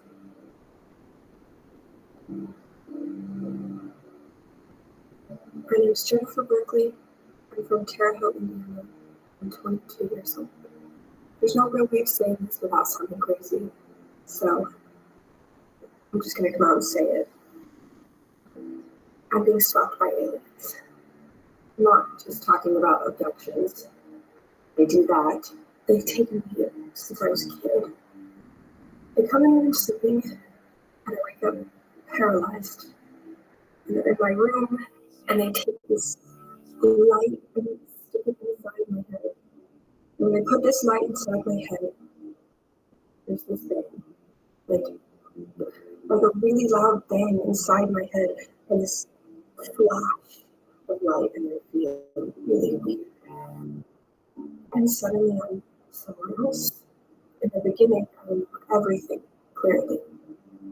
I still remember them taking me back when I was 6, 7, 8 years old. I actually used to like them. You see, they're deceivers. They're sneaky. They tell you what you want to hear, but they're sinister. I've seen what they do to people. You know how thousands of people go missing every day around the world? Who do you think takes them? And where do you think they go? I'll tell you. They're taken by these aliens. And they're used to science experiments. They're mutilated. I've seen it with my own eyes. Over the years, the abductions started to get hazier. I lost the ability to remember them. I think they don't want me to know what they do. I wake up with cuts, markings, burns, little holes all over my body and bruises. But lately I noticed they've been following me too. There's always this light in the sky wherever I go. And it moves with me. Show my friends the light, and they think I'm crazy. I see shadows out of the corner of my eyes at night. I see them sometimes like they're cloaked or invisible, but I can see like this ripple or distortion of the air. I see it moving and following me. I've lived with this fear for so long, it's become part of who I am. But I didn't realize I'm afraid anymore. There's nothing else. There's no change of this agony that I'm feeling every day. I don't know why they're following me and they're blocking my memories. I know something is going on. They don't want me to know what it is. My name is Lacey Peterson. I'm from Arcadia, Florida, and I'm 45 years old. First time that I was abducted, I was only 8 years old. I was taken by the Braves. They just came in my room, took me aboard their ship, and did some kind of surgery on me. I remember I couldn't feel anything, but I saw them removing something from my belly area, like maybe an organ or something. We took the organ away, and they came back with it and put it back in my belly. I remember the next day my insides hurt so bad.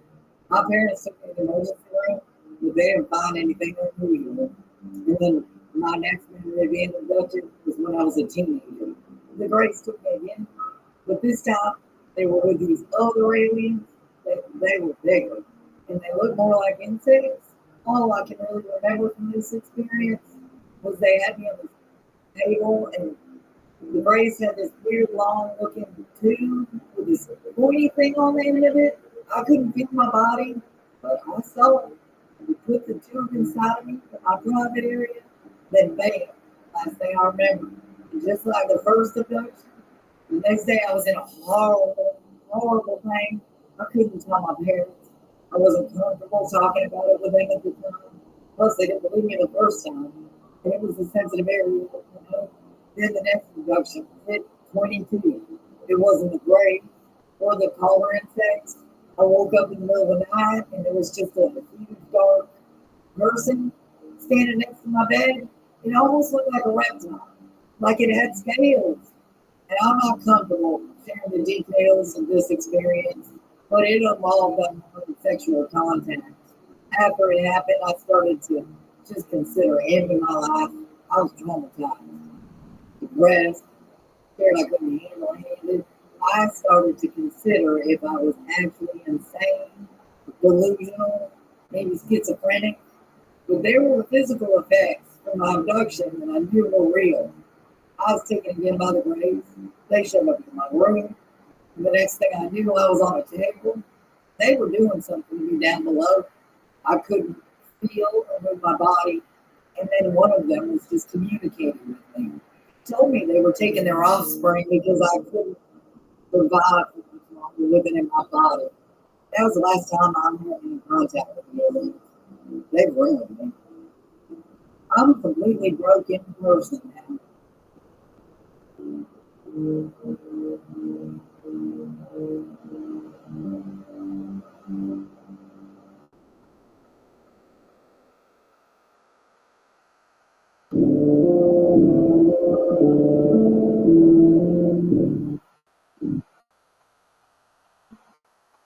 Hi, my name is Ryan Michaels. I'm from Richfield, Utah, and I'm 29 years old. About a week before I was abducted, I remember watching this UFO in the sky. There were flashing lights, red, yellow, blue. They would flash in the sky on and off, reappear somewhere else, flash some more, and then reappear in another place. I knew this UFO was moving in a way that wasn't possible. There's no way that it could travel that many miles across the sky and then reappear somewhere else. So the night I was abducted, I remember watching this particular UFO. I watched it for a while and then the lights disappeared, so I decided to go in the house and get ready for bed. I remember walking into my room and this beam of light shining through my window. So I went outside to try to see where it was coming from.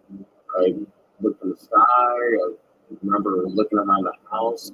I didn't see anything, so I went back inside. Right as I was getting ready to doze off, I heard something in my room. So I look over and I see these three dark figures staring at me. So I started to scream, and I screamed as loud as I physically could, and it didn't even flinch. That just scared me even more. So I get up to turn on the lights, but the lights wouldn't turn on, and I remember these figures approaching me. And my first thought is to run out the door, but my arms and legs wouldn't work. It's like I was frozen in place. And the figures got closer and they started talking to me, but it wasn't words. It was like they were putting thoughts into my brain, but they weren't my thoughts. The quality was different. Like the voice was low and almost robotic-like. And I remember them telling me, don't be afraid. I'm not here to hurt you. We just want to show you something. And as they said that, one of them grabbed my arm, and I remember feeling its skin was cold and rough. It felt like scales. When he grabbed me, we started floating, all of us, the figures and myself. And we flew right out of my window.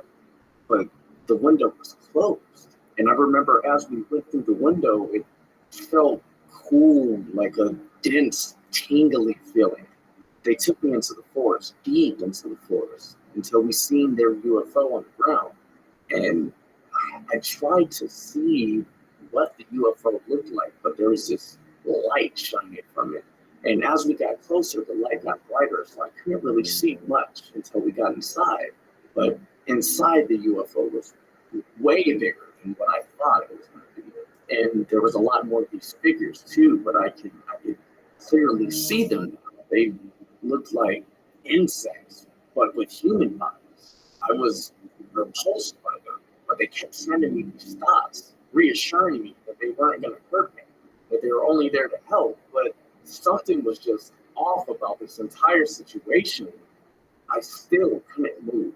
My arms and legs were still frozen, and they took me into this room that had this circular platform in the middle, and it had tubes running up each side of it with this red plasma-like substance running through it. And I just knew they were doing operations on that table. It was like I seen it, like I had a vision of them doing these gruesome things to people, and I just started screaming again.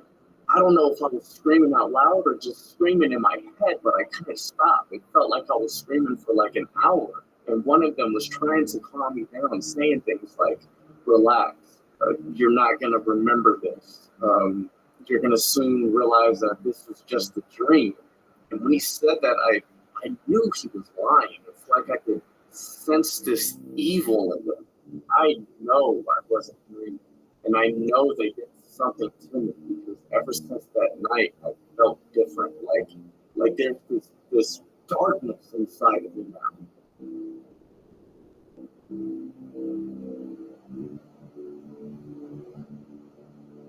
My name is Kristen Clark. I'm from Fresno, California. I'm 33 years old, and I've had continuous contact with two different groups of ETs for the past 13 years. One group, they kind of look like the Greys, big black side eyes and orangey type. But they're not gray. They're like more of a orangey beige kind of skin color.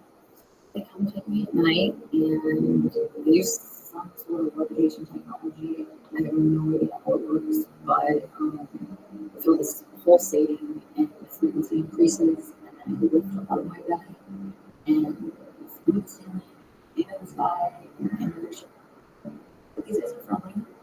They do perform tests and experiments on me. They show me scenarios. They want to see how I react. I feel like they're just trying to figure out how we tick. And I feel like they want to teach us and change us. Because when I'm with them, I can do the same as possible. Like, move things with my mind and read other people's minds. And they also do group experiments. So there's other people there with me sometimes. And they link our minds. And they teach us how to heal pain by just touching the place that's painful and sending energy to it. Teach us to manipulate our own emotions just by using our thoughts.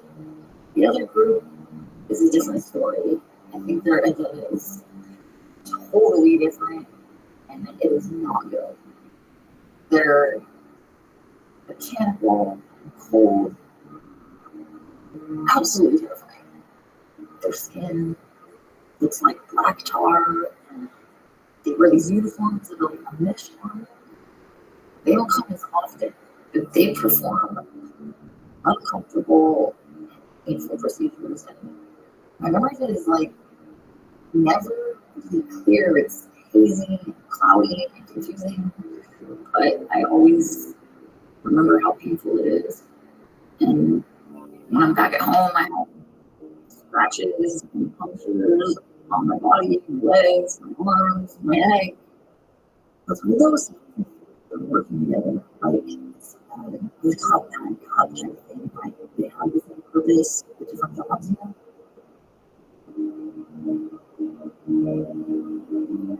My name is Laura. I'm 40 years old. I'm from Las Vegas, Nevada. This is going to sound pretty out there. My dad owns a 10-acre farm just outside of town, and we spent a lot of time there. That's when they appeared.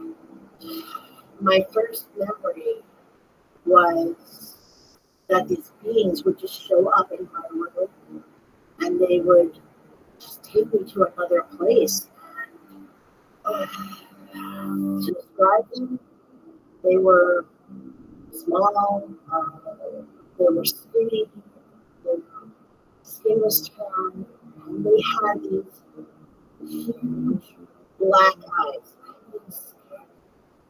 Huge. You know, when they looked at me, it's like they knew everything about me. Like they were looking in my soul. I could hear them. I can feel them in my head. It's like they were linking their minds to me, communicating with me. And I'll be honest with you, even though they said they were my friends, I was still pretty scared. I was just a kid. We would go to their place, as I used to call it.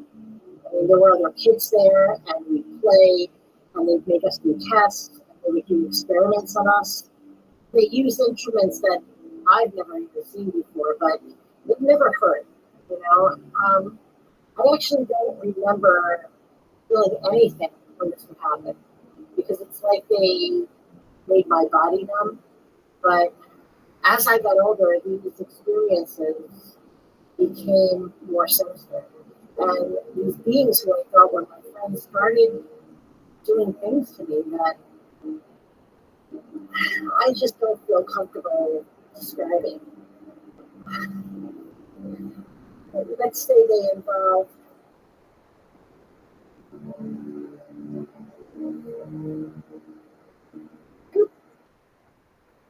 I'm sorry. They involve like sexual activities and procedures. I realized they weren't who I thought they were. This one experience, they led me through a series of rooms. And one of them, I saw people. They were floating in this cylinder vat. They were naked. And I thought these people were dead. I was told they weren't even real people. These bodies were just being used. I didn't know what they were being used for. But I knew that they were lying. I knew it.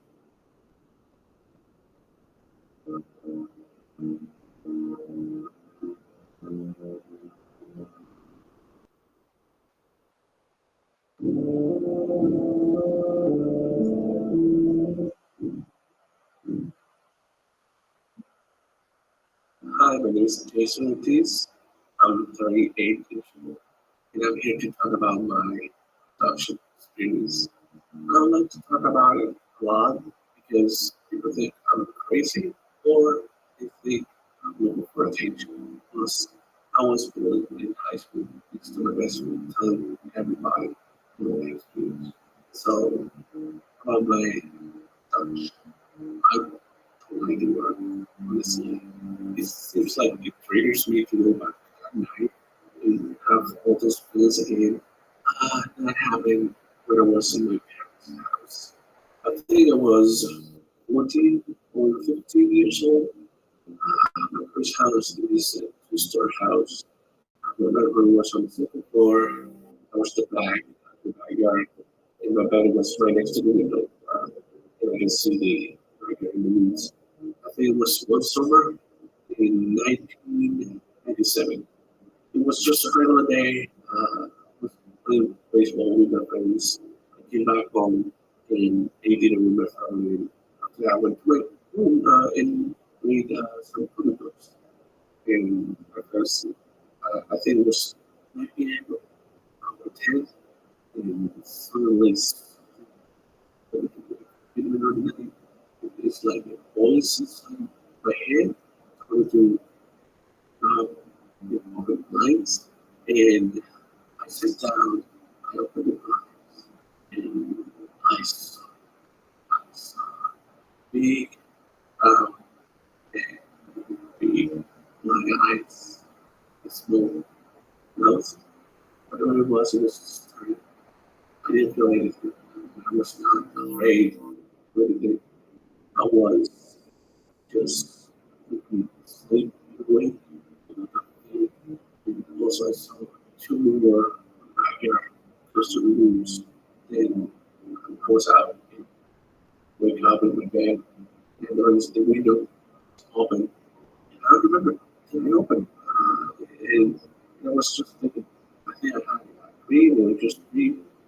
And I went to close it, and when I was closing it, that's when I saw this beautiful hallway next to the house. It was a little roof.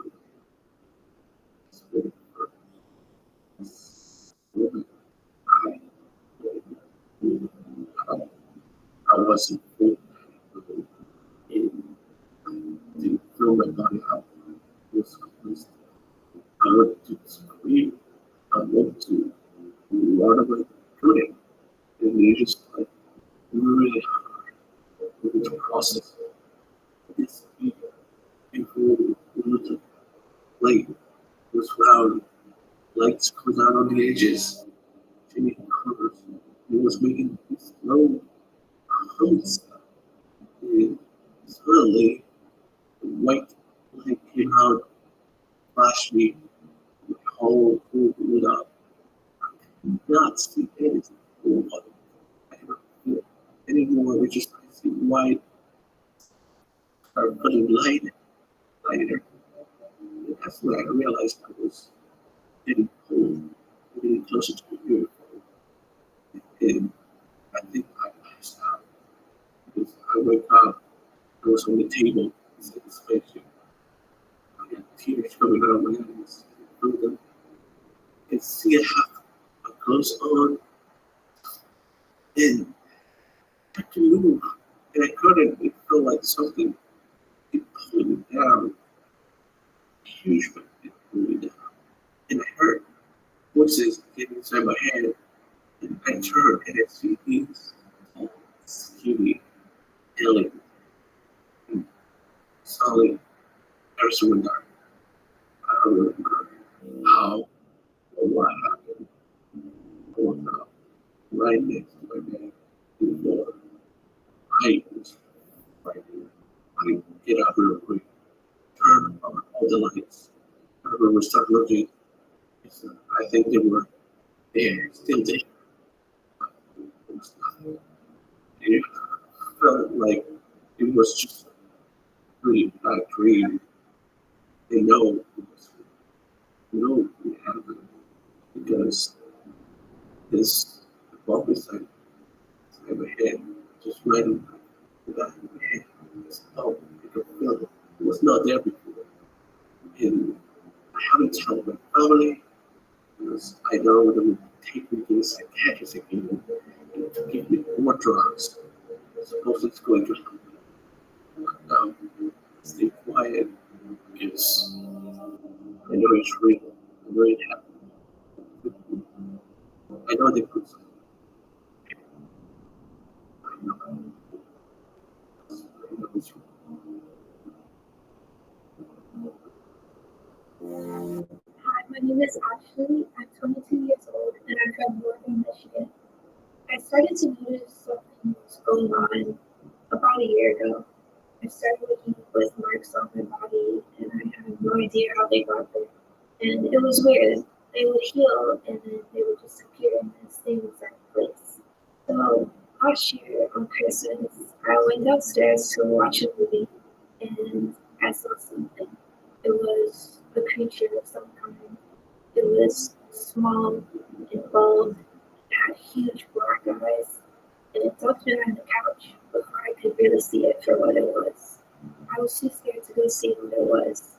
I was too scared to see it. I was playing tricks on me if it was really there. So I went upstairs to go to sleep and I locked my door and I fell asleep and at one point in the night I woke up and I could feel this burning sensation in my chest. I could remember times when I was a kid that these flashing lights would come in through the window and I saw that same exact flashing light. And when I looked at myself, I saw this rod sticking out of my chest and the creature was sitting over me saying, "It's okay, you're okay, we're here to help you." And I just couldn't move. I was paralyzed. I couldn't talk, I couldn't get away, I couldn't stand up. I could just feel myself. The energy in my chest began to grow, becoming very uncomfortable to the point of being painful. The feeling inside of me just grew and seemed to explode. And my head popped like it was like popcorn. And I lifted from the bed into the sky. And that's what I did. I was awake. I felt like I was really awake when it happened. So yeah, that was my most intense experience like this. I woke up the next morning, my doors were still locked, and I had this burn in the center of my chest. It looked like a circle. It looked exactly like the one I felt. And I kept recalling what they had said, and they were there to help me. But I wouldn't believe that for a second.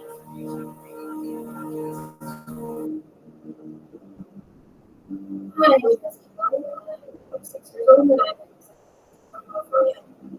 So basically what happened was it was really dark. And all of a sudden there was aliens and they sucked me up into this crazy spaceship. And then so when this happened, I woke up in my bed and I was paralyzed. I couldn't move. Like everything's going on around me and I just couldn't move. I couldn't see at first, but all of a sudden like, I saw these aliens and they stuck this crazy sharp thing on my nose. And it really, really hurt. Like eventually I felt like it was hitting my brain. It was crazy. Anyway, this happened and all of a sudden I had this sort of like out of my experience. I got sucked up into another tube and these aliens were around me and I could see my body on the bed. I eventually woke up and I always believed in aliens. At first I was like, this is just a great deal. But my nose was hurting and I would get these random headaches and nosebleeds from the next couple of weeks. So I went to see a doctor. And he was like, there's nothing wrong with it. I don't know about, I'm not really convinced. I believe in aliens now more than ever. And it's been really hard to sleep because I'm so terrified of something again.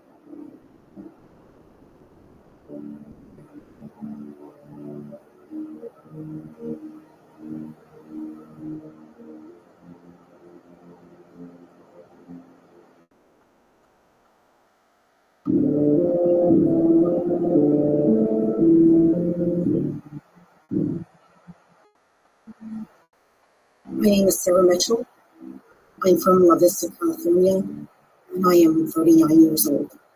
I got involved with a group back around 2005, and I know this is going to sound crazy, but we would summon UFOs at will.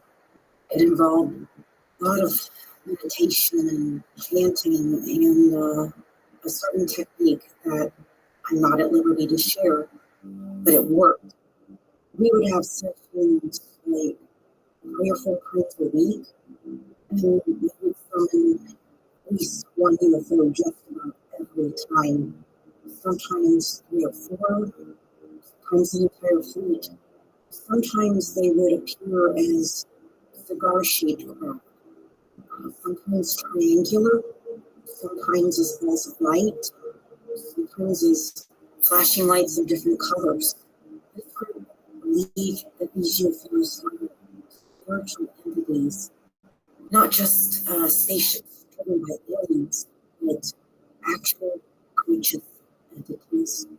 We believe that during our meditations, these entities would receive our thoughts and show themselves. The end goal was face-to-face contact, visitation. We wanted to meet them, interact with them, and learn from them. After being with this group for a few years, something started happening to me. Not during our group sessions, but when I was by myself at home. I started to be visited by these entities at night. They were small and dark, like their skin color was always black, and they had these ugly faces. I would wake up in the middle of the night, and they would be standing over me, standing on my bed, and I could feel that they had bad intentions, but I was unable to move. It was like being paralyzed, like they were holding me down with their minds.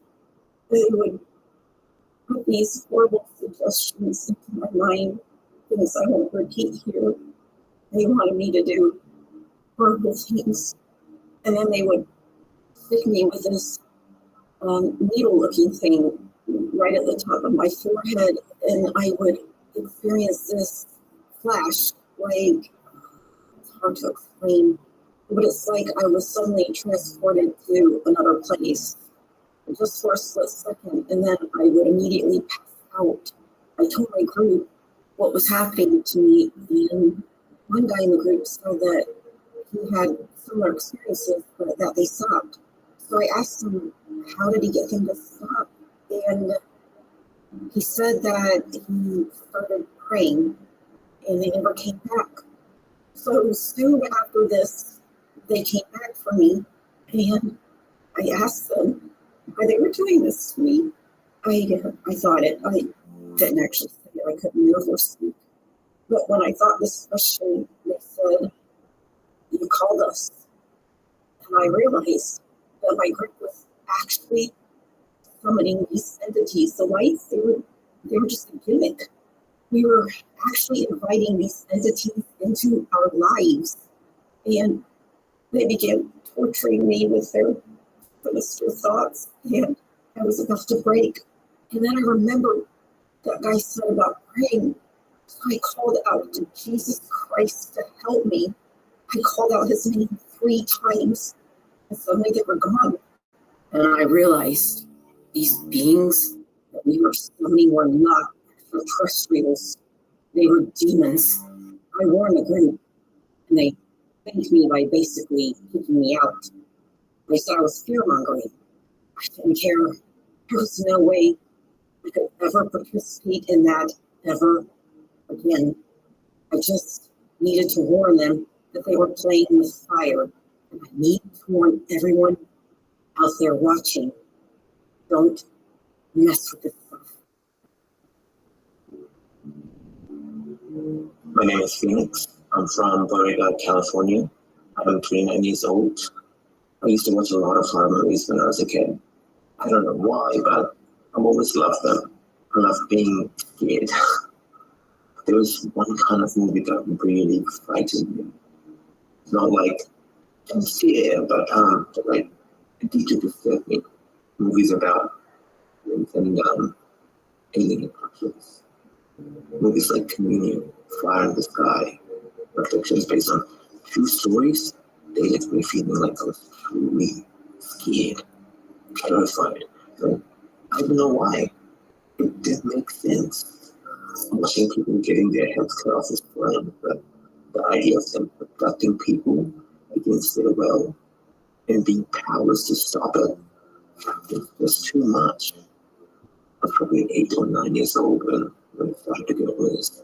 I got paranoid. I started to think aliens were waiting for me in my closet at night. I used to have visions of these big, black eyes.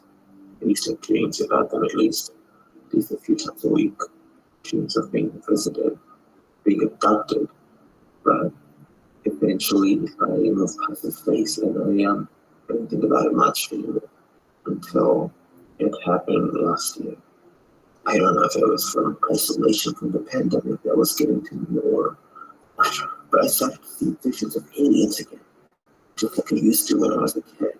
And I started being paranoid again. I started having these dreams again.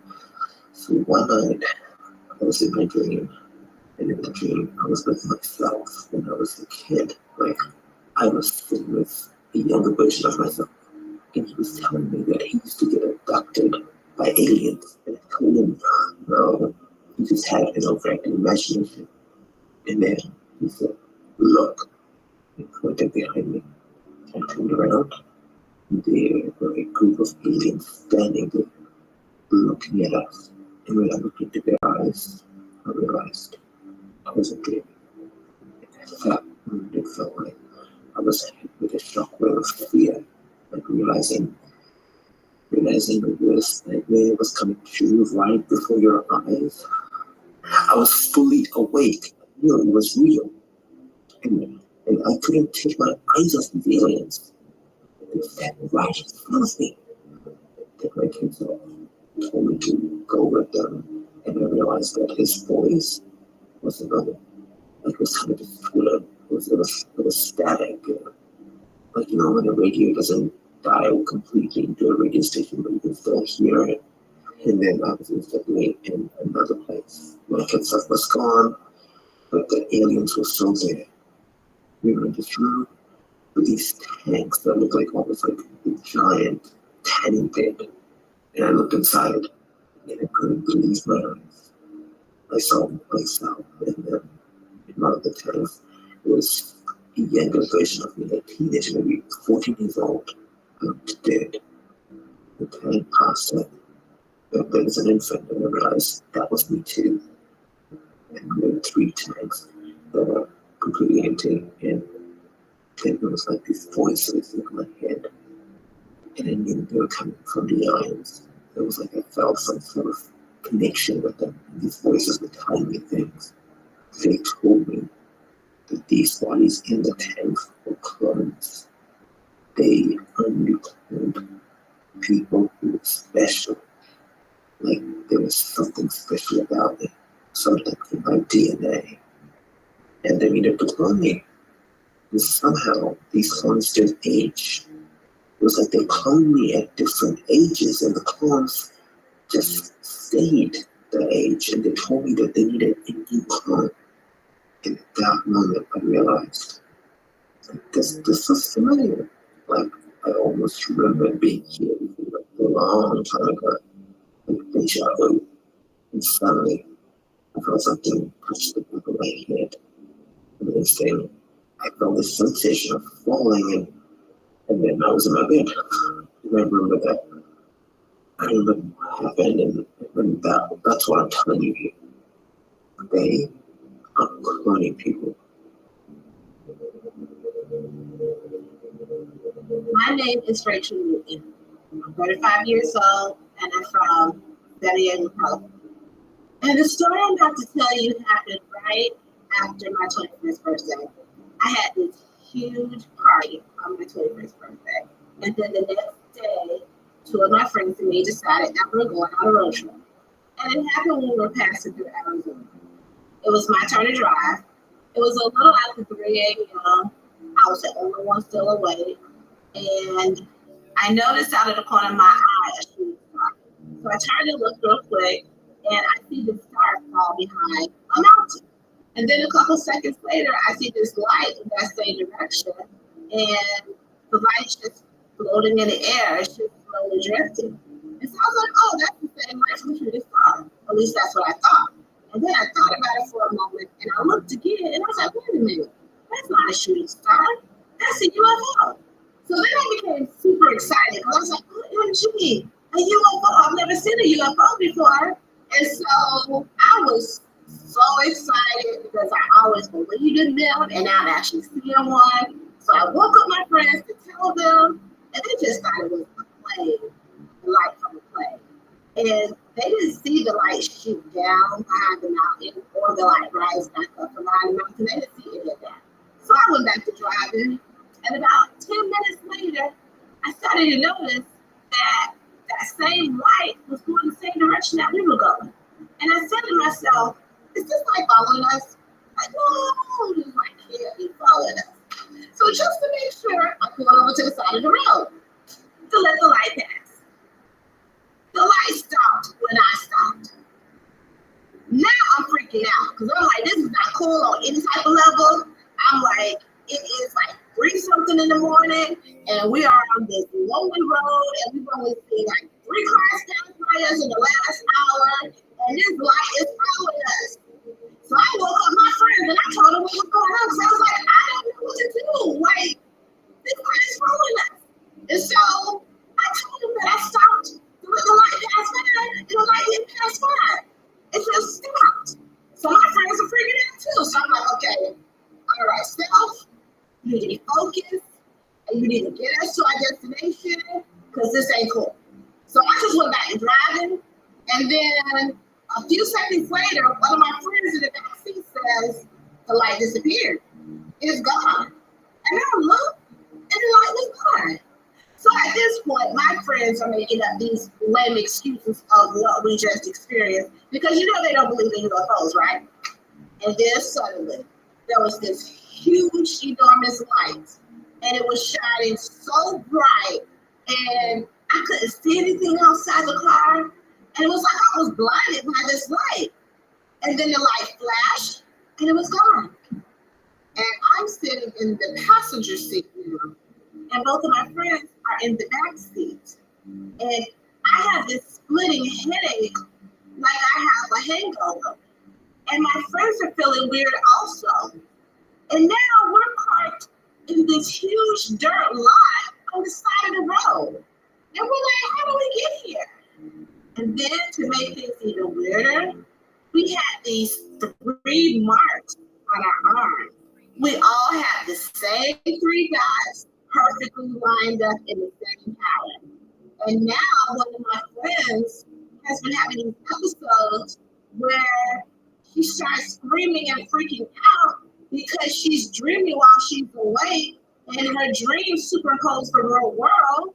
And in her dream, she's lying on this operating table, and these strange, scary people are all around her, and she's about to have something stuck in her by these scary people, and then she snaps out of the dream.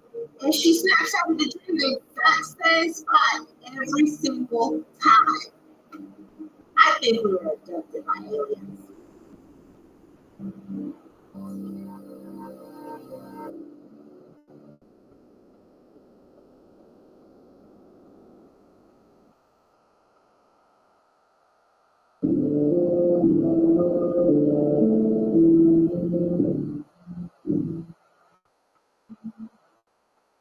2013, me and my 2 buddies went camping at Velasco State Park for spring break.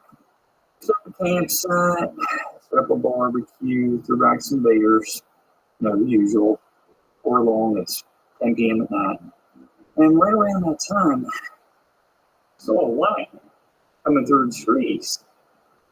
And we figured it was a helicopter or something, even though we didn't hear any noise. It would indicate it was a helicopter. It was the only explanation for how the light was moving and for how close it was to the trees. So we just decided, call it a night or whatever. I was in my tent sleeping, and I woke up and everything was lit up. I almost thought it was morning because of all the light, and something was shining light on the tent. So then I opened my tent, and I saw my buddy Mark standing there, sort of looking up, and there was a bright light all around. It's hard to see anything because the light was shining in my eyes. I was blinded by this light, and I feel this force, like something was pulling me up. And that's the last thing I remember.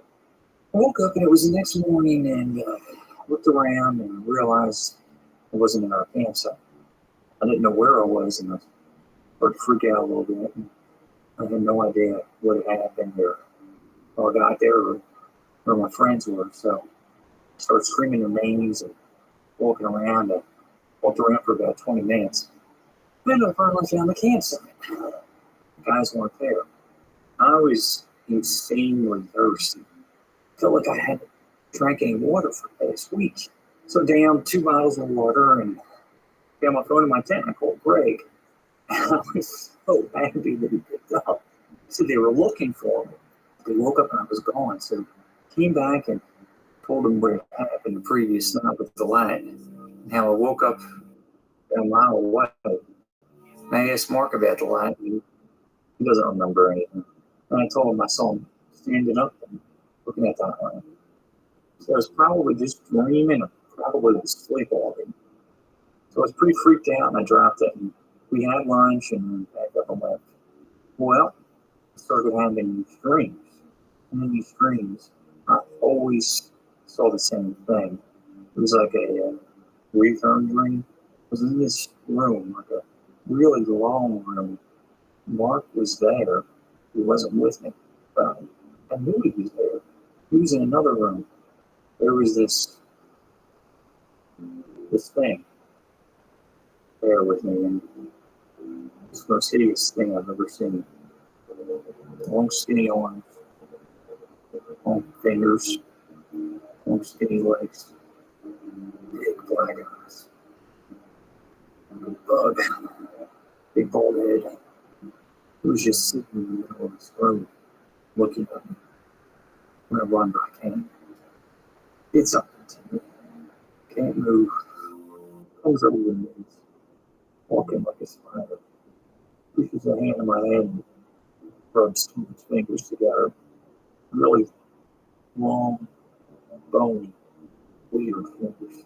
He makes this sound, almost like a sparking sound. And there are no sparks. Just makes that sound. And starts putting these images in my head. These scenes. Horrible scenes. They're mutilating people. These other ones, the parasites, not the skinny bug eye one. These others look like scaly monsters. They're feeding on people, on their emotions. I eventually told Greg and Mark about these dreams. Greg laughed about it. He said I was losing it, but Mark, he was having dreams too. He dreamed of big black eyes, just like that thing I had in my dreams. He said he was in this place, a strange place, and he was alone and scared, and there were these big black eyes just looking at him. That was all he could remember. So I put 2 and 2 together. The light, waking up somewhere else. The dreams, I think it's pretty clear something happened.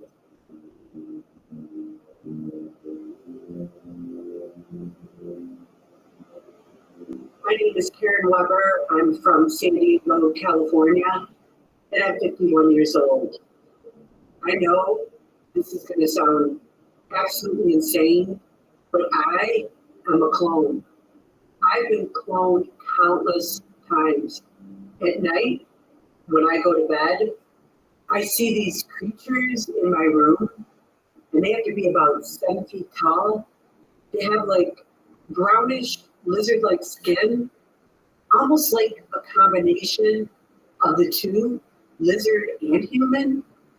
And they abduct me and they take me to this giant laboratory, and they take samples of my DNA, blood from my mouth, in between my legs, and then they stick something up my nose.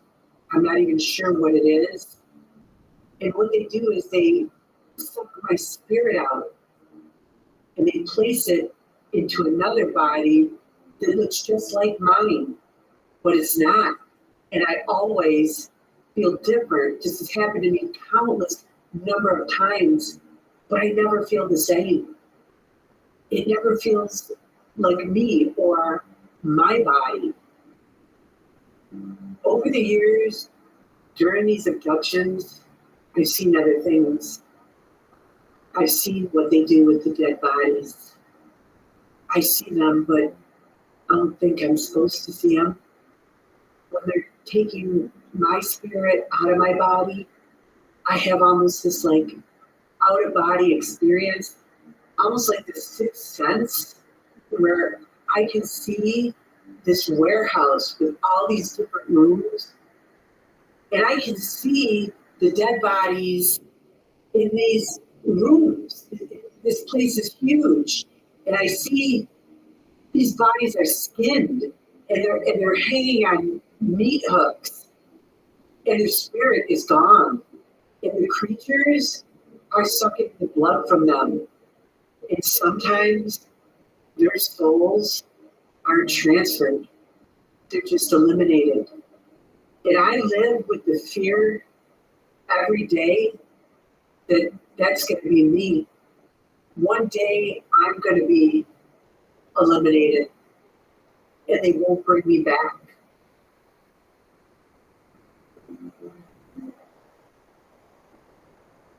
I'm Jonah White. I am a member of a little paranormal society. We do things like visit haunted houses, ghost hunting, reports on creatures spotted in different locations, UFO sightings, stuff like that. So a few months ago, we got a report of some unusual lights being seen in the sky just outside town. And apparently these lights have been seen 3 nights in a row. So when we got this report, 6 of us decided to go out and see if we could capture it on camera. So we met in person with the couple that said they saw the lights. They were an older couple that lived in the area, really nice people, not the type that would lie about something like this. And they said that the lights would appear around 9, 10 o'clock at night. And they said that they were 3 lights together, but separate. They didn't really explain it very well, but it seemed like the lights would join together, but at the same time would move as if they were independent of each other. So we were there, and then the next thing I knew, I was so confused. But it was like all I could remember was seeing this light, and it wasn't any of the lights that we were looking for. It was like the light was in my head, and I don't really know how to understand it or explain it. But it was this bright light in my head that's all I was able to see, and I was somewhere else. Like I didn't know where I was. But then suddenly I felt this rising feeling, like I was going up and up, like rising like a balloon. And I was getting higher and higher, and basically that's all there was this feeling of me rising on this light. And there was this feeling in the pit of my stomach that I was dropping from a roller coaster, almost like I was free falling. And then I was back. I was awake, lying in the grass just a few meters from my sleeping bag, and there were the other guys there, but only one of them was awake. It was almost like he'd just woken up. The others were all passed out. Everything was in weird positions, like no one was where they were. All were looking for the lights. A couple of guys were in someone else's chair. Another guy was on someone else's sleeping bag. A couple were in the grass like I was. It just made no sense.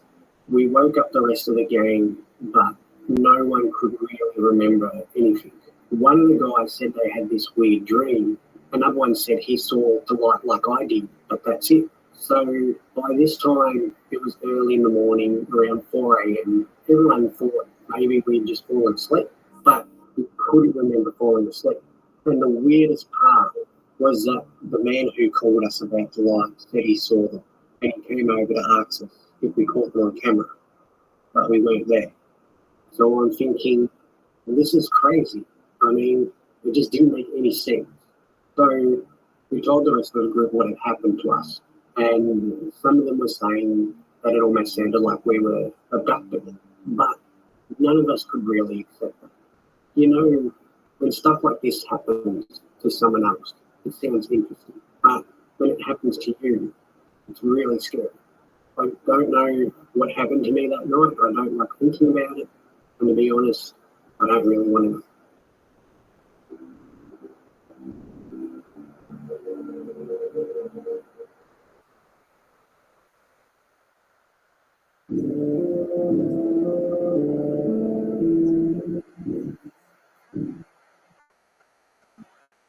My name is Katie Peters. I'm 24 years old and I'm from Birmingham, United Kingdom.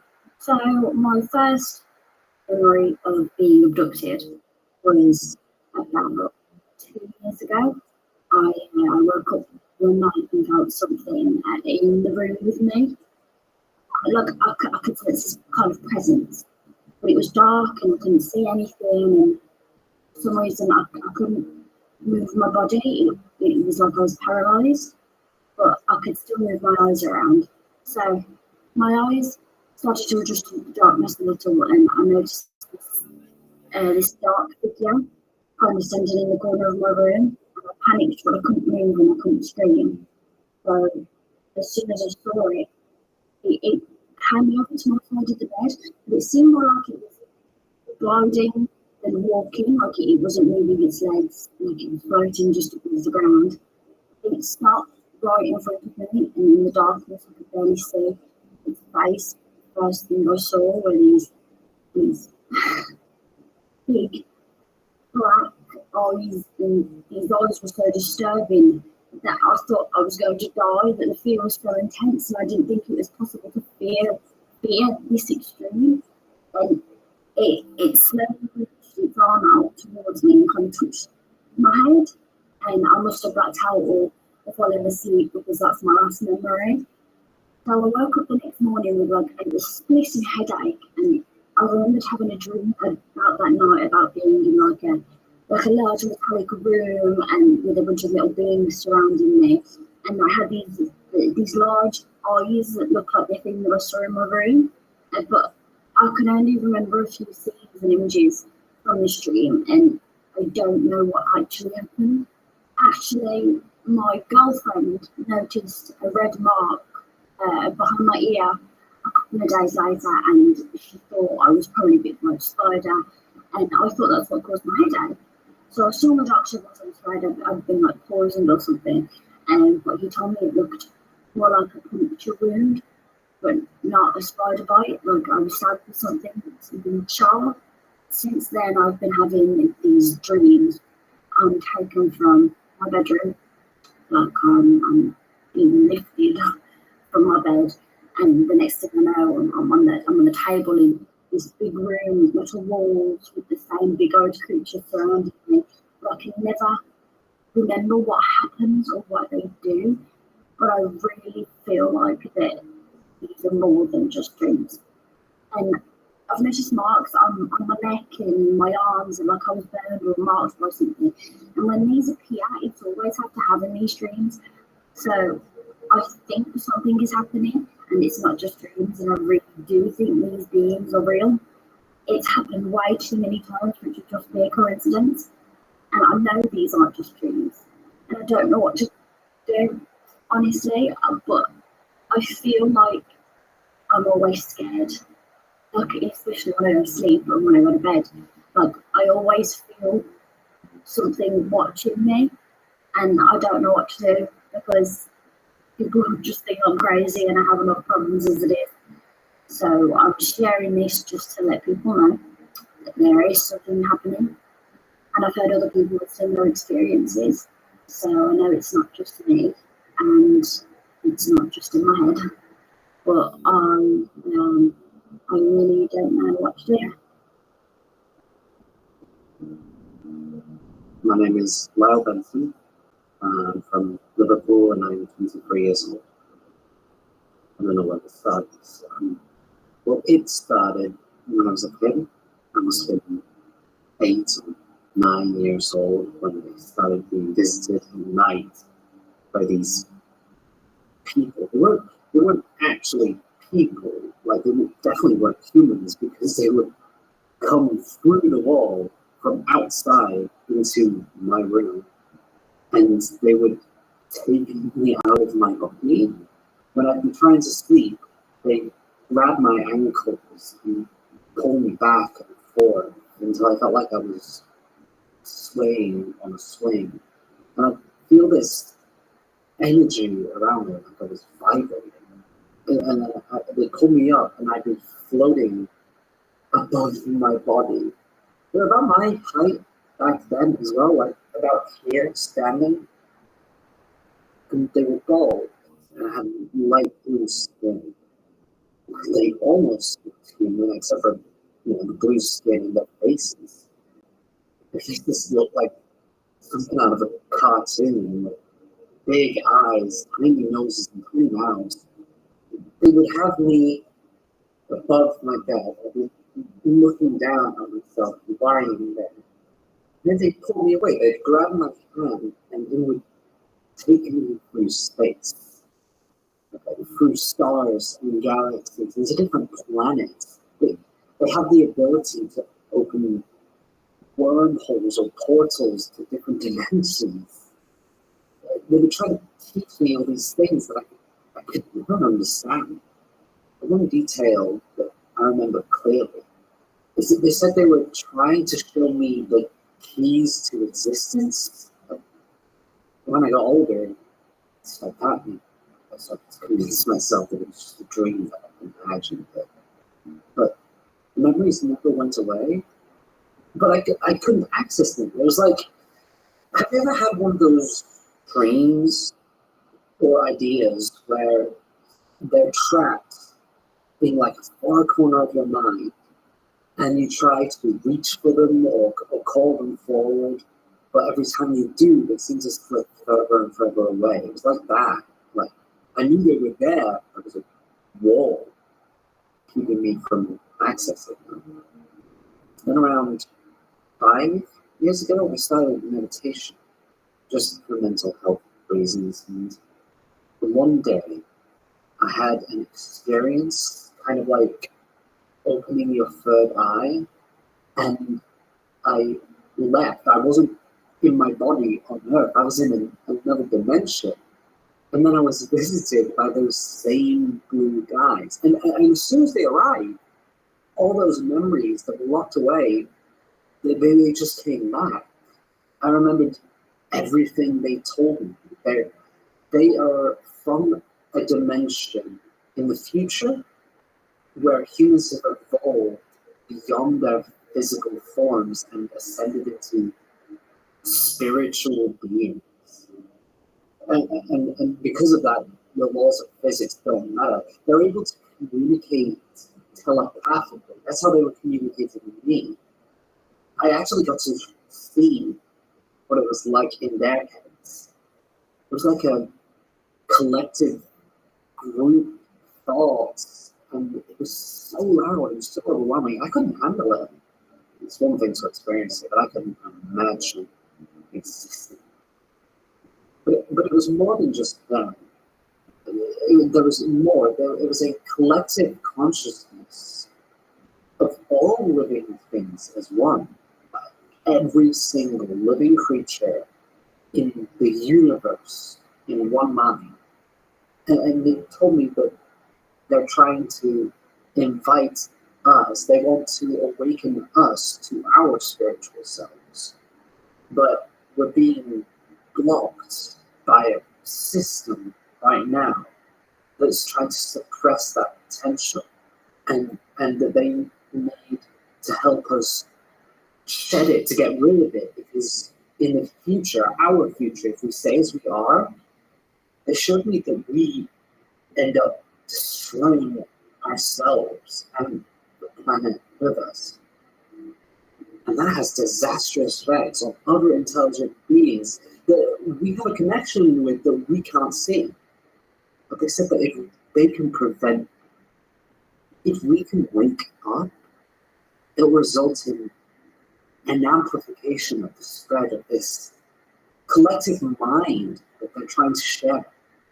They called it the great purification of all consciousness. It sounds super culty, but having gone to experience it, even just for a brief time, it's overwhelming, sure, but it was amazing. I never felt so safe, so at home.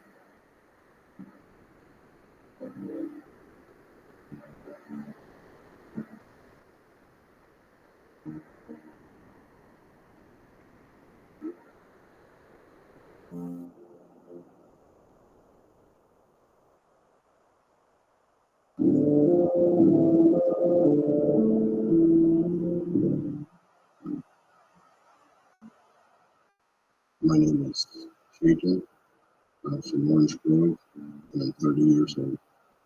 About a little over a year ago, I went to bed, and as I was falling asleep, I entered this weird state. I felt like I was floating inside my body, almost like I was detached from my body. I felt this pulsing, like this buzzing sensation throughout my body. I started to hear something. There was this noise, like static, but it was changing tones, going on and on at different intervals. I started to realize that it was some type of communication, like two different sources quickly going back and forth. And this was happening inside my room, down at the foot of my bed. I wanted to take a look, see if somebody was there, and I couldn't even feel my body. I was just floating, at least that's what it seemed like. And the noise, it got closer. I heard it right next to my ear. And at this point, I think, is when I fell asleep. I woke up, and I wasn't in my room, but I was surrounded by darkness. I couldn't see anything. I was laying on this hard surface. And then I sat up, and suddenly something really sharp hit me in the back of my neck, right where the skull and spine meet. It hurt for a split second, and that's when everything went white.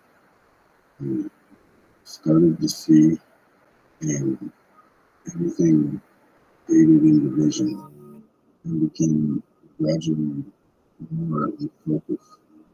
And I was surrounded by creatures. I don't know what they were.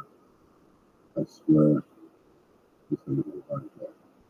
I was terrified beyond anything imaginable.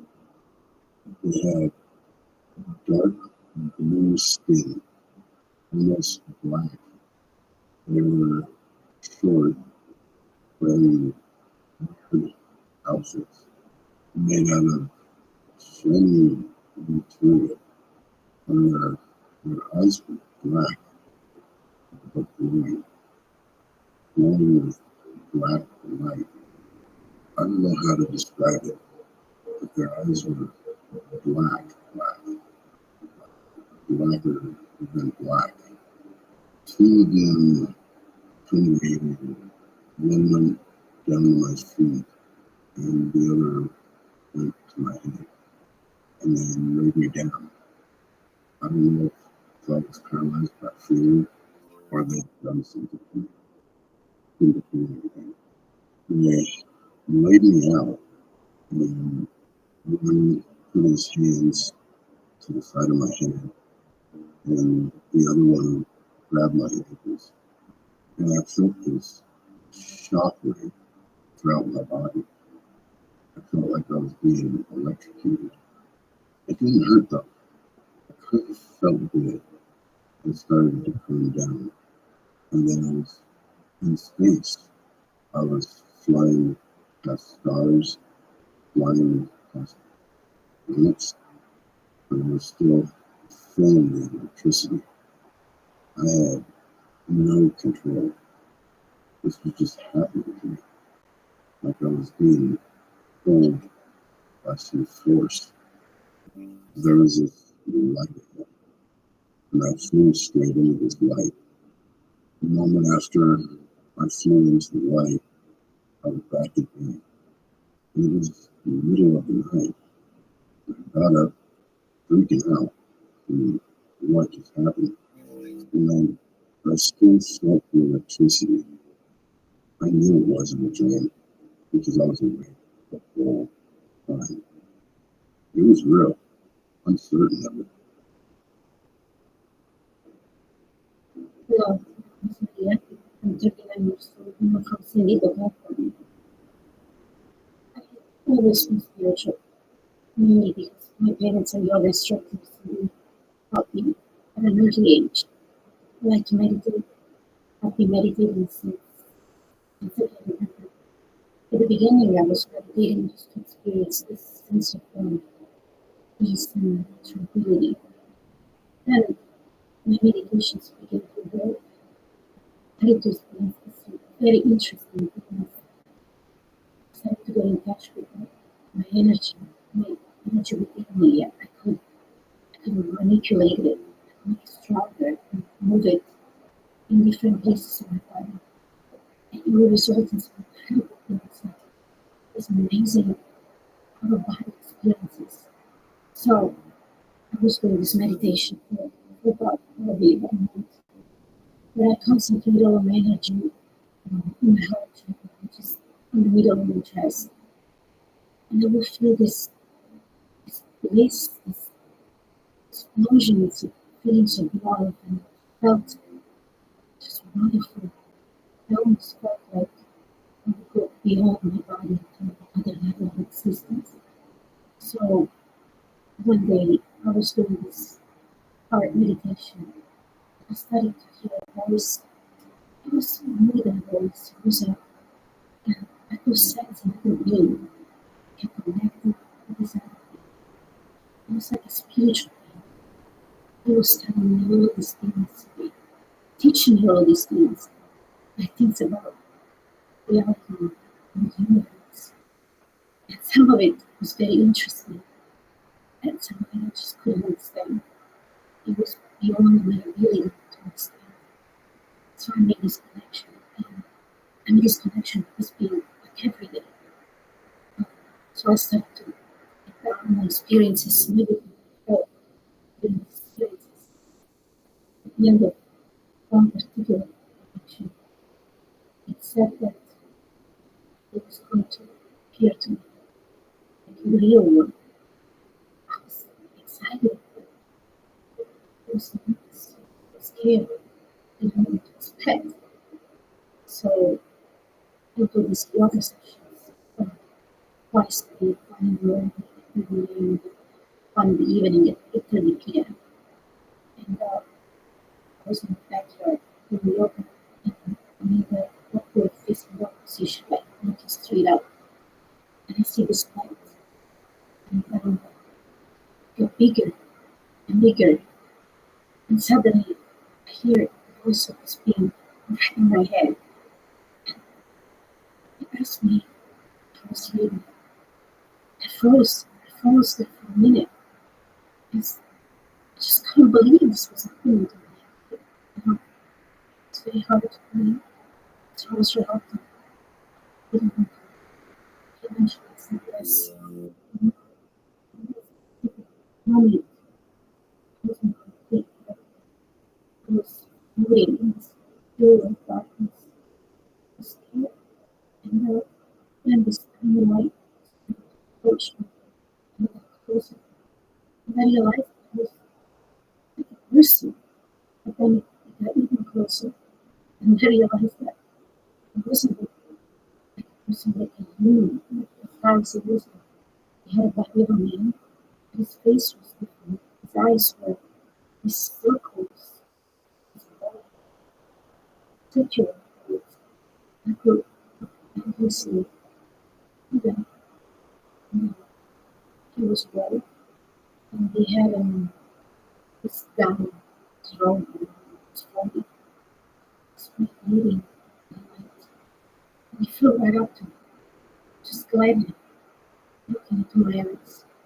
And at this point, I just let it go and accepted whatever was happening. And he held out his hand and his finger on my chest.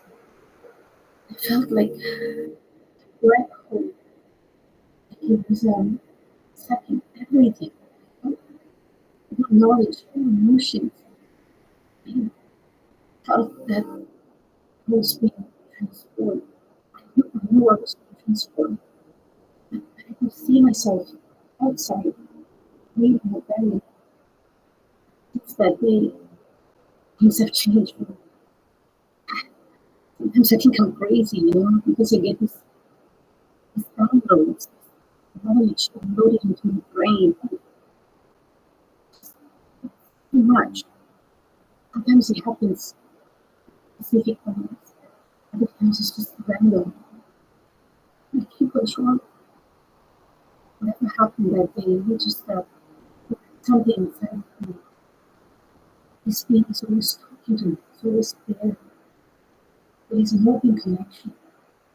It comes from other galaxy. And the one that is raised is just separate with bodies. It wants me to listen. I'm not ready for it. I'm scared. But I'm thinking nothing I can do to change this.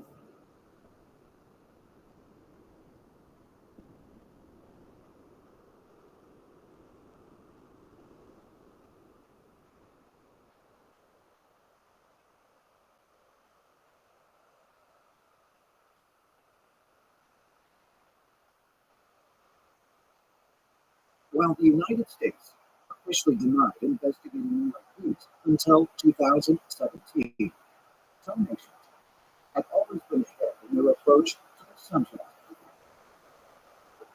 Leading the world in UAP research is the South American country of Chile. In 1997, the Chilean government officially instructed air traffic control and military personnel to create a committee for the study of anomalous aerial phenomena. The committee studies all reports of UAP activity by commercial, military, and civilian pilots. One of the most well-publicized was a shocking incident that occurred in 2014 when Chilean naval officers flying along the coast of Santiago captured video of a UAP. There was an incident in 2014 where a military helicopter got video of a strange object that kind of looked like a rocket, some sort of plane behind it. And they said they were at about 4,500 feet. They have 9 minutes of fairly clear video that exists on this. The Chilean military studied it for 2 years, and they were not able to identify this at all. Chile, like many other South American countries, seems to be far more open to the idea that there are objects coming into our airspace. I think one of the reasons why South American countries are more open-minded about the UFO and the extraterrestrial question is because it is part of their cultural heritage. In fact, Peru and Bolivia are treasure troves for the ancient astronaut theory. The whole pre-Inca culture and even Inca culture spoke of these beings of light that descended from the sky. And so these countries essentially grew up with this intrinsic knowledge of someone. Brazil has had a history of really dramatic UFO encounters. Chile and Uruguay maybe as well, but the whole world didn't pay much attention to it. In addition to South America, now other parts of the world are also starting to disclose information about UFOs. Governments are openly investigating encounters reported by both civilians and military personnel. But many researchers believe the most noteworthy country to join this international effort is also one of the most skeptical: Japan. In 2018, the Japanese government released an official statement denying the existence of UFOs. For the longest time in Japan, those in charge, those at the of the defense departments have denied UFOs, showed a disinterest in UFOs, basically a complete dismissal of the UFO topic completely. The Japanese government made a sudden press release that said they would not recognize any UFO encounters or extraterrestrial presence on Earth or in the airspace of Japan.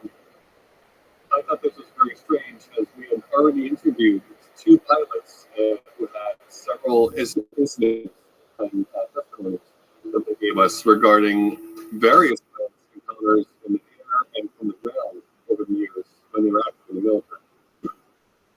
Mamoru Sato, a former wing commander in the Japanese Self-Defense Force, said that he regularly heard stories from other pilots as well as civilians about UAP sightings. I think some people said there's something strange up there. There were a lot of opportunities to see inexplicable things. These UFOs have a moderated sky and trainees. And it was my subjective view that we should make a report and organize this thing as correct data. But even when this happened, it was only shared among colleagues and not reported publicly. According to Sato, numerous pilots have reported unusual encounters with what they describe as cigar-shaped objects. During one such incident, a student in his fighter pilot course in Rothschild was claimed. He said the aircraft started going crazy. The alarm rang to indicate that something was wrong with the machine. I saw a cigar-shaped object about 1,500 meters high from east to west. The anomaly continued until it disappeared. For years, pilots in the Japanese military were instructed to remain silent about such incidents. But in September 2020, Japan's decades-long policy of secrecy and denial came to an end when Defense Minister Taro Kono asked the Japanese Self-Defense Forces to make a visual report of an encounter with an unexplained craft. I believe this very public shift in policy was prompted by a 1-month earlier between Minister Kono and his U.S. counterpart, Defense Secretary Mark Esper. The Japanese, after this meeting, gave a press conference, and they said one of the topics that came up was unidentified aerial phenomena. And we talked about the need to cooperate on this. That's a major development. Close allies like the U.S. and Japan openly speaking about the UFO issue and agreeing to cooperate. We've come so far in such a short amount of time.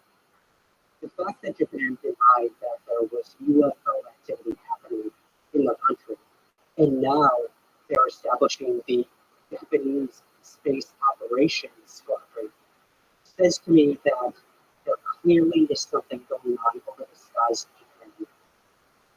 Ancient astronaut theorists suggest governments throughout the world are finally beginning to acknowledge that there may be objects in our skies that are not of this earth. 1946. Esteemed U.S. naval officer and explorer Admiral Richard Byrd, one of the first pilots to fly over both the North and South Poles, organizes Operation Highjump, the largest expedition ever to travel to Antarctica, with 15 ships, 23 aircraft, and over 4,700 military personnel. This was very important, that after the conclusion of World War II, Admiral Byrd was asked if he would mount a large armada and go for 4 months.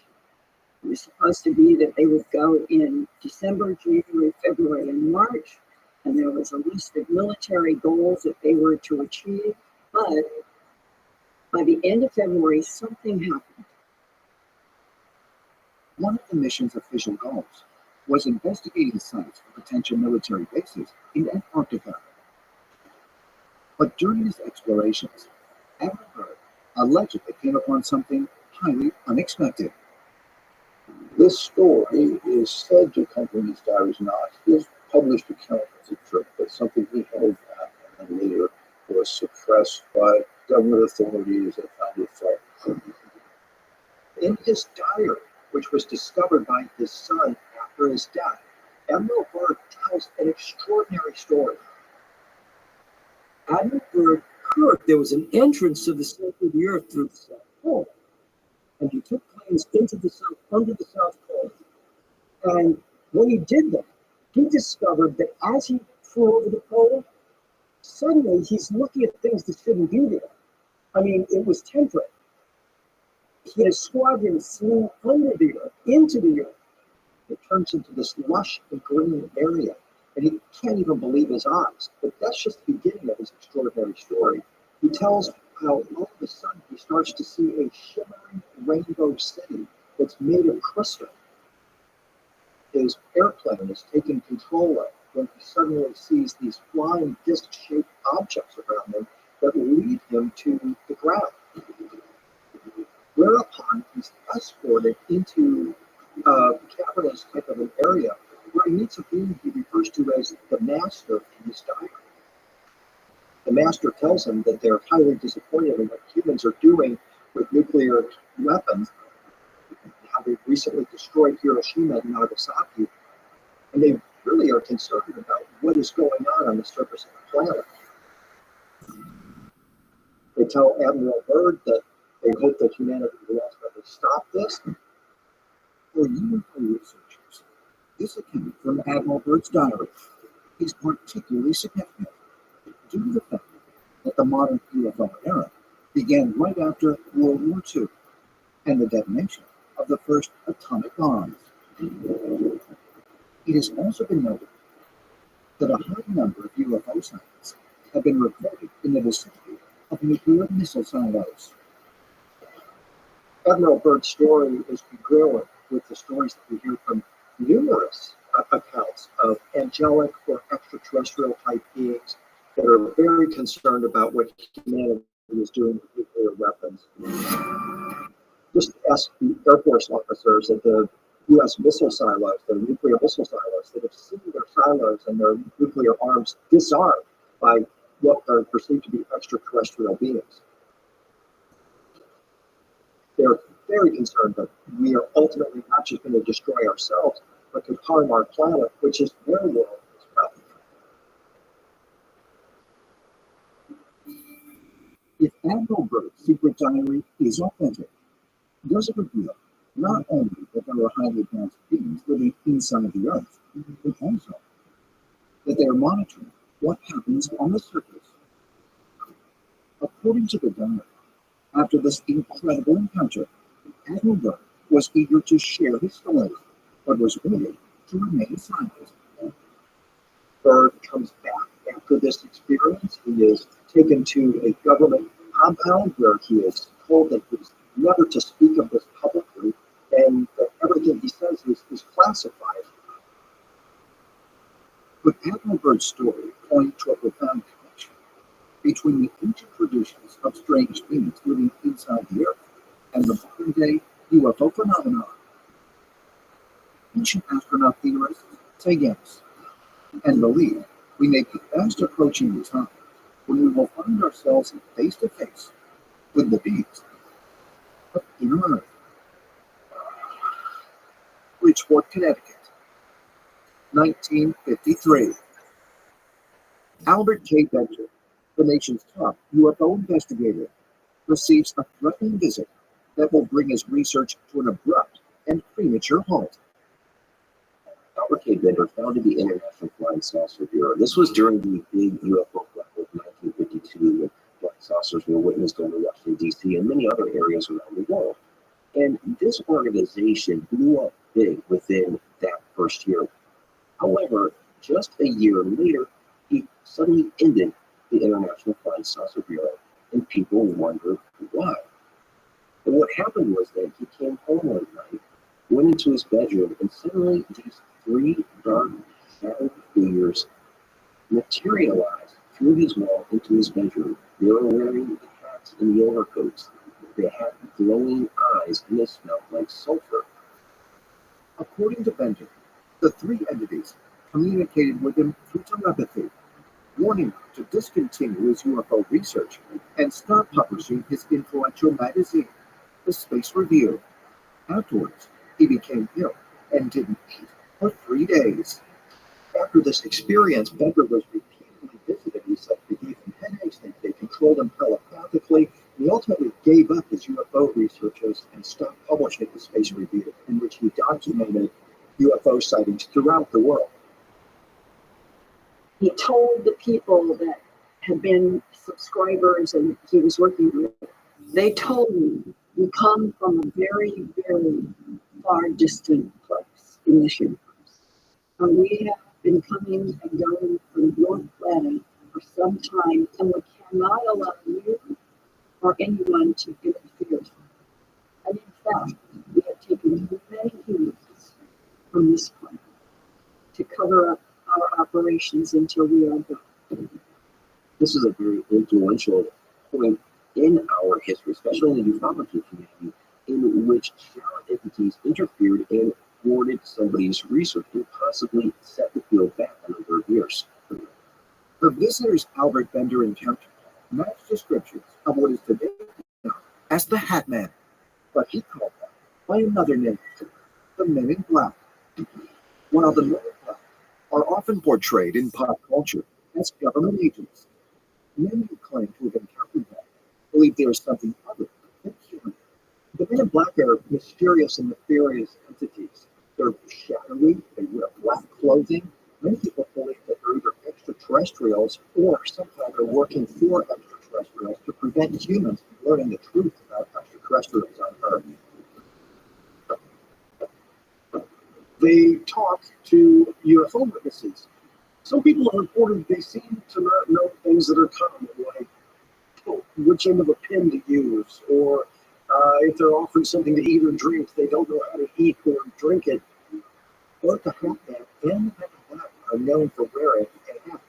They both influence people telepathically. They both appear to be sometimes malevolent, and they could in fact be the same type of a being.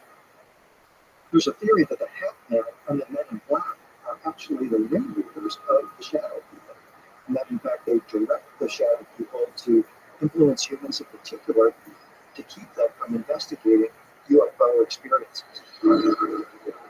There's no question that the stories of shadow people, Men in Black, and other visitations are all mixed in together. Are they the same? Possibly. But what I think what is really happening on this planet, mass hysteria of real events that are happening to real people, and they can't understand what's going on. Who knows what's happening?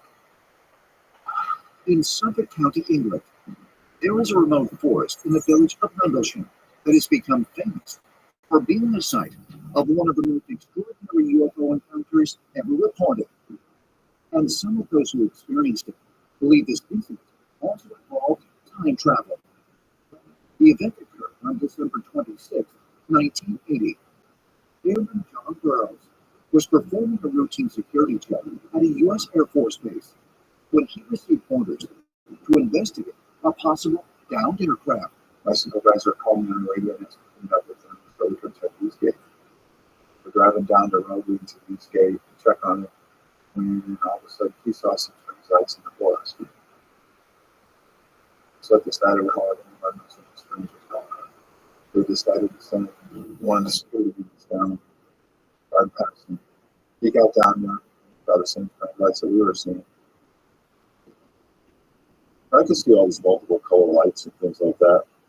And the air felt different. I don't know how to really explain that. But it did feel like there was electricity on our skin and hair and stuff. But that progressively got worse the closer we got to the tree, and it got more intense. There would seem to be like an electricity would charge the atmosphere. And then also there were points where it seemed like everything was going slow. As the servicemen approached the strange lights, Sergeant Paxton reportedly saw a large craft just beyond the tree line. The craft was triangular in shape, measuring about 6 to 7 feet high, black in color. I had come around to the far side of the craft, and that's when I noticed that there was, an inscription on the side. It was about 3 feet long, maybe 6 inches high,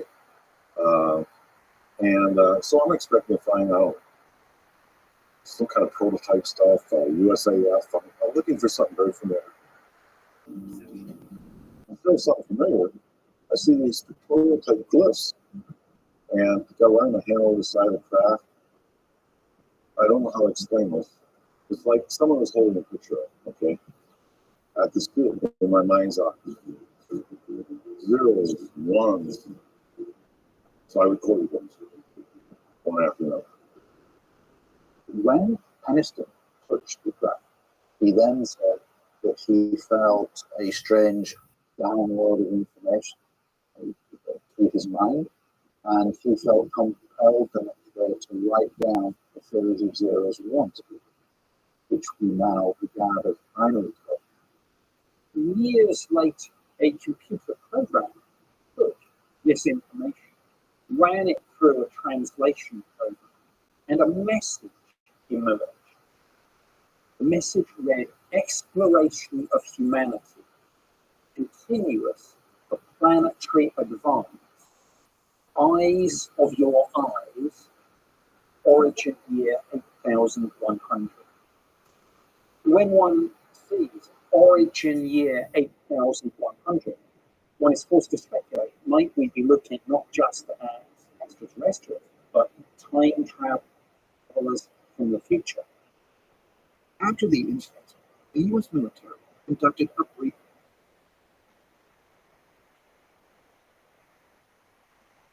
investigation, but allegedly trying to keep the eyewitnesses away from the press.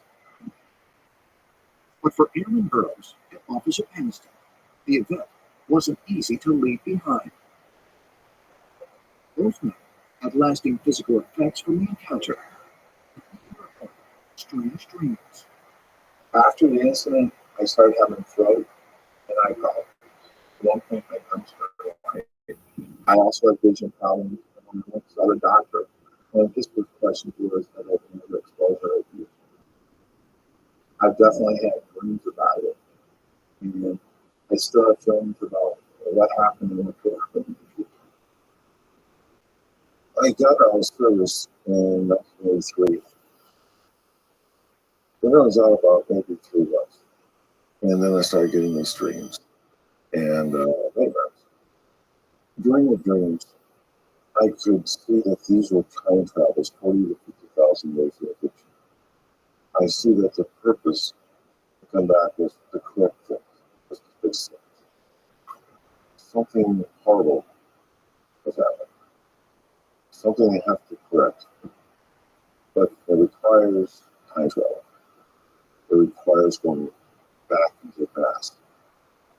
I never had a feeling of it being extraterrestrial.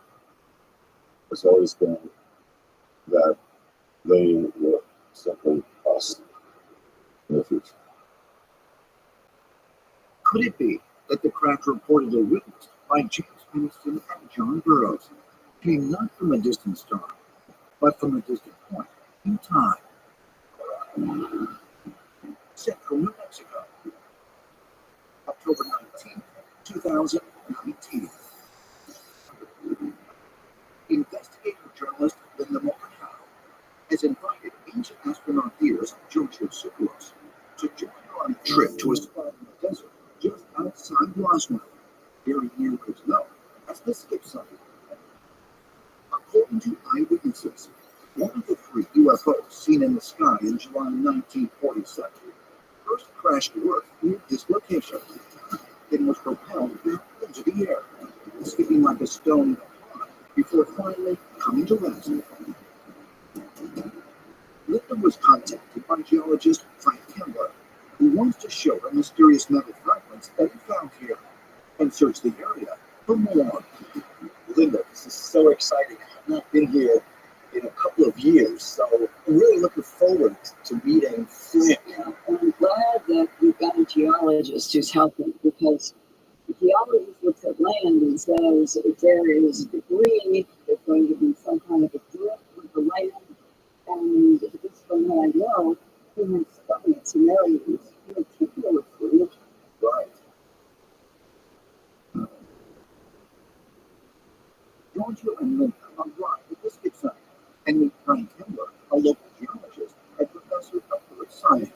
How Nice are to you? meet you. Good How to are see you? you. All right. Linda, finally. Yeah, you and I Facing the walls. Looking for parts. Professor Kimball has spent nearly a decade searching areas believed to be reported trajectory of the Rothschild craft with infrared technology and metal detectors. When an object crashes, you're going to scatter a variety of materials around. Knobs, control devices, plastic, wires, whatever. If it's coming apart, it's going to leave those pieces behind. And those are the kind of pieces that I want to find and have found. And since 2011, Professor Kimball has uncovered more than a dozen metal fragments that he subjected to scientific testing and found to be highly unique. that's what we want to go out there and see what we can get. Frank, yeah, what's inside the case? Oh, this is the magic right here. This is some of the material that I have found out here. Basically, stuff is very interesting. It's all twisted and named about something that you would expect to happen from a clip that's compact and twisted. When Professor Kimball laid out his box of his pieces of metal, the first thing that struck me is these were tiny, tiny, tiny fragments. Could they possibly be from wreckage? These pieces are small, which is things that the government would have missed. They wouldn't have been able to. Yeah, and here's my magic. Let's get a comparison here. This, look at it. It's like a snowflake. After all these years, with all of the pieces, they look absolutely pristine. That's the magnesium oxide. This has got layers to it. That's amazing. But I bet you've never seen anything like that. Being an earth scientist, being a geologist, I've seen lots of all kinds of materials that are out there. I have never seen anything like this. This fragment that Linda is showing me, that stuff is absolutely amazing. I've never seen anything like it before in my life. And what's interesting about it is that it has some layers, some banding on it. And that banding is very similar to some of the banding that I found in photomicrographs of the material that I have in our building. I think as Giorgio is holding this, he's holding something made by another intelligence from someplace we don't understand. And this is truly extraterrestrial. Is it possible that Georgia was holding an actual fragment of an extraterrestrial craft? And if so, could even more incredible artifacts still remain in the desert outside Roswell? We need to get going. We need to get out there so you guys can experience finding some of this stuff, which is amazing. Let's go explore. So what do you think's best here? We're in the perfect spot. And we're going to cover this whole thing right here. Uncovering bits of debris in this vast desert is a daunting task. But after nearly a decade spent combing the entire area, Professor Kimball has pinpointed certain hotspots. Some of the artifacts he brought with him today were discovered in this very location, just within the past month. So just above the area of the ground, we're going to sweep back and forth like this. And we're going to cover this side to side, back and forth, little by little. I've been out here 6 or 7 or 8 hours in a rack swinging this thing till my arms break off. We can cut across this way. No, maybe for that too. We're looking off in this general direction out here. The craft basically either had some kind of mechanical failure or something blew up. Professor Kimball scans the area along the gouge, meticulously covering every inch. After nearly 2 hours, he has not detected any metal objects. Giorgio, my arm is about to break off, and I'm kind of hoping that you just might have a little bit better luck than sure. Let's see. You saw what I was doing. It's already fired up, and I'm going to swing this and look at this wall. There you go. It's looking perfect. Excellent. Maybe you'll be able to get the magic flowing on this. Try to get the head up right over here because this is right at the base of the hill and there's a bunch of disturbed rocks. Might be a good place to capture material that it's run off and also up. Within just a few minutes of taking over the metal detecting, Giorgio gets a hit. I heard something. Hey, something. Oh my God. There is something there. You need to dig it up. Let me help you find it. Okay. It's right here somewhere. We'll find it. We will find it. You're on top of it. You're right there. See if it's there. It's in my hand. Wow. Now comes the hard part. It's a piece of wire. Okay. A tiny little wire. We're going to keep it. We're going to take it and have it in us because maybe it's got something in it. It's weird. Let's still investigate this. We need to take it and have it. Georgia hands off the metal detector to Linda, who continues along the gouge. Just a few feet from where Georgia detected a piece of wire. Oh, they get another hit. All right, pick up your bracelet too. I tell you what, let's dump it into this hand. It's another piece of wire. This is terrific. Why is it so twisted and weird? I have no idea. You said that if it was to break, this would be one of the places because it's geographic. It's runoff, and this is what I've used time and time again. As far as Giorgio and Linda are concerned, any metal objects found in the so-called gouge area are worth examining. Is it possible that these bits of wire represent debris from a 1947 crash that was overlooked by the military? Harbin Arts, Vietnam, 1991. Longer Okar discovers a mysterious entrance to a hidden mountain cave obscured by dense jungle overdrive. The cliffs leading down to the entrance are so steep he cannot explore it further, but he notes its location. Nearly 2 decades later, the British Cave Research Association finally explores the cave. What the team discovers is astounding.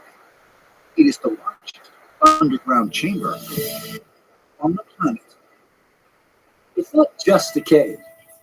It's an actual world in Vietnam. Inside this cave is 40 stories high. There's actually an ancient forest, a flowing water, not just a puddle or a stream, but an actual river. Inside the cave is an entire growing ecosystem. And it's so deep that it looks like it's an entrance to a whole other reality. This incredible subterranean realm, called the Sungyeon Cave, is estimated to be roughly 3 million years old. It runs through the earth for nearly 6 miles, and numerous areas where the cave ceiling has collapsed allow somewhat dimension, resulting in the growth of trees and other vegetation. But according to area residents, what's most notable about Songdong Cave are the strange creatures that are believed to dwell within it. Local residents describe seeing reptilian-type humanoid beings emerging from the Songdong Cave, and they believe that they actually live deep inside this cave. What's fascinating about this is that these reptilian-type humanoid beings are similar to the seraphim or the winged serpents in Kabbalistic tradition. The seraphim are said to have gone and lived in the inner earth according to Kabbalistic teaching. Is it possible that reports of reptilians at Songdong Cave are encounters with beings from inner earth? While it may sound too incredible to be true, there have been reports that during the Vietnam War in the 1970s, U.S. soldiers encountered what they described as upright lizards inhabiting caves. And accounts of reptilian beings existing in underground caverns can be found all across the globe, even on the other side of the world, in Cusco, Peru. Throughout Peru and around Cusco particularly, there are many, many stories of a tunnel system that has something to do with serpent deities, which they call the Amaru. The Peruvian authorities themselves decided it was too dangerous for people to go into these tunnels, so they looked for all of the entrances they could around Cusco, and they sealed them up. This is a well-known story within Peruvian history. While there have been many reports from around the world of human-like reptilians, there is another inner entity described in the Zohar that is even more commonly witnessed in modern times. According to Zoharic literature, there are beings inside the earth having large black eyes and a nose that is only two dark holes on the face. Now that corresponds to things that we've heard about these, for lack of a better word, ETs. There is a lot of evidence that these beings that we think are coming from another planet are not coming from another planet. They're coming from inside our own Earth. The black-eyed entities, commonly referred to as greys by ufologists, are the beings most often reported by alleged alien abductees. Many of them claim to have been taken aboard saucer-shaped craft. Could it be that the so-called flying saucers, so often reported in modern times, are not coming from outer space, but inner Earth? According to some ancient astronaut theorists, this notion is supported by numerous accounts of UFOs that are seen disappearing into the landscape, and sometimes even flying directly into mountains. In the middle of the Pacific Ocean, roughly 2,500 miles northeast of Australia, lie the ruins of a once great ancient city, Nan Madol, consisting of hundreds of man-made islets off the eastern coast of Micronesia. It has been dubbed the eighth wonder of the world. The site of Nan Madol on the island of Pohnpei in Micronesia is one of the strangest places on the planet. It's an 11 square mile complex composed of over 250 million tons of basalt logs. They're floating on a submerged coral reef. They're 18 feet long, 4 feet in diameter, and are stacked 40 feet up in the air. Why did they do this, and how did they do this? Today, the site lies abandoned and shut by the local Micronesians, who consider it haunted. Nan Madol is one of these disappeared civilizations. It's fascinating and interesting. It seems to have been the center of power of a major civilization. And yet it also seems that it might have been built on earlier civilizations that were lost in time. Since stone is difficult to accurately date, no one knows for certain when it was constructed or how it was built. When you ask the local population, where were these blocks poured? In unison, they will tell you from across the island, and that they were thrown across the island. According to legend, twin sorcerers of giant proportions came down from the sky and floated above the site and positioned the basalt columns as they designed. Legend very similar to the same story at Urup. When I hear stories like that, I wonder that perhaps we have another example of what I refer to as misunderstood technology. As with other sites like Pumapunku, Baalbek, and the Coricancha, legend says that these structures were not the first to exist here, but instead were built above a much older city. The mystery of Nan Madol is even more intriguing when we factor in the local legend that states that it was built by an earlier civilization called the Common Waste, which is submerged below water but still has the same basalt megaliths. Objects that appear to be basalt columns have in fact been found beneath the ocean at Nan Madol, and those who have studied the columns both above and below the water have discovered a curious electromagnetic anomaly. There's a strong magnetic field in every single one of the 250 million tons of basalt. You can take a compass and run it along these basalt blocks. Your compass will just spin as you move it along the blocks. Also, it's thought that the site itself is a special power source, energy vortex. And that's why Amadal is built there. And this legendary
Until the latest of our world conflicts, the United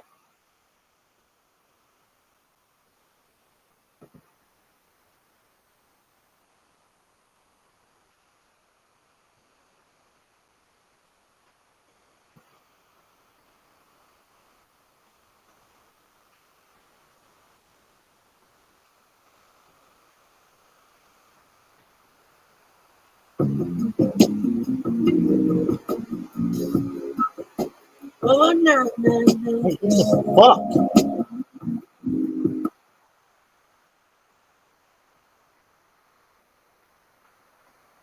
Until the latest of our world conflicts, the United States had no armaments industry. American makers of plowshares could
audience, our members, our mod squad, Chris and Brett, of course. I can't do this without you. Thanks, guys. Say hi to Chris and Brett. Be nice. We have a new member. Good to have you here. Paris Diamonds, Terrence, Pat, who else? Zoltan. Got a full house. Jesse may have just hit 400th member of the Discord. Yeah, pounds. Yeah.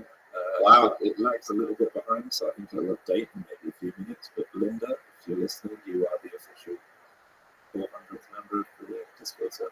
Wow, Linda, get someone get Linda's information if we can, and we'll see if we can get Linda on the Or sure, we have to stand by it anyway. We've We'll already stand by awarded it to Linda. She's, no matter what, she's the 400. Even if she's the 300. That's awesome. You just get in touch with the mod squad, Linda. We'll get you squared away, I promise. So I guess the big news last week was the Senate UAP hearing, which I have only seen the aftermath of. I didn't watch it. Did anyone catch it? I heard it was just awful. That's basically all I've got. Yeah, I didn't watch it. But I wasn't going to waste my time watching it. It was. If the UAP hearing revealed anything, then the Senate hearing absolutely was a killer review. It revealed, if anything, it just told us, okay, that's the decision they've made. They're not going to do disclosure. We know that's. Yeah, that's kind of the vibe I've been getting for like 25 years. I think that's kind of like where I want to take the show today, because I understand everyone's frustration. Oh, Rodrigo Fish, wow, super chat. Hi, let's see. Hi guys, I have a question for you. Gillibrand, depending on who you ask, is the Susan Gao of Congress. He was almost threatening Kozlowski. I think Kozlowski was put in arrow by Mellon in some way. Well, what do we think, team? I don't know anything about even being placed that way. I'm assuming Mellon was Mellon. There are a few Mellons. I thought he was more recommended by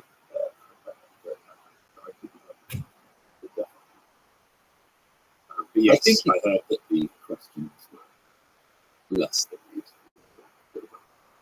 I think that it goes without saying that tremendous pressure is put on members of Congress in both the House and the Senate to toe the line and do things a certain way. And that's always been the case. The military-industrial complex lobby groups that lean on Congress all the time. This is just one more thing. And of course, the defense and intelligence community puts pressure on them. Who knows? I mean, the whole system is very opaque and weird to decipher. I think the only thing that we can really count on is that if you pay attention to the stock trades of these individuals, more often than not, that's going to tell you where their real loyalties lie. So in terms of the actual hearing not being very productive, that doesn't surprise me very much at all. I do think the House hearing was productive, but I know the internet is still in flames over that whole thing. And whether people think it was a colossal failure or a success or something in between, I think if we focus on that, we miss something that is much more interesting. And I don't know why it took me a week before I even saw it. It came across my radar. But this statement that Matthew Ford put out just before the House hearing, did anybody watching catch that? I don't know if anybody in the audience caught that, but it came out and it blipped on the internet for like a day.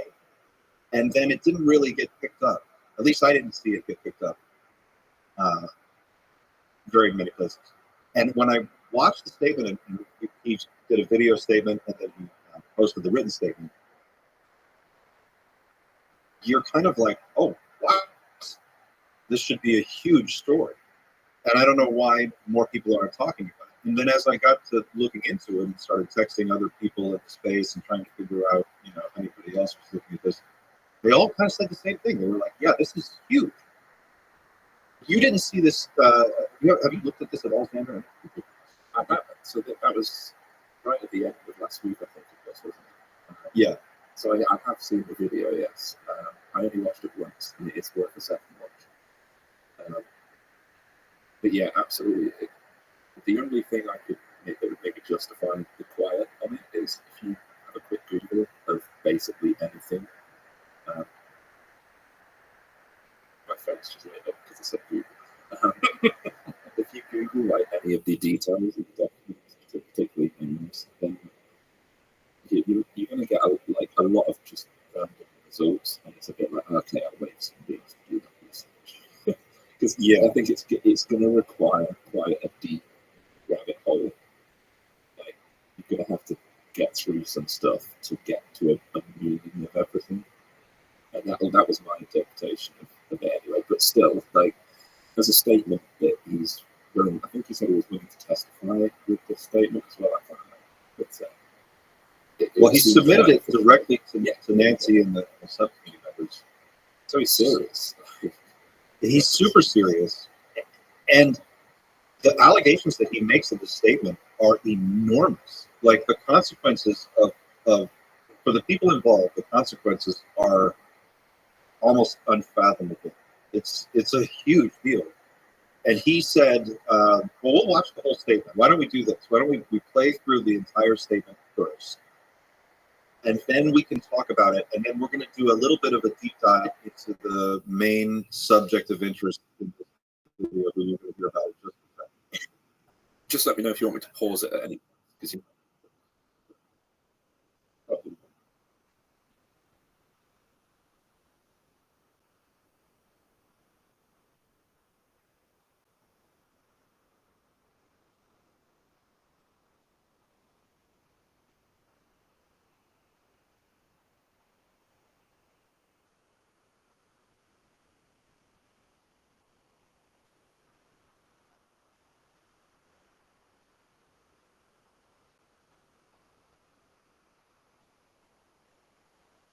November of last year, journalists Christopher Sharp, Josh Boswell, and I published a story in the Daily Mail exposing for the first time the CIA's Directorate of Science and Technology's Office of Global Access and its classified UAP crash recovery program.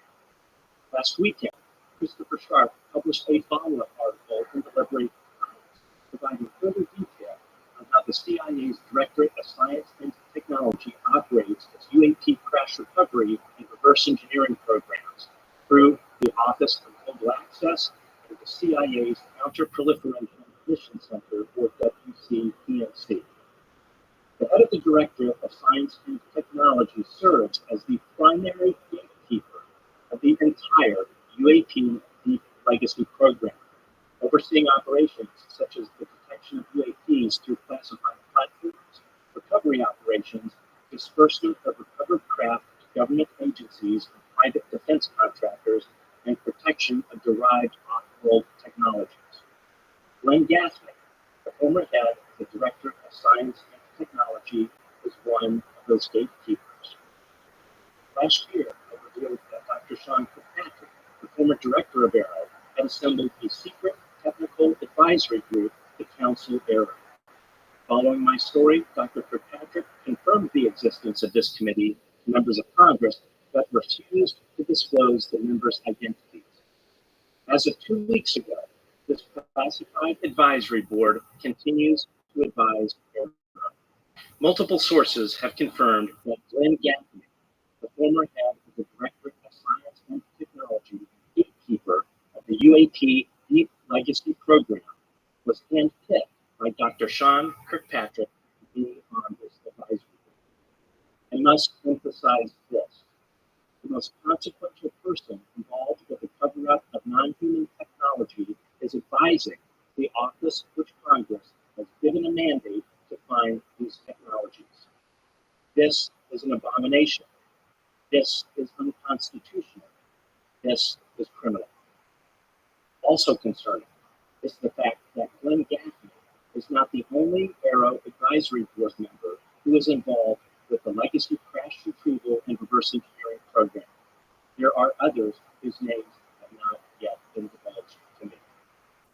These revelations are significant because one of Arrow's primary missions is to provide a means for government whistleblowers to make protected disclosures on classified UAP special access programs, or SAPs, and controlled access programs, or CAPs, to Arrow and its staff.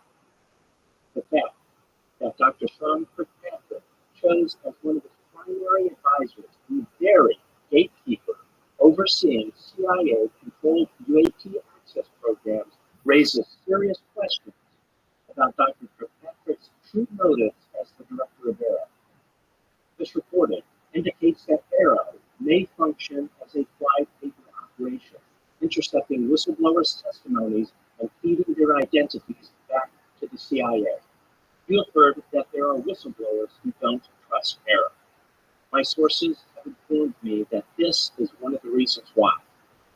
If the CIA intercepts their testimony before it reaches Congress, whistleblowers are in grave danger.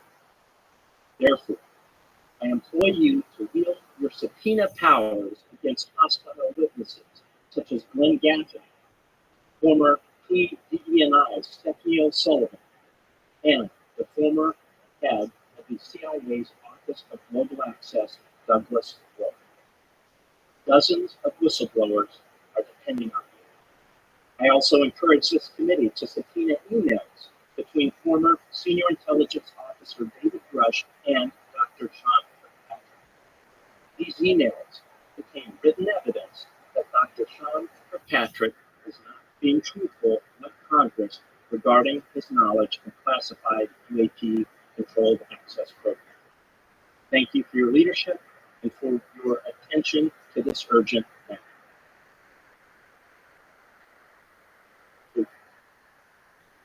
So that's the statement. There's a lot to unpack there, and it's that's a lot. That's a lot to put in one statement, and to go on record saying that you have multiple sources that have. I mean, he must be very confident in his information. Not just that, he's just named the big bad boss, and he's just there on Reddit, like calling him an effective guy. I mean, shout out to Matt Support. I just, it's kind of like, I think for people who have followed this topic for a long time, or a number of years or more, at least up until recently, one of the things that has seemed to always just be true is that the people in charge are shadowy people operating from back there somewhere that we never really see, or we never really get to know much about these individuals. They're sort of like the cigarette guy from X-Files or something. You know, they're just that's the guy you've never heard of. So I hadn't either, and I watched this video, and then I said, okay, Glenn Gaffney. Who's Glenn Gaffney? And I fell down the YouTube, Google rabbit hole, and I started to do some research on it. And what I found out was fascinating, and it raised an entirely new set of questions that I think we should get into today.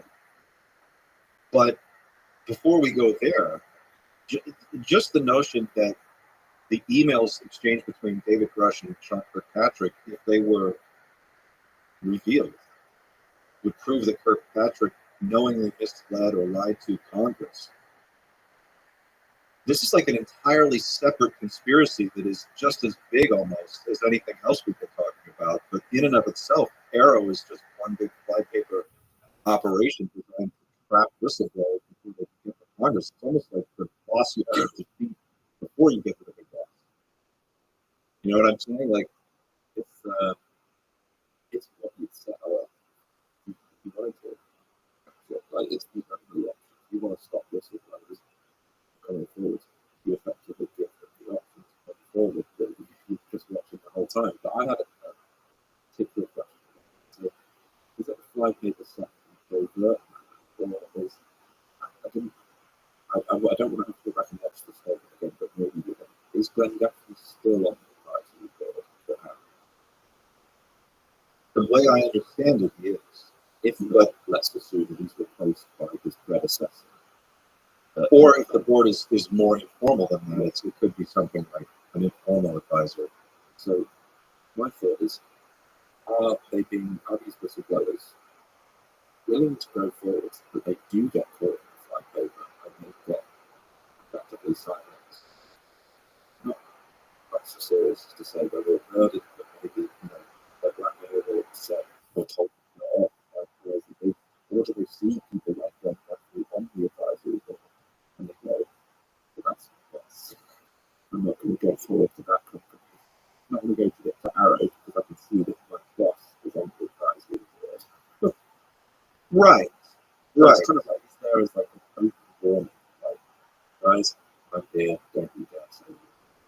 Yeah, it's like finding out your boss. It's like that open door policy that a lot of bosses bring up. Like, I'm an open door. Just come on in. So, what's your grievance? What's going on? You don't like something around here? Just tell me. We'll be cool. We're family here. And then before you know it, you're trying to replace it. So you're saying your job's too easy. No, I don't need it to. Let's see. Jonathan Gibson says, yawn, evidence of cover-up. Perry Mason defense of the bloody obvious. The willing gullibility of this audience is noted. Loads of noise every few years with nothing new revealed. Well, we're refeeling it today. I get it. It's frustrating because it does seem that way. But dude, get real. We're getting new information every single week now. Like, freaking Matt Ford just named the guy in charge of the program. Like, he names 3 people at the absolute top of the pyramid. So what are you talking about? Like, nothing's ever revealed. This is enormous. So if this turns out to be accurate, which according to Matt, it is, I mean, he's certainly confident enough in his information to go forward publicly and make a video release it, and send it to Nancy Mace directly. That's a huge reveal because now he's put them on the map and he said, go get them. Use your subpoena power to go after these people and start getting some real answers. These are the architects of the cover-up program, of the reverse engineering program. These are the people that pull it off. Doug Wolf is the guy who ran the global access program that the CIA uses to go around the planet and get these things and bring them back. And Glenn Gaffney was in charge of the Directorate of Science and Technology at CIA. His job is to figure out how to take this recovered technology and parse it out to defense contractors so that it can be decoded and translated into something useful for our society. And I think what's most fascinating about this whole story is that not only are those huge reveals, which they are, but they open up an entirely different can of worms when you start to look into it.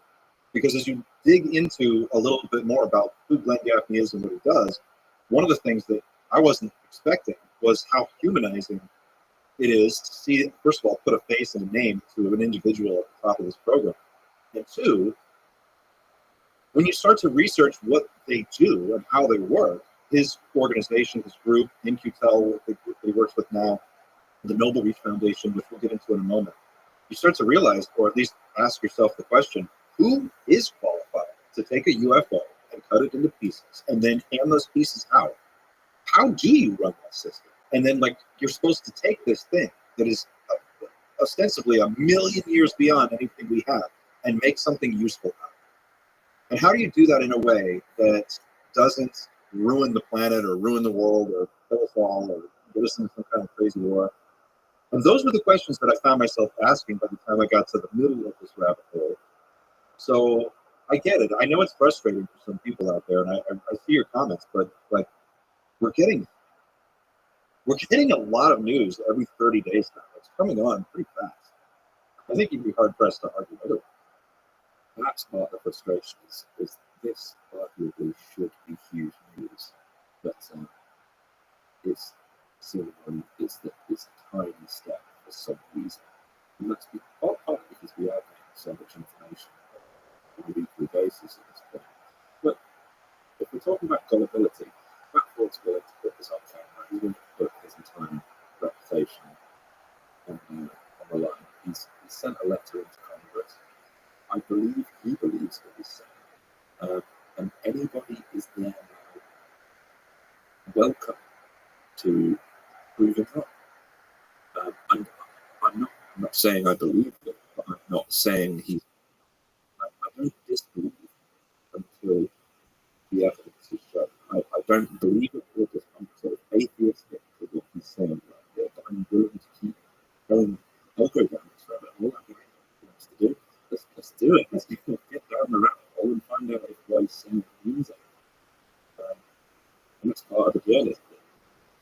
I think that's the whole thing. It's like once you start down this rabbit hole, let's do it. Let's dive in, and I'll walk you through. Join me on a journey of exploration and self-discovery as we go down the UFO rabbit hole and learn something about the Central Intelligence Agency, their venture capital arm, InQtel, the Noble Reef Foundation, and maybe a few things about ourselves.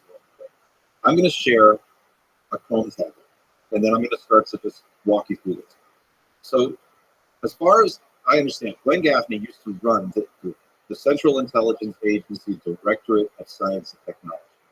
So I've got this, it should be sharing now. I don't know if you can see it. Yes, that was it.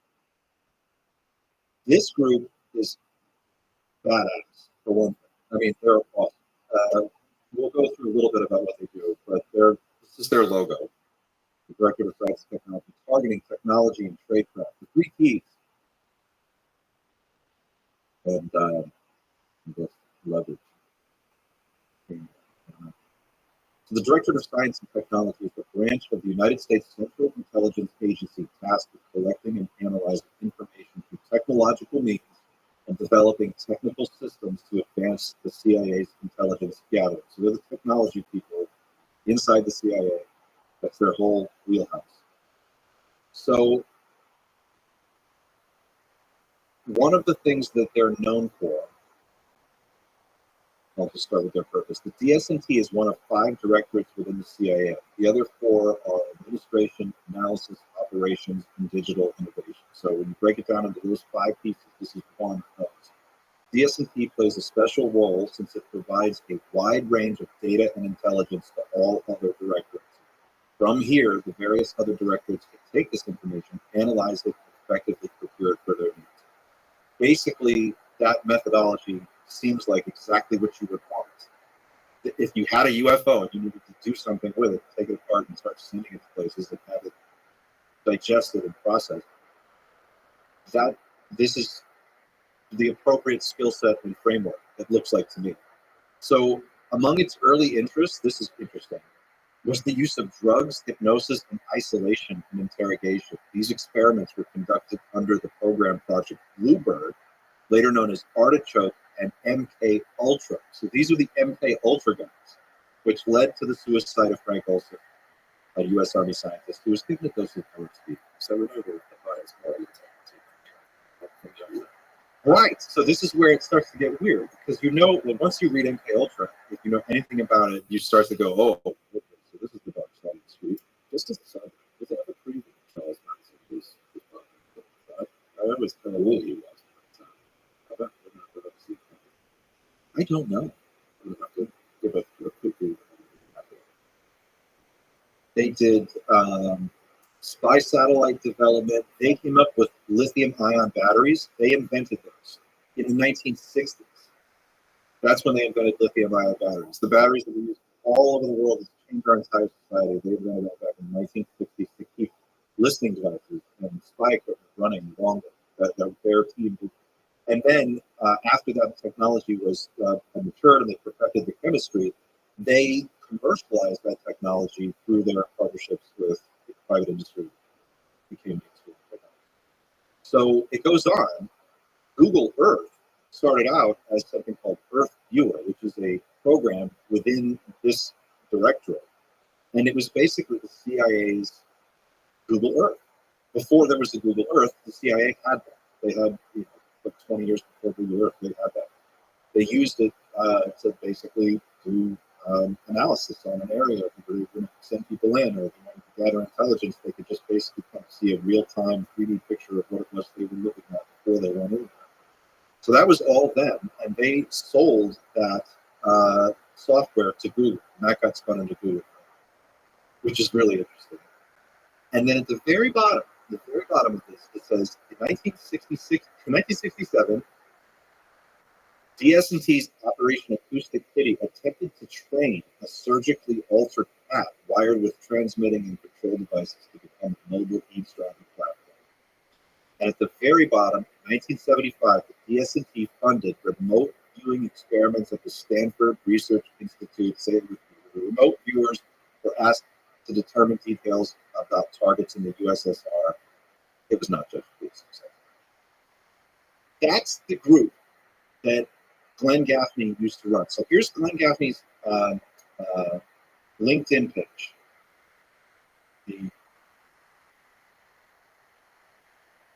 It's so fun. They've got so many fingers in the pie. So then you go to his LinkedIn page and you look at it and you see, like, this is his LinkedIn page. He looks like he worked with one of the producers for the Muppets or something. Like, he looks like like he makes children's television, or he's, I don't know. I said before, you went live. He looks like a guy you want to play. Yeah, he looks like a cool uncle, or he's like, oh, it's Uncle Glenn. Still flying those model airplanes, aren't you? I don't know. Just not, I don't know. It looks like a nice guy. So immediately you're like, okay, I'm dealing with intelligent people. Who knows? So he's a consultant, tech and strategy executive. His consulting firm is G2 Consulting Solutions. Chief Strategy Officer at the Noble Reach Foundation. We're going to look at them in a second. InQtel, Executive Vice President and Senior Fellow. InQtel is the venture capital arm of the CIA. At least that's what my research tells me. He says in an interview I watched with him that that's not exactly right, but more or less I think we can think of it as that. What InQtel does is, let me share this page. InQtel identifies technologies that are at the absolute bleeding edge, cutting edge of that field, of that whatever the field may be, and then they try to identify companies or entrepreneurs who are capable of bringing that technology from research into commercialization. They can take it from just theoretical research in the lab and convert that into usable real-world technology. And they want to do it faster than anybody else. So what InQtel does is they're funded by the intelligence agencies of the United States apparatus. That money goes to InQtel, and then they selectively invest in these other companies. And from what my understanding is they sometimes dabble in doling out technology or information. I imagine there's a lot of cross-pollination that happens with their work. But the idea being that they want to stimulate progress, technological progress, to happen at the same speed that it happens in the commercial sector, but they want to do it for government agencies. So this is their way to do that. It's about, I think, 25 years old is where they started the group. It's a really interesting company. It's funny, they say, oh, we're a nonprofit, so we don't make money off of this, but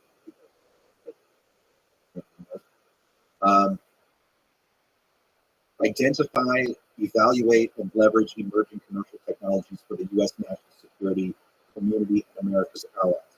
So again, now taking that at his word, if Glenn Gaffney truly was in charge of gatekeeping the legacy UAP program, and his role involved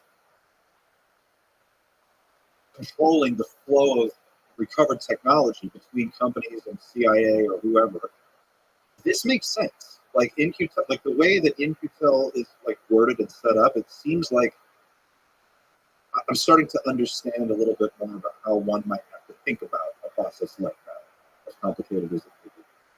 So it says strategic technology insights, best-in-class capabilities, other services to our partners through our unique global investment platform. We're honored to serve the nation and help make the world a safer and better place. We call our mission global security investment, as well as encompassing defense-focused startups of harnessing existing and over-the-horizon commercial technologies to sustain military and intelligence overmatch against adversaries. Global security investing emphasizes the importance of international reach and collaboration in a world where innovative venture-backed startups can now be found. So this website goes into all this detail. Private company as well.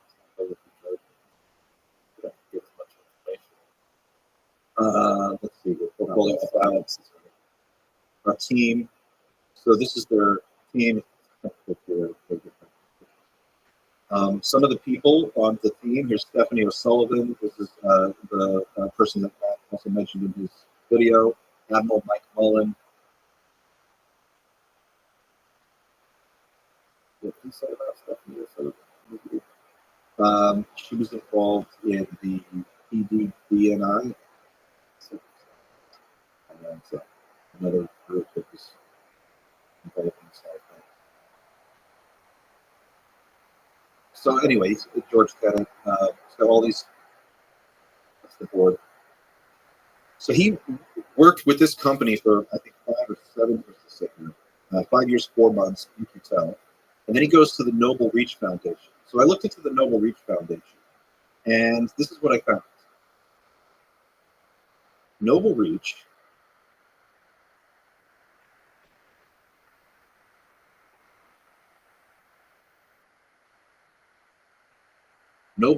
Foundation inspires the brightest minds in America to make a difference.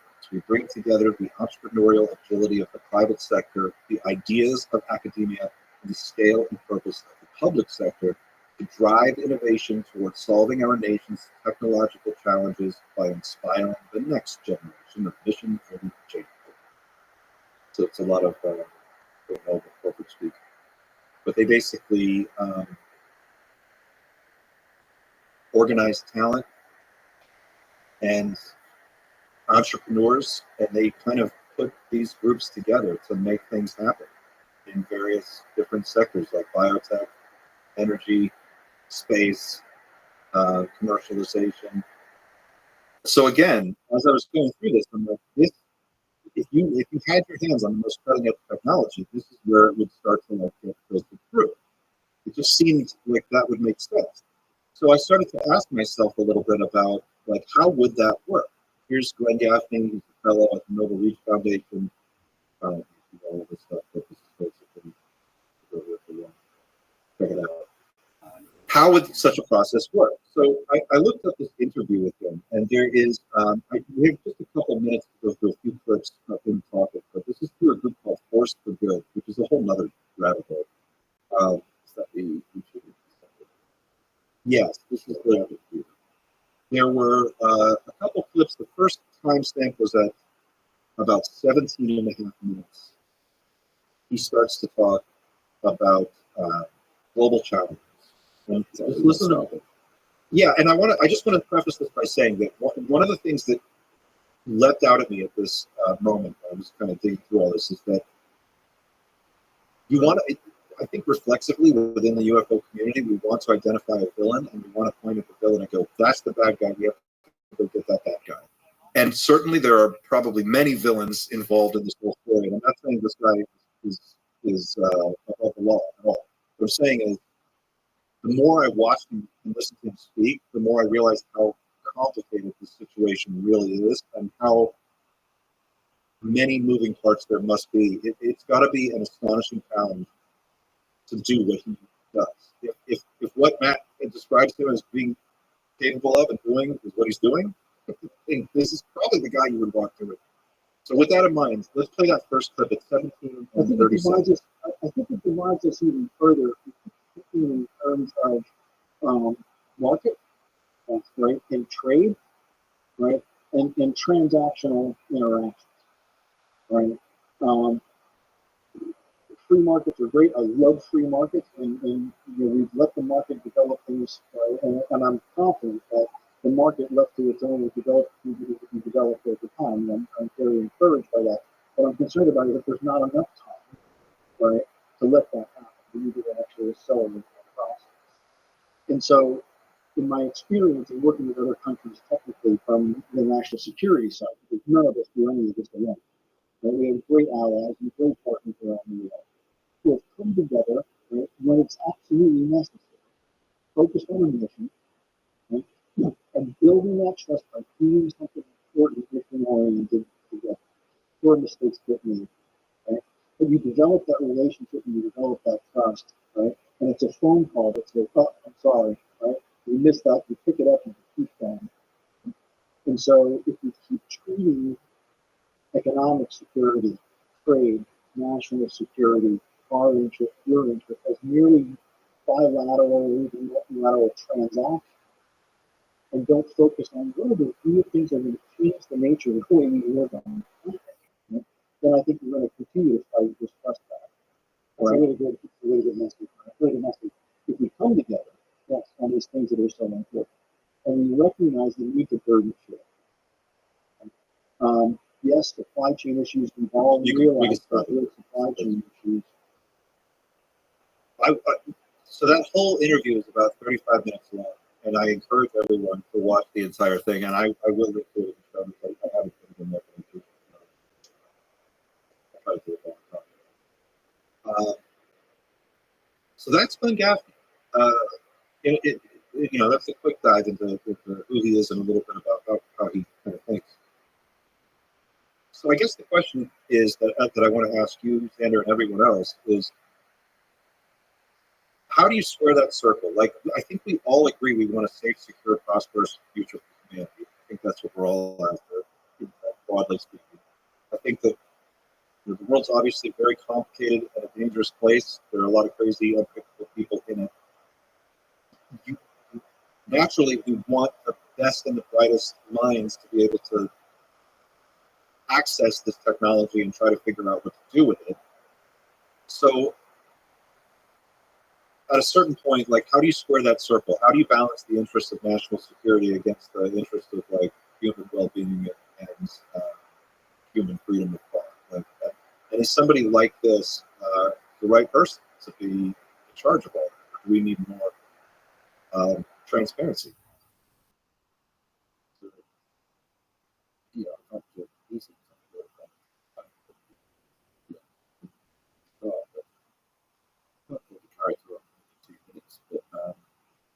I'll probably watch the rest of this.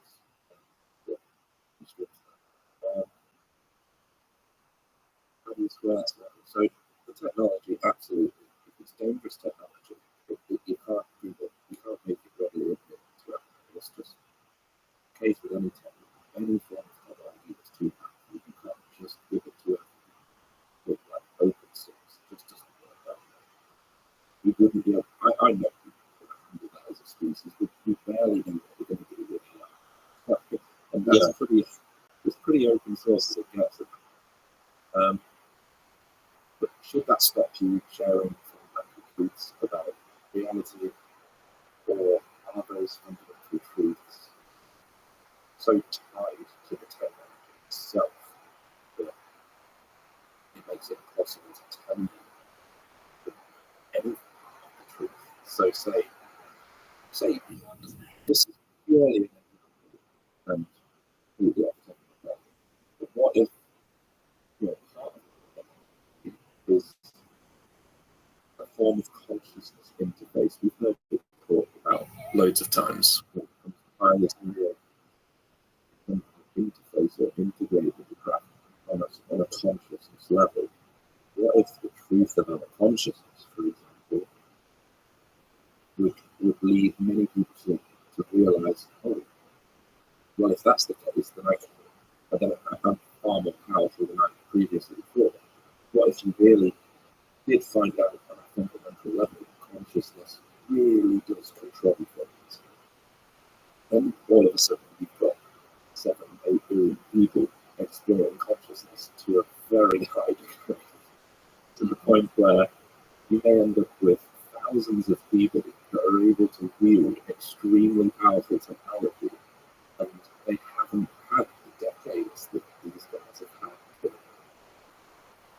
contextualize it and like fold the plan forward. That's probably my initial thought. But fundamental truths, there's almost a bit of a right to fundamental truth. You have a right to know who your parents are. You have a right to know what your place is. Does that make sense? I think that makes sense, and I think that's where we can all agree that at a certain, I think at a certain point, yeah, the fundamental truths about the universe are one thing. I think what I'm getting at with Mr. Gaffney here is the actual practical engineering part of the problem of like, we've got this disk, let's just say, or whatever, like, just use a disk as an example. You know, with a technology in it that is so thousands of tens of thousands of years at best, a million years or more, who knows? Fundamentally, just completely different than anything we understand. And now we have to do something with it. And with our current system, the way our planet runs now, like, we've got to go through, you know, you have to use the system you have. So you have to take this thing apart and you have to decide who gets what. Someone's got to make that call. And then you have to base that decision off of a lot of different things, like who can you trust, who's secure, who has the best expertise and the best institutional ability to like do something useful with it, and someone's got to manage all of that, and that's a very practical, you know, logistical problem. So, on one hand, it means that there's got to be an enormous paper trail. I mean, just a recovery operation by itself, in and of itself, must involve hundreds of people, dozens of aircraft, you know, ground vehicles, specialized equipment, all kinds of stuff. The paper trail must be huge. So at the very top of all of this, the architects, the people who are running it, you want them to be the most qualified, most like on your side people that you can find. So I get that. I understand that. And it's like, well, but is it their responsibility to come to you and say, by the way, I just want everybody to know that the aliens are real? And because, or just by doing that, do they open a can of worms where it's like, well, now when the cat finally does come out of the bag, or the genie is out of the bottle, as you said, the technology is just incomparably more powerful than we're prepared to deal with.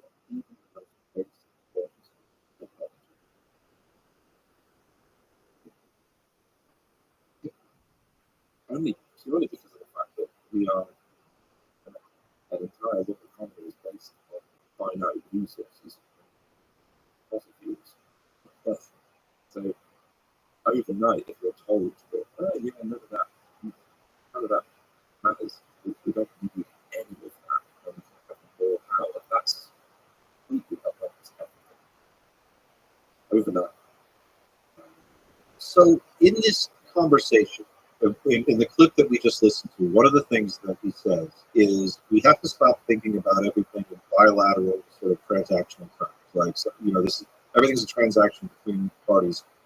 We have to start thinking about a world where the problems that we're dealing with are dealt with in a shared way, a global burden sharing kind of a way. And it sounded like he was noodling around the edges of, they go on to talk about climate change and other issues that are part of this larger conversation that they're having. But he also said something very briefly. He said, if we let the free market do what it does, in the fullness of time, it would probably develop all of the solutions we need. But we don't have the time. That's what he says. I don't believe we have that time. We have to accelerate that process. Now, I'm reaching here. This is a big, big reach, but I'm going to make the reach. And I'm just going to say, like, if you, I've said it on this channel before, if you knew that that there were enough converging mega problems or mega threats that eventually, like, something of a civilization-threatening existential level event was imminent, maybe if you were in charge of like accelerating the technological development of your entire civilization, how do you do that? You can't just like flip a switch and do it. You have to like, there's got to be a way to slowly over time like build up within the civilization's ability so that eventually when we get to a certain point we can use the technology that make sense? I just read.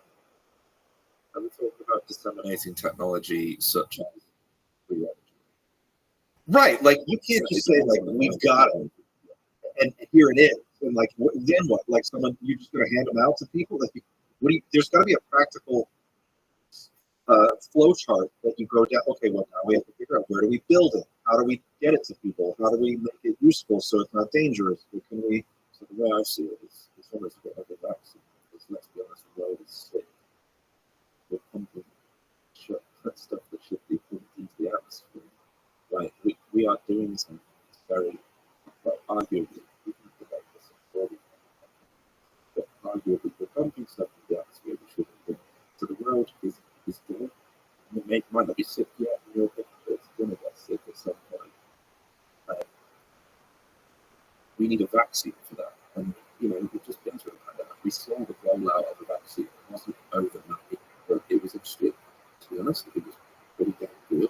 It was almost overnight. I mean, in the grand scheme of it, yeah. It was rolled out on a priority basis. This would be exactly the same way energy transition could happen. It needs to go to those that need it more than anybody else. And because it's free energy, it is technically far cheaper than a vaccine. So I think it would happen quite a lot quicker than anybody really thinks. And so I think it could be a lot smoother than people think. Well, absolutely. Like, I remember sitting at home during lockdown, just thinking, in like 2 months, I'm eligible to have a vaccine. And whether or not I don't have any something, not part of the conversation, but at least the option, the infrastructure was placed there in a timely manner, quite organised. Everybody that wanted a vaccine had the opportunity to take one. If it's free energy, then providing people don't think it's some sort of way to get control of your assets. I think most people who want free energy. I think it's like, so if you do take the time to watch this full conversation, what he talks about next is artificial intelligence, and then from there he gets into and his comments on energy are very interesting because he says essentially that the problems with the fusion technology that we've all been talking about for so many years now are no longer theoretical problems; they're just engineering. And he says that basically the problems are being solved now with the help of AI, and at a certain point, the problems will go from being just engineering problems to rollout. Like, how do you actually roll it? And you start to get the sense from listening to the broader discussion. And if you look into the Force for Good group, and they put out a 120-something page PDF report, which I've skimmed, and it's very interesting. But they basically start to describe a world where you have humanoid robotics that are capable of doing most human things. You have unlimited, mostly free energy, almost free. Like maybe made into, there's some cost involved, but it's more or less free. And then you have unlimited intelligence, AI, or AGI. Those three things create a world that is not compatible with our current concept of how our society works. So how do you? So that's what he's talking about. That's the thing that occurred to me as I watched it. I'm like, that's what he's saying. He's saying in very simple terms, it's like we have to be ready because it's going to happen no matter what. So how do you think globally? How do you work with a partner like China or Russia? How do you work with all this global community for something that's going to change literally the way that we see stuff on the planet? Even somebody is video. It was a showcase over here. They do a conference. They said it was this year, and I won't play the video because it's too long. But they said they basically reinvented the computer over the last 12 months. They said that there's like all these different inputs that go into redesigning chipset, and now they've just got AIs that go into the chipset, and then trains another AI to then create the next chipset. And the science is AI is writing more AIs who are writing more AIs, maybe even like AI agents. So the AIs that are specialized for certain things, they've got AIs that are going to choose the right agent AI to then find the correct AI for the next thing. Everything is just being taken over entirely by AIs at this point. So you touched on another story that I thought that I said we would listen to it. Yeah, because I don't think we were going to originally talk about this, but let's see if I can.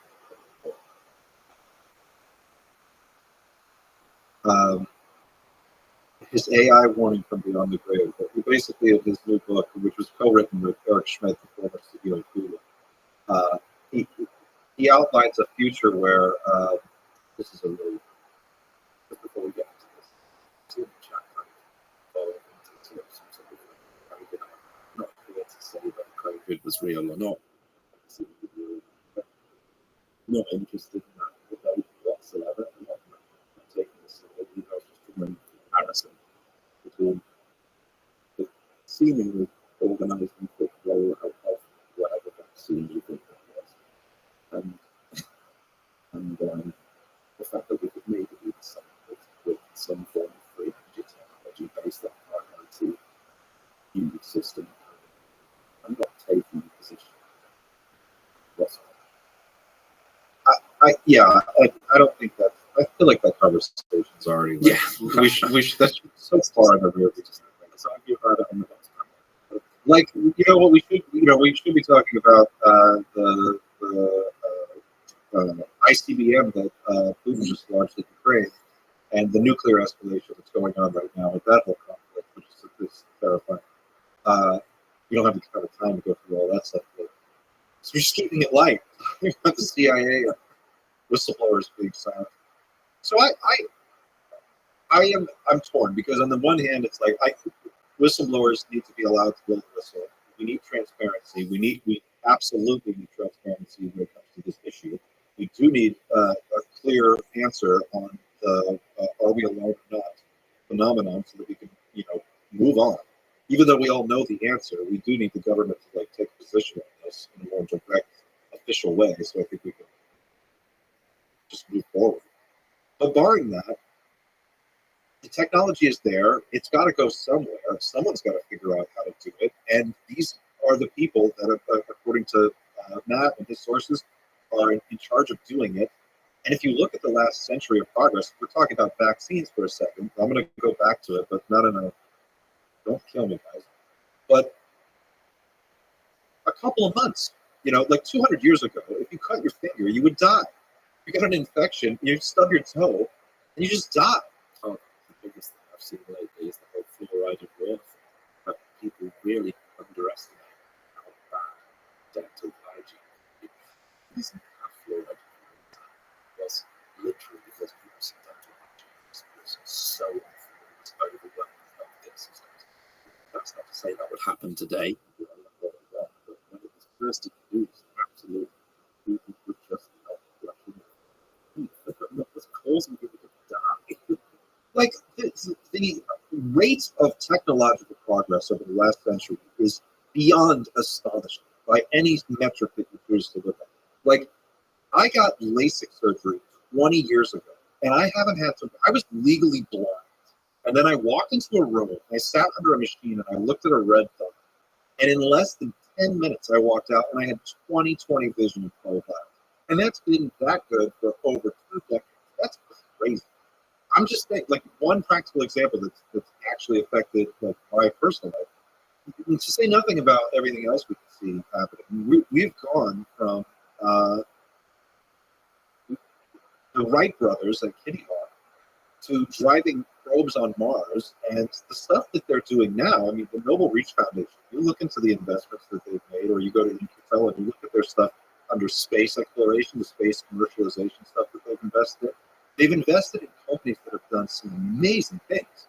Like, they have robotic satellites that can basically navigate around Earth in orbit from one satellite to another and do surgery on broken satellites or reposition them. Just beyond cool technology.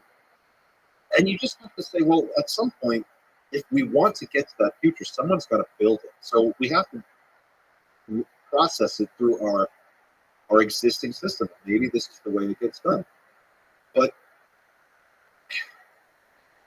I think the issue is, at the end of the day, you have a very small group of people that are more or less unknown to us, out of the reach of any kind of regulation or oversight, and they are making decisions on who gets what technology, who gets to leapfrog all of the competition because they get the piece of the flying saucer or whatever it may be. So you have a problem there where you have this small cadre of people making those decisions. At the end of the day, you're choosing winners and losers, more or less. And on the other side of it, you have a group of people who are primarily and solely focused on security and safety and intelligence and this sort of paranoid mindset of like how can we protect ourselves from every conceivable possible threat. And maybe what's necessary are some other seats at that table where maybe we have a philosopher, and maybe we have someone who is an indigenous person, maybe we have a few other voices that can basically weigh in on that decision and say, well, hold up, should we really just be letting 4 guys from the CIA make all of these decisions, or are there other voices that could have something to add? Well, first of all, there's somebody in the chat that knows me that knows me personally. I don't know who they are because I've got different users. They're referred to me as Jones, which is people that know me in real life. You call him Dr. Jones. I was about to say something. Yes, that's it. I don't know if it's that Charlie Mason who let me know if that's Charlie Mason. Red Gaffney, he's your next target. Charlie Mason's next target. What was I going to say? I think, yes, that person that's elected by the people, one of the people would potentially be the guy to decide whether or not they're ready to know the truth. Am I wrong in assuming that people choose the leader of the free world once every 4 years? That guy should know everything. It doesn't care who it is. That guy should know. I don't know. Depends on the guy. It really depends on the guy. Look, I think if that, it doesn't matter who it is, if that person is voted leader of the free world to represent you as a human, and in your case as an American, that person should be ready on everything. Well, yes, this is, so you make a great point. The other half of this problem, right, is like it's so classified that no one knows what anyone knows. Like who knows? Who is at the top? So does someone have a complete picture, or is everyone just playing with a partial deck of cards here, and no one really has the full picture? We just don't know who's in charge of anything. That's the real issue at the core of it. So I guess if Matt is saying that these are the people, like Doug Wolf and Glenn Gaffney and Stephanie O'Sullivan, he says, Congress should wield their subpoena power and go get these people and get them to answer questions. Do we ever see that happen?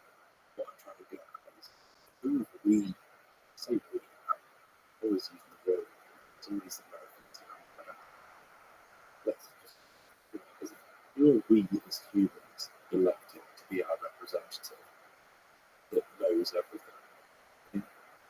We have a right to at least have a representative there on our behalf that is duly elected by people to say, okay, now I know everything. I've been elected, I've been given the power.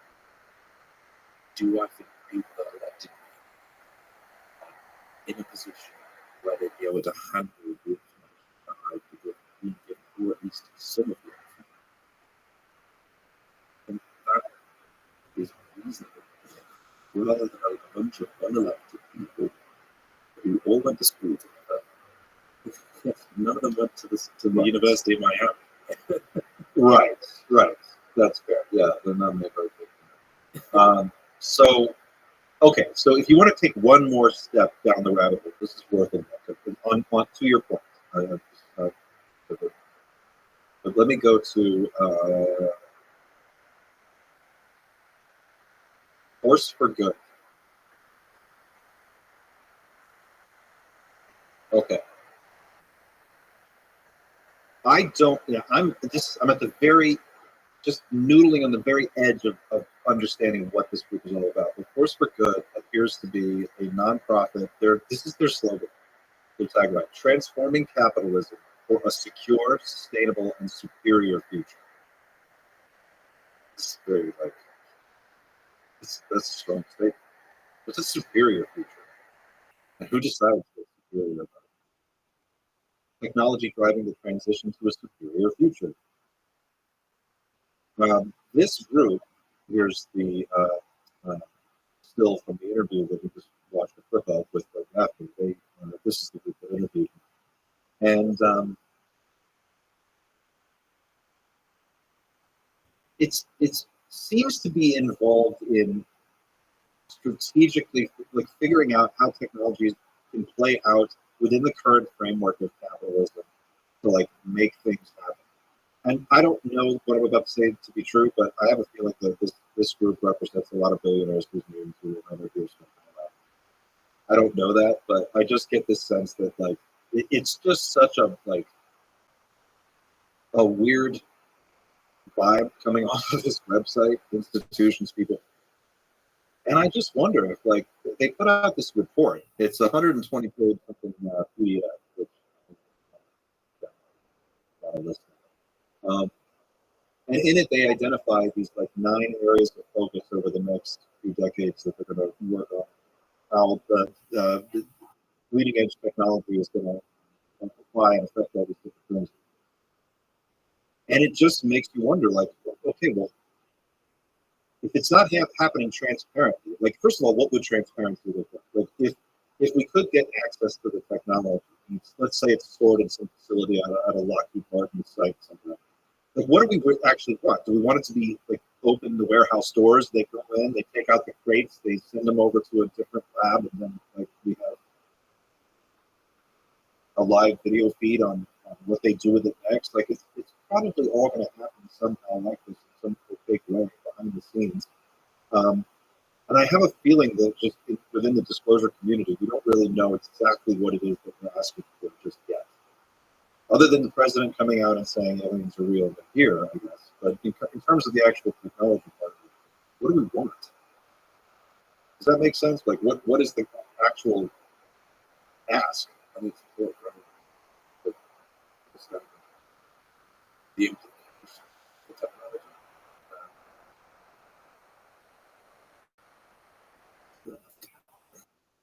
And by the way, we should mention, you still want to do some calls? If anybody wants to call, get into our Discord and get into the waiting room. Yeah, there's a live call on the left. This first section. Who is it? Because it makes my life a lot easier. But then, yeah. We'd love to hear your thoughts about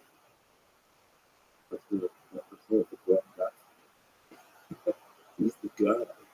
Well, let's hear it from Matt Ford, too, for coming out with the info. I mean, for one, and let's circle back to that. He dropped that, and then it's I don't want to say crickets, but I don't hear anybody else really bringing it up. And I thought, that's nice. It is a nice thing. It would have been easier if the person who made up was already famous or somewhere to use them. Was trying to watch out for. It's the first time. Right. Pretty good stuff. So, yeah, the fact that it wasn't President George Bush wasn't somebody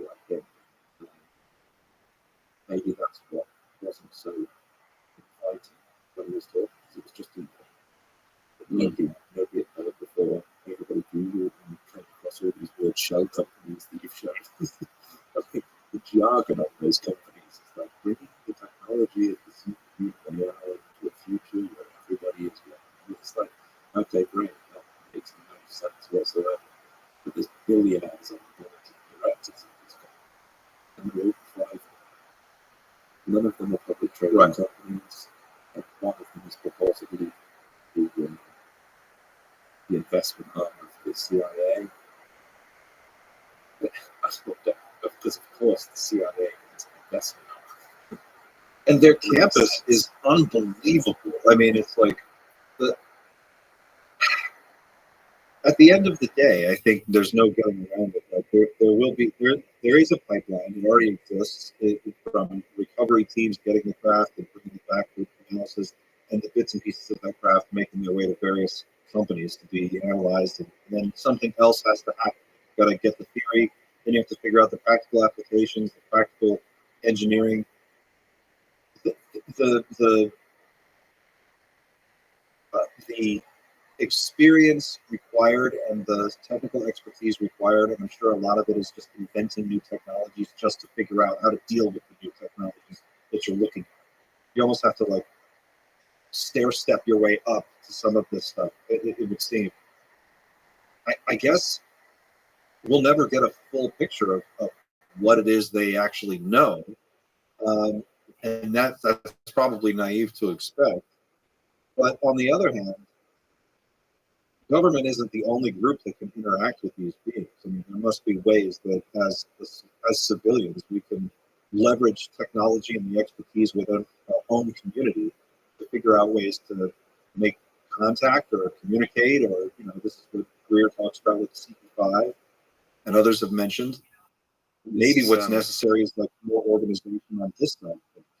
That's strange. Presumably you'd also say that so in that realm of communication, stuff. I had it in the show notes for 2 weeks ago, a caller that was talking about. I wish I had deserves credit for the question, but is the telepathic element. Because we've had books recently. Books was a big thing over the past month or so. Is telepathy, communication is wherever you are. Is that the next hot thing? It's going to be. Because we had a guy in Congress testifying under oath, maybe, was it last week now? A week ago. It talks about, and I've talked about the ways on, but the fact that he's talked about telepathy, not in front of Congress, but under oath. It's a question that they're asking him questions, but presumably he would stand by what he said. He talks about telepathy, orbs, astral projection, things like that. And you've got the other sort of area of ufology, which is Greer, Bledsoe, who are all about contact and NHI. Is that, and Bledsoe was there at the hearings last week. I don't know, I don't remember any pictures of Greer, but I know Bledsoe was there. So is that the next big thing? Is that going to be, do we potentially see somebody like Greer or Bledsoe? I don't think they'll talk to Bledsoe. I don't know that they could, you know, because his story is. I don't doubt that what he says is he's recounting his experience to the best of his ability. But I don't know that, like when you know that story, when you read it or listen to him tell it, at the end you're just kind of like, okay, my jaw hits the floor. You just blew my mind. Like, I don't know what to do with that. It's just so crazy. And I take him at his word, so I'm not doubting Mr. Bledsoe's story. I believe that he experienced some truly amazing things. But in terms of like testifying before Congress, what Matt put on the radar is like, these are the names. Like, here are the guys. And he sent that to Nancy Banks. Like, you need to go call Brent Gap, get him down. Like, people in the community are saying, well, where's the first-hand witness? Where are the people that actually know something? Well, he's saying that's the guy. There's your answer. Go get them, and go get, while you're at it, go get Shark Cut, with David Brush, because you're going to find out that he was full of shit too. And if you can demonstrate that, then the consequences for Mr. Kirkpatrick are out of this world. So it's like the whole tapestry starts to unravel. You start at the top and you go after the individuals that Matt named, providing, of course, that his sources are giving him accurate information and everything is as he says it is. I just don't, I'm kind of jaded at this point. I don't know if Congress will ever have the kind of power that it's really going to take to unravel the military-industrial complex. After all, that's what we're talking about, right? They have unlimited money, unlimited resources, and they've got an 80-year head start. I think to maybe give people in Congress a bit of right incentives to step up over the last 50 years, that they're there to keep them in line more than everything else. It pays to follow the leader in government. And it's the same in the UK. Everybody must follow the leader. And if you do that, maybe your next job is in the cabinet, or it's attorney general or something like that. Well, that's true. Look at the Trump administration, all the people who trashed him for all this time, and now he's like, you get to be the ambassador to Ireland. You get to be, he's just, it's always like that. We have some people in the waiting. Should we go call? Yeah. Zoltan, you go.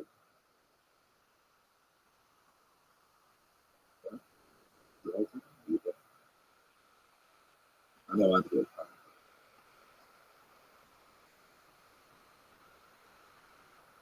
Android paramedic, you there?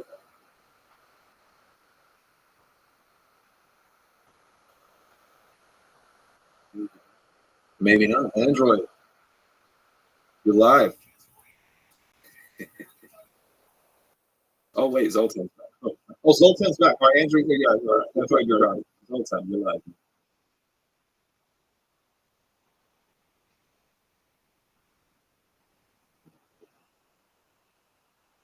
Zoltan, now you're live. Zoltan, are you there?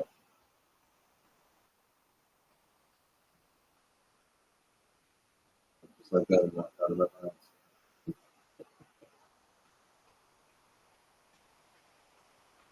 Zoltan, yo, you there?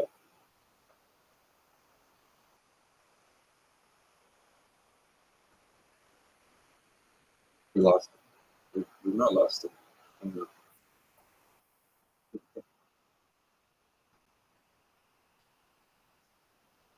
Right.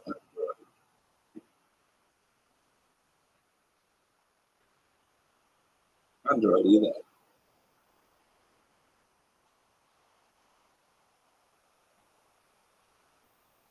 I think he's there. Right, you can go up. Hey, there he is. All right, you guys can hear me all right? Yeah, Android, you're live. What's up, man? First, I just want to thank you guys for the shirt, man. I really appreciate it. It's awesome. Oh, aren't they the best? Yeah, it's a great logo. It's really awesome. I love it. Oh, good. Glad to hear it. Glad you like it. Yeah, but I also just wanted to say I kind of see Glenn Gaffney's point in that little piece of the video you guys played. Yeah, I mean, if there's a breakthrough technology, I mean, the open market might be too slow to bring it to government or to out of research phase before another country before it's too late. So he makes a good point there. But yeah, I think it's still not an excuse to hide it from the reality of our situation from the public. There's no reason for them to not be upfront with us about the whole situation. Well, who would you say is the person, if you had to pick one person whose responsibility it is to come forward and share that information, who is it? And how much are they really responsible for sharing with us? And where do they draw the line? Where do you stop? Yeah, that's a really, really hard question. I guess that's, what they wanted to do with that nine-person panel that, Mike Turner got, out of that UAP, act, watered it down and put that piece out. So that would have been great if they would have been able to do that, and have a nine-person panel with people like, I mean, David Grush or Richard Dolan, just various different people, maybe some highly acclaimed, scientists, sociologists. And you definitely need multiple different perspectives on where to draw the line. Probably. That's a great point. You're right. The disclosure amendment, as it was originally written, did spell out a procedure that was really detailed for that information to get revealed and I guess reviewed and done so in a more transparent way. But do you think? Yeah. Is it even possible that makes? Does that ever? Do you think that ever makes it through, or are we just, spinning our wheels with this? I just feel really jaded. Yeah, I think it's possible something similar could make it through. I'm not sure if it's gonna. I doubt it's gonna make through in its current form. But I think it's possible something could make it through. I'm just not sure what. Because we did push something through last year about with the archives. Having all the departments having to send what they have to the archives, anything that's not, I guess, classified. So that's at least one step in the right direction. It's a very small step, but I think that the hearings have been depressing for a lot of people. I think one thing that gave me a little bit of a glimmer of hope actually is, I posted it in that super chat, this interview that Dr. Kozlowski did with the mainstream media. There was a private meeting between him and various mainstream media outlets, and this time News Nation was invited to it. Last time, when Dr. Kirkpatrick was the head of it, he was not. The News Nation was not invited. They were not allowed to come. This time, with Dr. Kozlowski, head of Arrow, they allowed News Nation to come to this private media briefing. And News Nation is now the only media outlet. They posted the full audio of that entire, it's like 20, 25 minutes, I think, interview he did with the media, and it's much, much better than the hearing he did. I mean, obviously, it was like, I don't know, seemed kind of nervous during the hearing, but during this media briefing, he seemed very confident. And there were some journalists who tried to pigeonhole him into saying it's breakthrough technology from an adversary, but he refused on multiple attempts to say, he said, no, we don't have any evidence of that. No, it's not that, it's none of these 700 and some cases have any evidence of that. And he says, we just want to keep an open mind that it really could be anything. I think in the Immaculate Constellation documents, one of the most interesting things that jumped out. Did you read those all the way through? No, not all of it. No. They talk about ARVs and RVs, alien reproduction vehicles and reproduction vehicles in that document. And the way that it's worded is such that they're not, that our government and our intelligence apparatus is able to track these, see them, track them, identify their areas where they operate, and that the alien reproduction vehicles are not necessarily ours. They're somebody else's. And so the implication being, I think, that someone else has a breakthrough technology, and it's not us. So someone else has it. Could be a private group, could be another country, could be all kinds of different possibilities like that. But one gets the sense that the situation is a lot more unstable and complicated than we think it is on the surface. And I wonder, I'm putting my money on catastrophic this way. I feel like whatever's going to happen is going to happen regardless of what Congress does or does not do. Do you get that sense that we're in some kind of like a feedback loop now where something is accelerating the push towards disclosure sooner or later? I mean, what I'm hearing from the people I'm talking to is that something. Big things are going to start dropping in another couple of weeks that will continue to blow our minds. Maybe not it won't be the final nail in the coffin for the whole cover-up, but we're going to start to see more and more breaking news events that are going to be bigger and bigger and bigger until eventually there's some kind of crescendo. What's your vibe? Do you get that sense from watching the news and paying attention to the space, or do you think something else? Yeah, I think so. I think that's pretty accurate actually, because I actually on Twitter I had Matthew Pines. I'm sure you guys are familiar with the. He said something online about some of Trump's appointees, and I don't remember what he exactly said, but I said something about, is this just coincidence that Trump's appointing not one, not two, but like several, like 3 or 4 people who've spoken up publicly in the past for UFO disclosure or at least government transparency on issues in general, and he replied back with simply not a coincidence. And so I trust his opinion. I mean, he has a lot of connections inside the government because he's, a VP of a very close, big government contracting group for, cybersecurity, I believe. So he's got a lot of connections. If he says it's not coincidence, I agree with him. It is too many to be a coincidence. So I think they're planning something. And I think that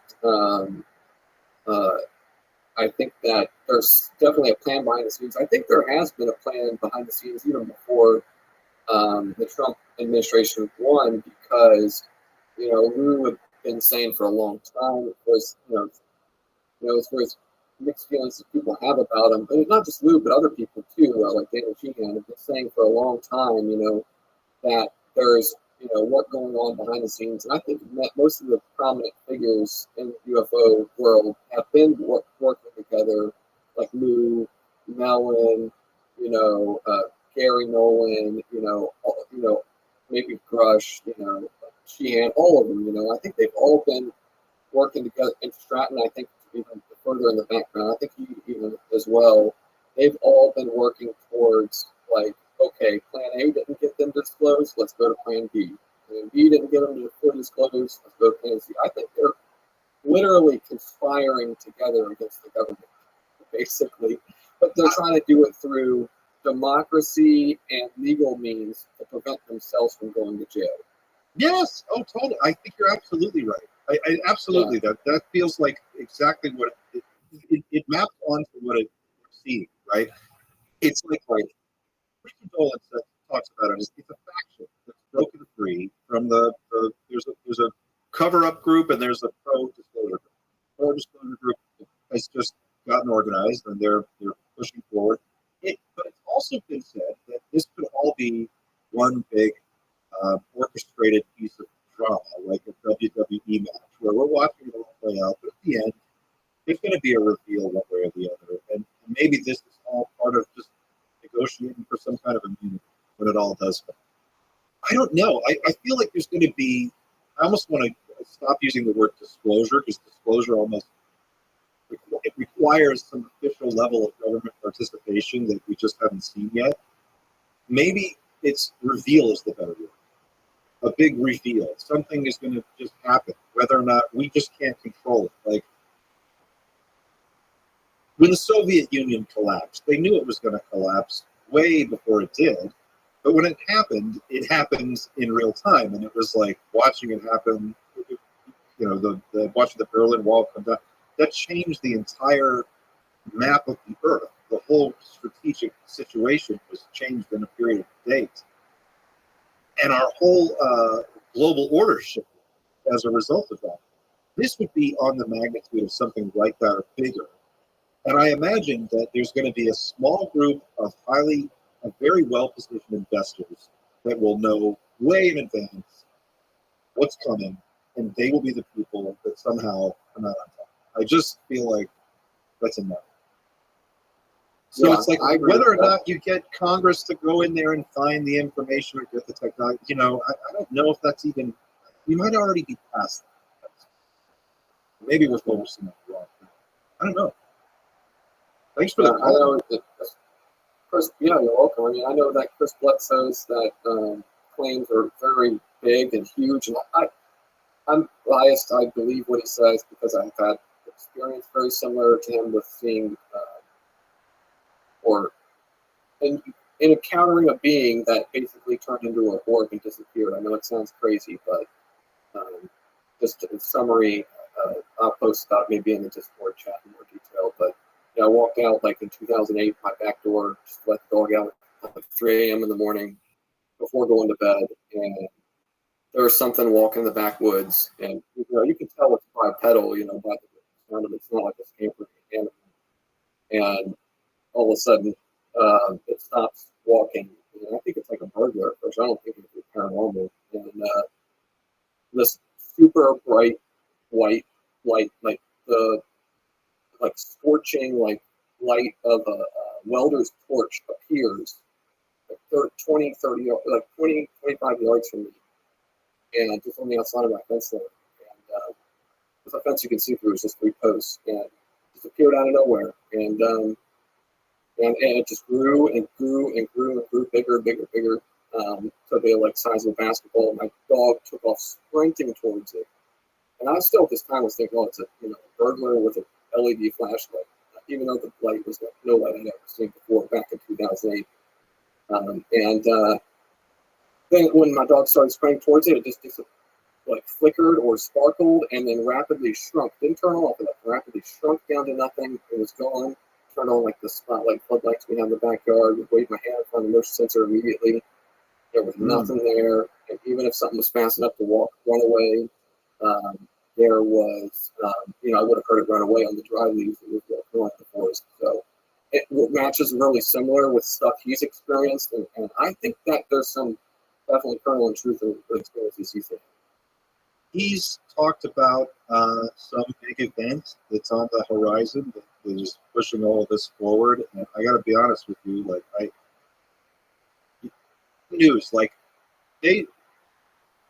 Russia is threatening to use hypersonic missiles against targets in Ukraine and Poland, American targets. The escalation of the Ukraine conflict has just gone off the rails in the last 72 hours. Things are accelerated so much faster. The United States authorized the use of landmines. We're sending landmines over. That's a new development. This is a new thing. We're authorizing the use of long-range missiles into Russia, into Russian territory. There's 10,000 North Korean troops fighting in Ukraine, or in Russia and Ukraine in that conflict.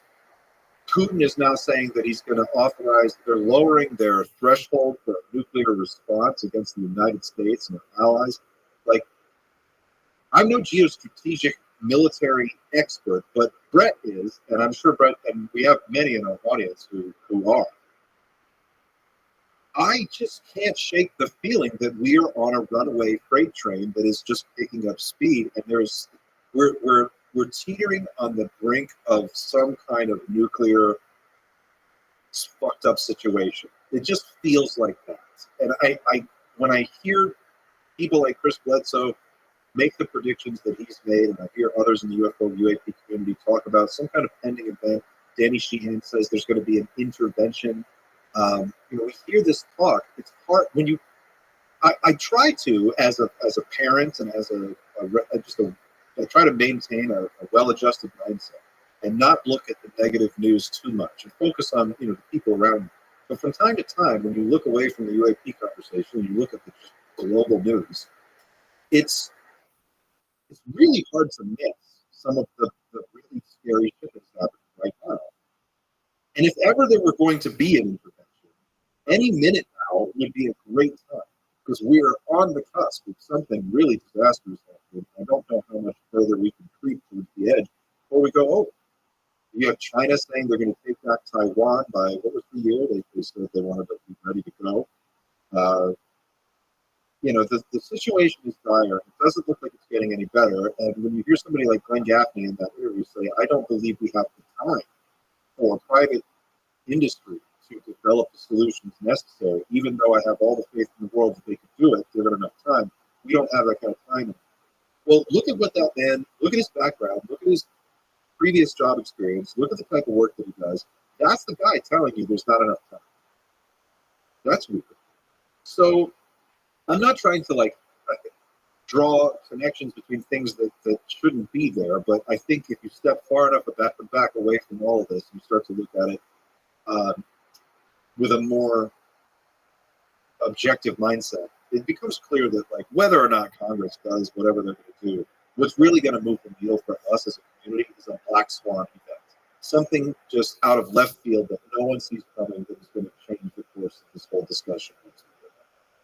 And short of that, we might just be here, jerking around with congressional hearings for the next 25 years if they're right to go.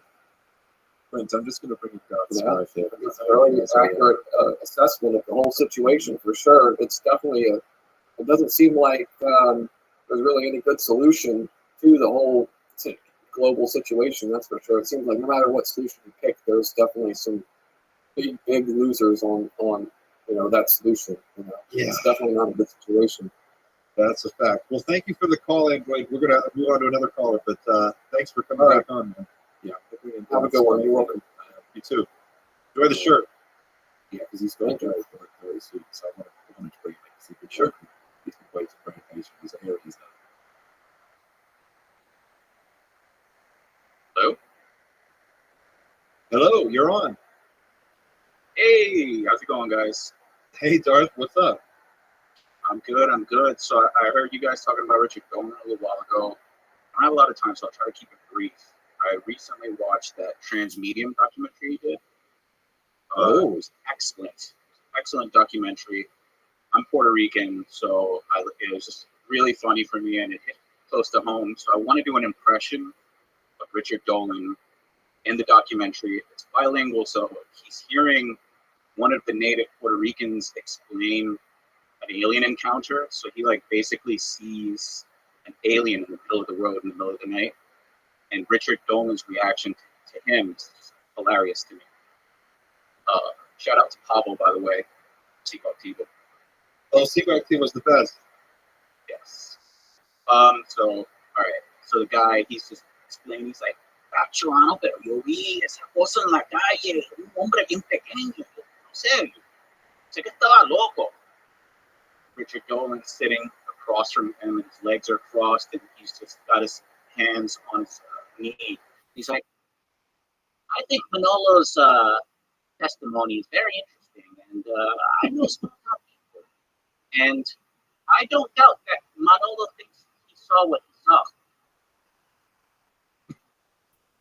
Very, very, very impactful testimony. I wouldn't doubt that there's other people in this town that have seen stuff like that. All right, that's it. Thank you so much, guys. Love the show. Thanks, Darth. That was great. That was a great Richard. God, that's such a niche. What a niche impression. Dude, I'll call back some other time and do Jeremy Corbell. I'm pretty good. You got to do them all. Do Corbell, Map. Yeah. We're going to have a contest. Yes. Keep it up, guys. Bye. Thanks, man. Oh, that was great. Dolan, we have such a niche little world here, and this is so hard. It's exactly what he said. He's so measured. And the thing is, though, he's so smart. He's so educated. And he's so steep in this topic for so long that when Dolan speaks, you just can't help but listen. And you're like, but he makes everything is so measured out and precise. He's one of my favorite people.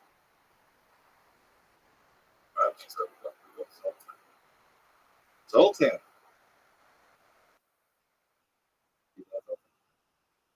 Hi there, folks. What's up, Zoltan? How you doing? Hi there, folks. Sorry, I had some issues with the mic last time. So, What's on your mind? Thank you for. Oh, lots of things. So, first of all, thank you guys for bringing up this whole channel. Let us keep together. Sorry for my English again.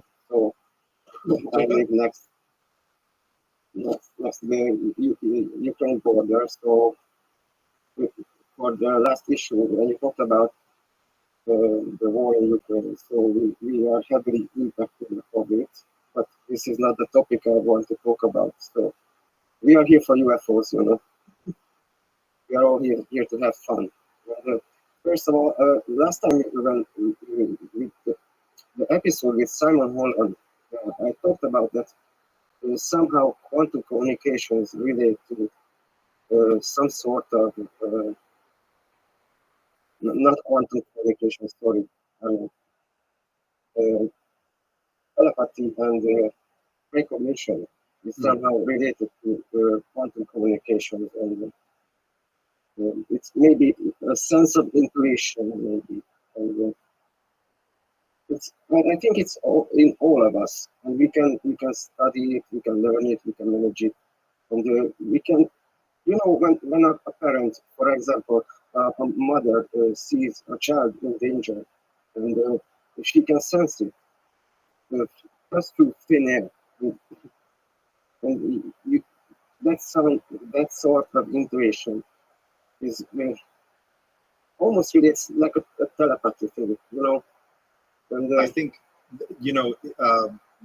that is, Lou Elizondo talked about that a lot in his book Imminent, and in subsequent interviews he discussed that, and he said that it's probably, when we finally do understand it, he said it'll probably not be as strange as we think it is now. It'll probably be a lot more like basic, almost like this visual capability that we had from previous eras, and maybe, like, I know exactly what you're talking about. Like, my wife and I sometimes will the other day I was at the store, I'm getting groceries, and I'm like walking down the aisle, and I stop and I go, I should get a candle.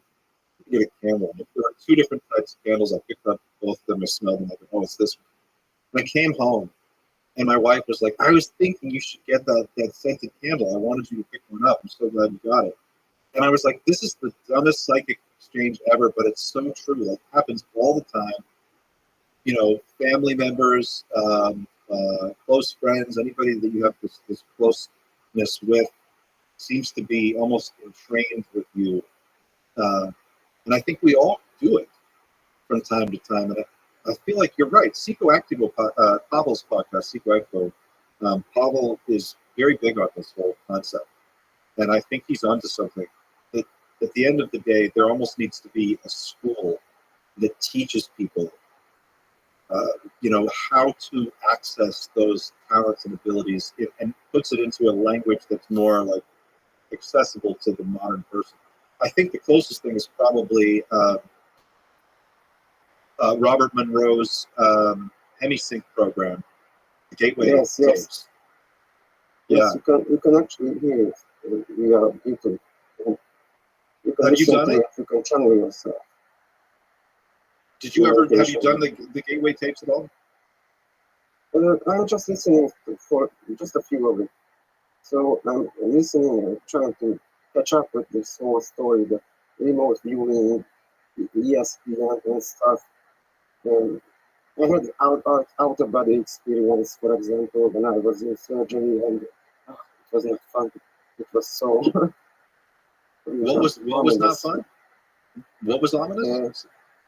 An out of body experience.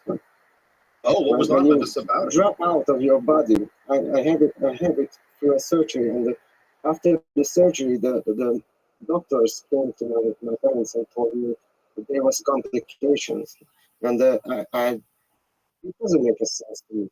And after it, I put the picture together. So I was in top of the room. I see a person that was operating, and that was me.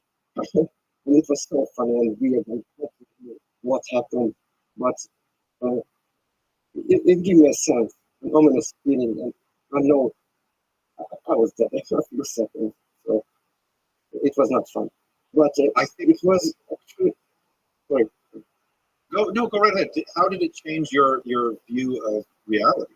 Did it change the way you think about life and death, and how you face your day-to-day existence? Yes, absolutely. So not just this. I usually believe in spiritual things. We are spiritual creatures. In our folklore in Hungary, we teach our kids that everybody and everything has a soul, and everything is communicating to another. For example, the trees have life, we know that the elements, even the particles, resonate with each other. We resonate through a sense that we can, and this channels back to the quantum communications theory, that we, all things are communicating with each other, and we can download information, for example, through thin air, and not just thin air. So back to the original story, the out-of-body experience. It changed me in a way that I perceive information, and I don't know how to put it. Sorry for my English. I'm a bit shy at the moment. This is my first live call. It's okay. I think you're doing great. Just keep going, and don't worry about getting it exactly right. Just say, take your time. I tried to describe it. So, it's out of body experience. So, we people doesn't appreciate our lives, ourselves, just when things hit the fan, for example. I don't want to swear, sorry.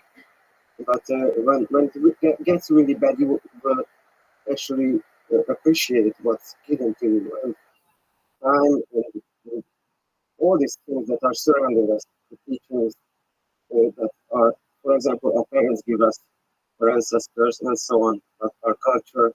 And I'm not speaking as a Hungarian, I'm speaking as a Earthling. I live in planet Earth. And, this whole experience teach me that you have to view everything from a different perspective, from another angle. You have to just lean back and see the whole picture. For example, we have doctors that are separated, or just like, this is a proctologist, this is a cardiologist, and nobody is the whole doctor. When a person that knows the people, what is good for the people, and knows the people in complexity, It's like a holistic, a holistic view that somebody takes the full picture and can make sense of the fuller picture. I think that sounds like what you're talking about. It reminds me, and maybe I'm getting this. I don't know. Correct me if I get it wrong. I think in Western culture, the idea is to break things down into their smallest, most smallest units and specialized units. And the more you want to understand something, the more you have to specialize. And eventually, like, you have all these different specialists that are experts in one particular area, but without a generalist to sort of bring all of it together and create something useful out of it. We get mired in the details. You can't see the forest for the trees. There was a guy by the name of Jacques Fresco, who many in our audience may recognize that name. He is he's dead now. He's a futurist and a designer, and he gave this great interview on Larry King back in the 70s.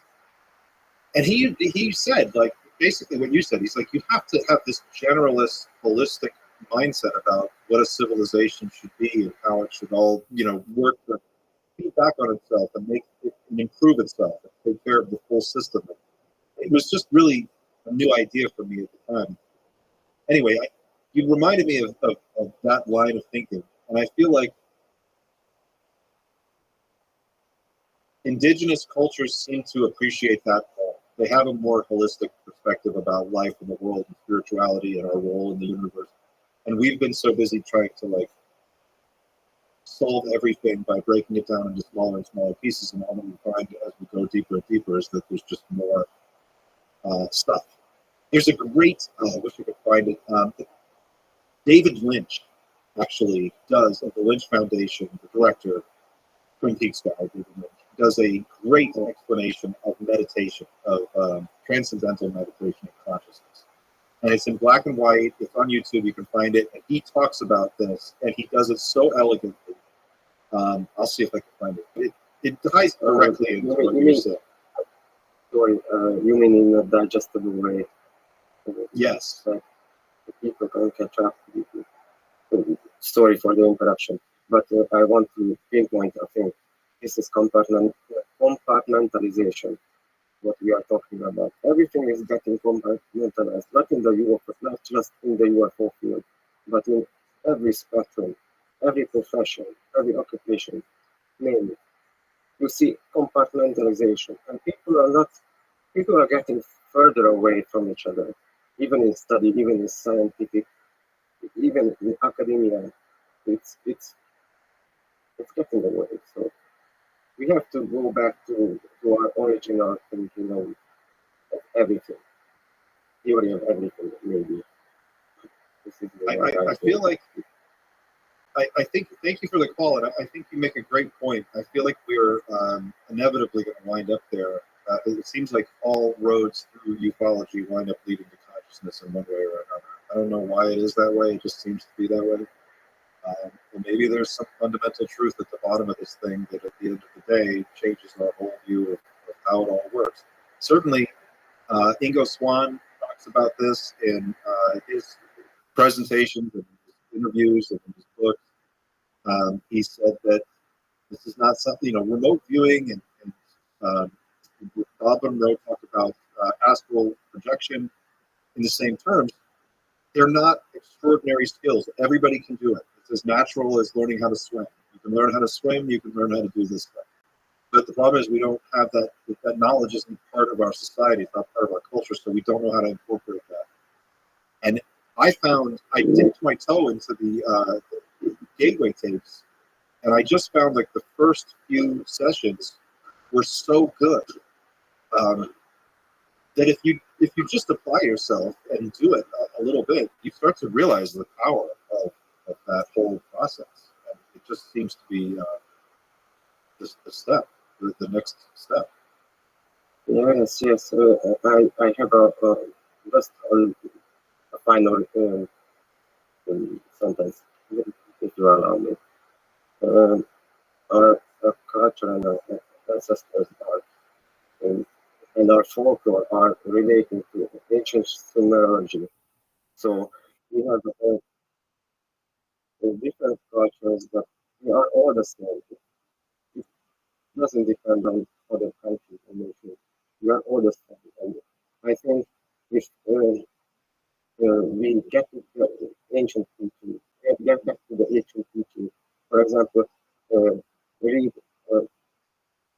educate ourselves, like in Egyptology, and like Graham Hancock said in ancient architecture. If you go back and just to seek out information from the ancient people, you will have much more knowledge of this present time and technology even. For example, Randall Carlson had a thunderstorm generator. I don't know, check it out, it's on YouTube. It's mind-bending, actually. And this is, it came from an ancient technology that was forbidden, and it works. And it generates oxygen out of a diesel engine. Wow. So it is mind-bending. You have to link to that in the chat. Please put that link in the chat so people can check that out. Sure. We've got to wrap up because we're running out of time, but thank you so much for the call. Okay, guys, I appreciate it. I'm trying to have a nice day. All right, you too. Thank you for the call, or night, or wherever you may be. We've got people all over the world listening to tonight, my afternoon, evening. So much to cover, so much to talk about this week, and we've barely scratched the surface. We've got to start to wrap it up there, but I just wanted to say thank you to everybody who joined us today. Thank you for watching. Thank you for participating in the chat. Thanks for being a part of the conversation. Please, if you joined us later in the show, go back and watch the beginning and check out Matt Ford's direct statement to Nancy Mace and the House subcommittee. I think you'll find it pretty powerful. The names that he drops are real people. They're out there. The LinkedIn profile, YouTube interviews. It complicates the whole thing. certainly raises a whole other series of questions. Special Special shout. Oh, go ahead. Just giving a quick last word. Like, just on the calls alone, it wasn't just Zoltan, but particularly Zoltan. It shows there's a huge appetite for not just the conversation, but lots of everything. We want that about the meaning of life, we want the truth about reality. So, yeah, gatekeep the technology, absolutely. But give us something to work with. And, I get the sense that we're going to talk for a decade. If we learn that consciousness has more to it than we previously thought, that'll keep us busy. We've just taken the 20 years to figure stuff out.